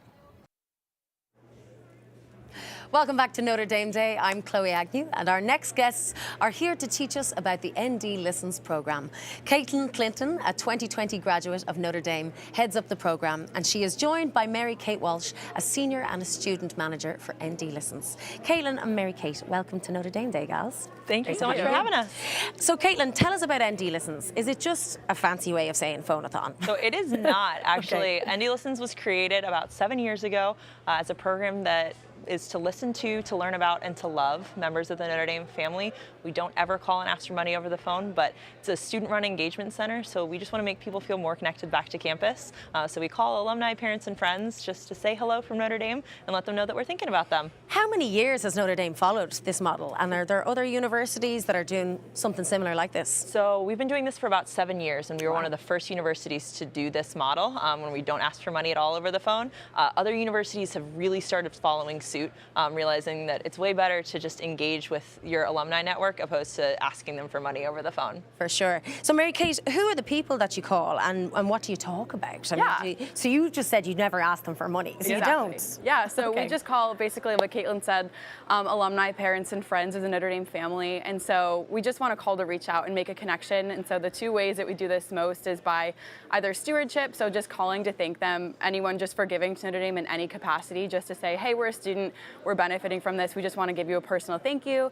And then we also call alumni on their birthdays to say we're thinking of you, happy birthday, and then other little fun campaigns in between just to really just engage with members of the Notre Dame family and let them know we're thinking about them. Oh, how fun, because I was just going to ask, do you ever find it awkward calling these strangers, or honestly, do you actually enjoy yourself? No, it's really fun. It might seem like it would be awkward, but because we're calling people who have a connection, a shared connection, and being a member of the Notre Dame family, it's really exciting because you know you can just talk about anything with them, maybe like lived in the same dorm or studied the same major, and it's a really cool way to share stories, like if they want to know what campus is like now, or you want to hear a story from 50 years ago when they were on campus. So just finding that connection point and then going from there. They're really engaging and fun conversations. So how many calls do you make a year then? We make about 75,000 a semester, so around roughly 150,000 per year. Wow, okay, busy phone lines. Caitlin, how many students are working for ND Listens right now, and what makes them want to work for us? Yeah, so we have about 110 students on staff, freshmen through graduate students. It's one of the most popular jobs on campus. We had 120 applications last fall and only accepted 10 students, so really competitive. I think the culture, the students have so much fun at work. I think they treat it more of as a club opposed to just coming to work every day, and every student always talks about how coming to work is the highlight of their day. So, that's so they've cool. created a really great environment. Listen, if you need any extra callers, you sign me up. You're welcome to What an come call. amazing service. Caitlin and Mary Kate, thank you so much for being here with us on Notre Dame Day. All the best to you guys. Thank you Back so over much. to you, Eamon. Brady Quinn, welcome to Notre Dame Day. Big time news with the announcement of the fund, and this is something related to the new name, image, likeness compensation available to college athletes. What prompted you to get this conversation started a few months ago? We wanted to do it really along the idea of being a force for good. And when you looked at the NIL space and what was deemed permissible by the state laws there in Indiana, allowing them to work as an ambassador and champion nonprofits really made the most sense, given all the good work that the University of Notre Dame does, and a lot of reasons why, students decide to come to Notre Dame in the first place. It's more than just one of the best academic institutions. It also has to do with that other spiritual calling. And that's where we really felt like it was a perfect fit for how we could create something that checked all the boxes for what's out there right now in the whole name, image, and likeness space. Our next guest now here on Notre Dame Day is Revere Lanu, an artist, filmmaker, entrepreneur, and a Notre Dame graduate of the class of 1999. His newest film, Overland, explores the ancient art of falconry and how it connects to a wild that is fading out of sight and out of mind. Revere, welcome to Notre Dame Day. Hi, Eamon. Thank you so much for having me. First, tell us about your time on campus as a Notre Dame student, and did you go to school intending to be an artist and filmmaker? Sure. So I was recruited to Notre Dame as a lacrosse player, and I thought that a career meant carrying a briefcase. And for those of you who remember what that is. But when I got to Notre Dame, I ended up studying a double major in film, television, and theater, and government international relations, which were led, as you can tell, to an international documentary. It makes a little bit of sense. But the Notre Dame lacrosse experience was certainly very influential on the development of my character and teamwork, which served my creative career. We'll certainly get to the conversation about lacrosse, but let's focus on your artwork now. And one of your earliest works as an artist was called the original Fighting Irish Print series. What was this project, and how else has your art involved Notre Dame? Sure. So I'm going to do the old school graphic here. This is the print that I made, and this is the original painting back here. That side. The idea was to honor the generations of hardworking people that put the fight in the term Fighting Irish, going back from the survivors of the potato famine to the Fighting Irish Brigade in the Civil War, to the people that built the railroads, to our great-grandparents. And the idea being that, to me, Fighting Irish was an ethic more than an ethnicity. And so I made this painting about these people, and then the idea behind the print series was, how can I make that accessible, to people to be able to afford it? And so we made these prints and ended up shipping them almost to every state in the country and all around the world. So it was a successful experiment. Great stuff. I appreciate the old school screen share. That's more my speed. I can't figure out how to share my screen yet either. But your newest film, Overland, follows the stories of 3 falconers, each facing a unique set of challenges as they pursue their passion. It has been widely praised and has won awards at several film festivals around the world. So what was your inspiration for making this film? I think that I wrote, edited, and produced and directed with with my wife, Elizabeth Haviland James. And the idea was we were noticing this disconnect between the virtual world of technology and phones and screens and the wilderness. And as the wilderness was fading from our lives in person, it was also fading from our lives in terms of our mental state. And so falconry serves as this lens by which we can look at the effect of modernity on our relationship to the wild. You've described yourself as a filmmaker and artist who believes that stories and images can be powerful agents of change, growth, and humanity. How does Overland reflect this guiding belief? Well, I think that when you make a film or any piece of art, you're doing 50% of it. So whenever I make a film or a piece of art and it's finished, then as I share that with an audience member or a viewer, that audience member or viewer is bringing the other 50% of the story. And together that creates an experience. And what I've found is the more blood, sweat, and tears I pour into a project, the more meaning people derive from it. And so I don't have a prescribed request of a viewer or an audience member, but simply that they bring their soul to the table, and then we build something together. What do you hope people who see your films and your art take from that experience? I guess my thought on the role of art and film is to help people. If you think of, your daily experience maybe is heading down one highway, maybe day in and day out, maybe this is an opportunity to sort of take the scenic route, pull off that road that you typically are on, and come and look at something beautiful that maybe helps you think outside your own sphere for a minute, and then to make the world a more connected place. One of my favorite experiences showing Overland, we've shown it all over the world in so many different states to so many different types of people, and the people are beginning to relate to spaces they've never seen before and ideas they've never thought of. And I love that we were given a grant from the National Endowment for the Humanities, a Bridging Cultures grant, which was to share American culture with foreign cultures and foreign cultures with American cultures. And this film has been really successful at uniting that, and I'm proud of that. Revere, let's switch gears here now, because as you mentioned, you played lacrosse here. You know we have that connection in common here. You've been very busy, but you live in ACC country, so have you been able to keep up to date with Coach Corrigan and the top-ranked Fighting Irish? I had lunch with Coach Corrigan 2 days ago. I was out on campus to screen Overland, and I managed to catch the victory over UNC. UNC is about 5 miles that way.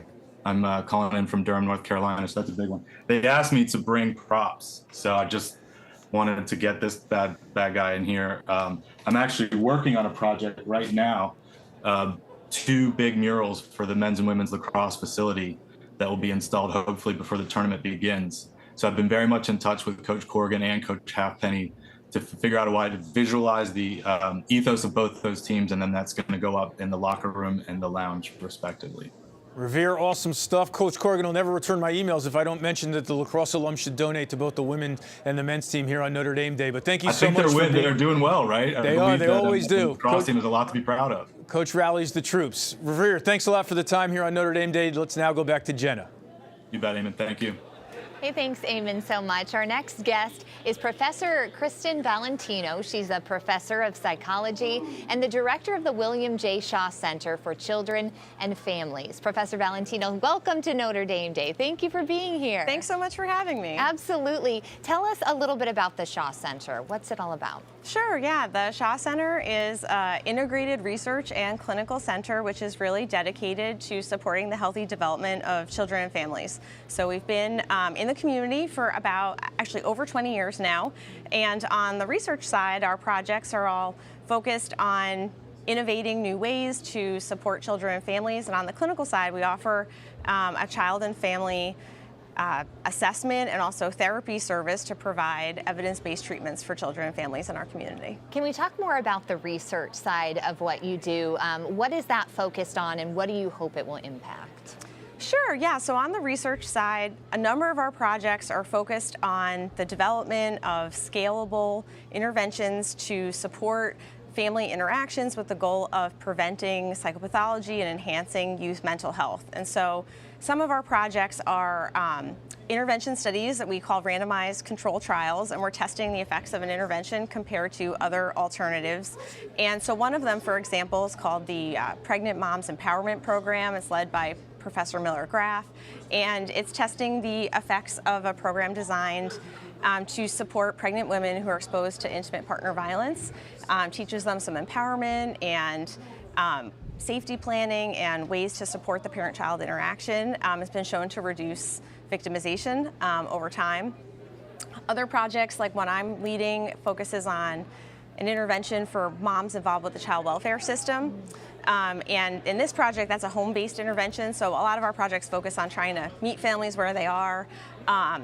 These home-based services have also been shown to reduce re-involvement in the child welfare system. And then we also have a number of other projects that are not intervention studies, but instead they're more following families over time to really try to understand what are the risk and protective factors, maybe for a specific population or cultural group. So we have a couple of studies, for example, which are really focused on Latino families at the moment, including a new project by one of our new faculty, Dr. Jenny Padilla, and she's studying both, parent, youth, and even sibling perspectives on the types of things that either enhance development or maybe hinder them. And studies like this are important because then they help us learn how to develop new interventions in the future. What is the most rewarding part of your work for you personally?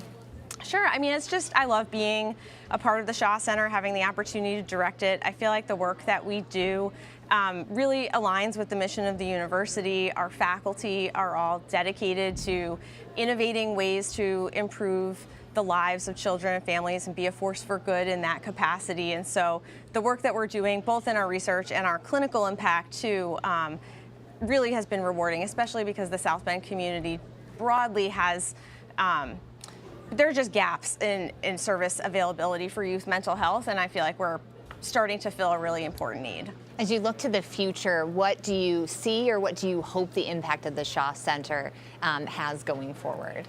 We are really hoping to expand our impact. I just mentioned our clinical services. That's one thing that we would love to expand by hiring some more faculty, staff, and graduate students. We often actually train our graduate students through our clinic, and it's a great opportunity for them to learn, but also for us to be able to offer evidence-based services, both therapy service and evaluations to the community.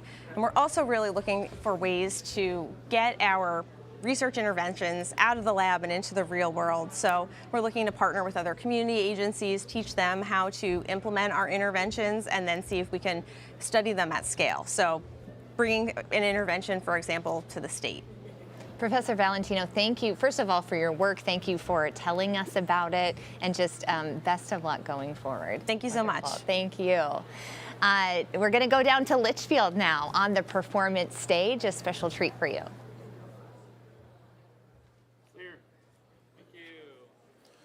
Thank you, Jenna. Now, she's been conducting interviews, she's been performing. Now she's back to bless our ears with another song. She is special, but she's not a guest. Please welcome Chloe Agnew. This is Nothing Compares to You. Hope you all enjoy this.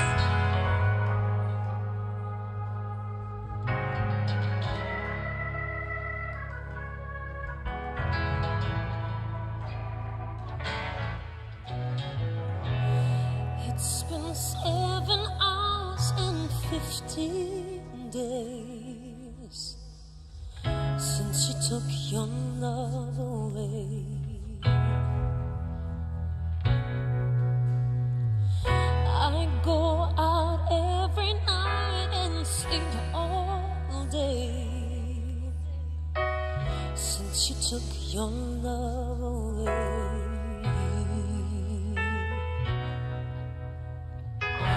Since you've been gone, I can do whatever I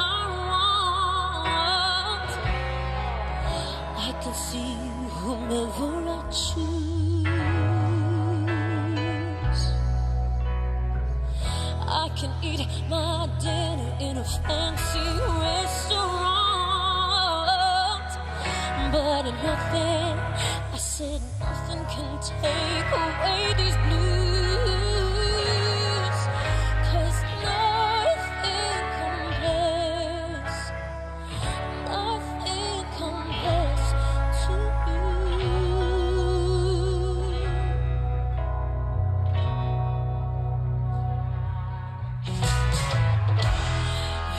Been so lonely without you here, like a bird without a song.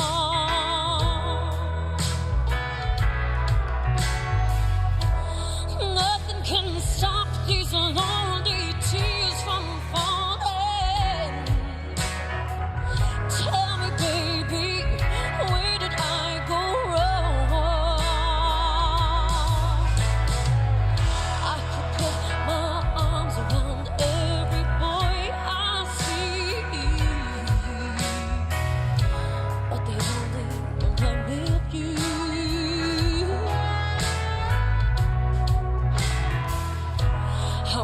To the doctor, guess what he told me? Guess what he told me? He said, girl, you better try to have fun, no matter what you do. But he's a fool, and nothing compares to you.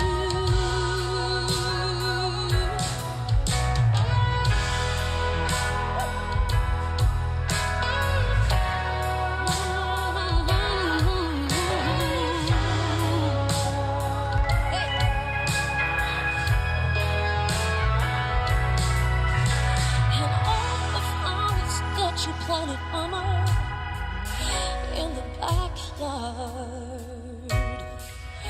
all died when you went away.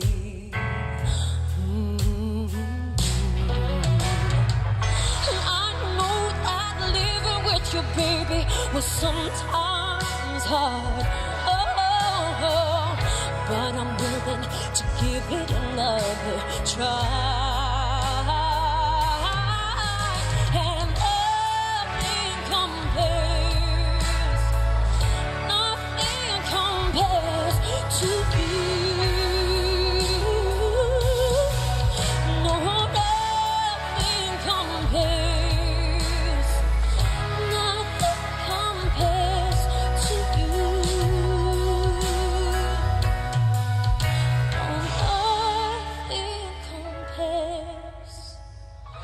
Nothing compares to you. Notre Dame Day, y'all.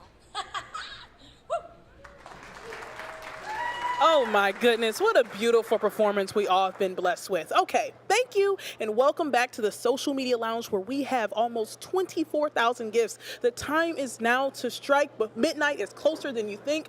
2.5 million raised and 754 causes that have benefited. With me, I have Rachel and Aaron, a part of the Palm Squad, to tell you about one of the other causes. So, if one of you would please tell me, what is the Palm Squad? What do people not know about it? Yeah, absolutely. The Palm Squad is a non-competitive athletic club composed of women from both the University of Notre Dame and St. Mary's College. We perform at various events on campus, such as Football Fridays, our home pep rallies, as well as men's and women's basketball games and women's volleyball games as well. And then we also perform at events such as the shirt unveiling, along with community events when we have time. Okay, that's right. I saw y'all at the shirt unveiling. I saw y'all doing good.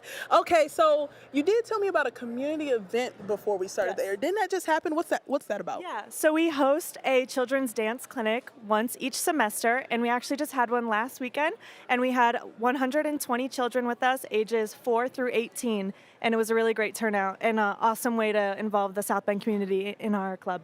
Oh my goodness, you said over 100 kids with you? Okay, so here's how we can help the Palm Squad. Right now they are $7,300. They need $9,000. So can you tell me, Rachel, what is that $9,000 going to do for your group? Yeah, of course. So the Palm Squad is a uniquely student-led club, which means we're completely funded by our fundraising events, and we're completely student-run. So we're the two captains, and we have no coaches. We're in charge of everything from ordering uniforms to scheduling. So all of our funds go directly to ordering uniforms, palms, any apparel and gear, and overall just ensuring the success of our club, both this year and in future years to come, so that we can continue our passions for dancing and supporting our school. That is remarkable. Completely student run. Thank you, Rachel and Aaron, for everything that you do for the Notre Dame students here. You have rallied around us, so Fighting Irish, let's rally around them. We'll see you at the next. Thank you.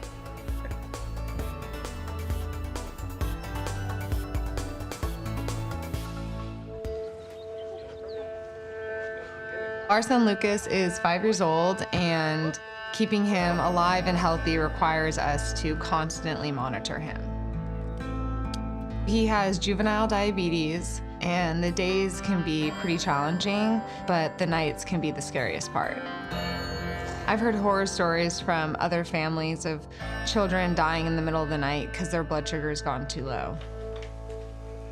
So since he was diagnosed at 12 months old, we've slept with him every night and woken up throughout the night to check on him to make sure he's safe. It's hard and it's exhausting for us, but I would do anything to change places with him. At the University of Notre Dame, chemical engineering professor Matthew Weber is developing technology that will prevent drops in blood sugar before they become life-threatening. Currently, there is technology that can monitor blood sugar and medications that can reverse the onset of low levels.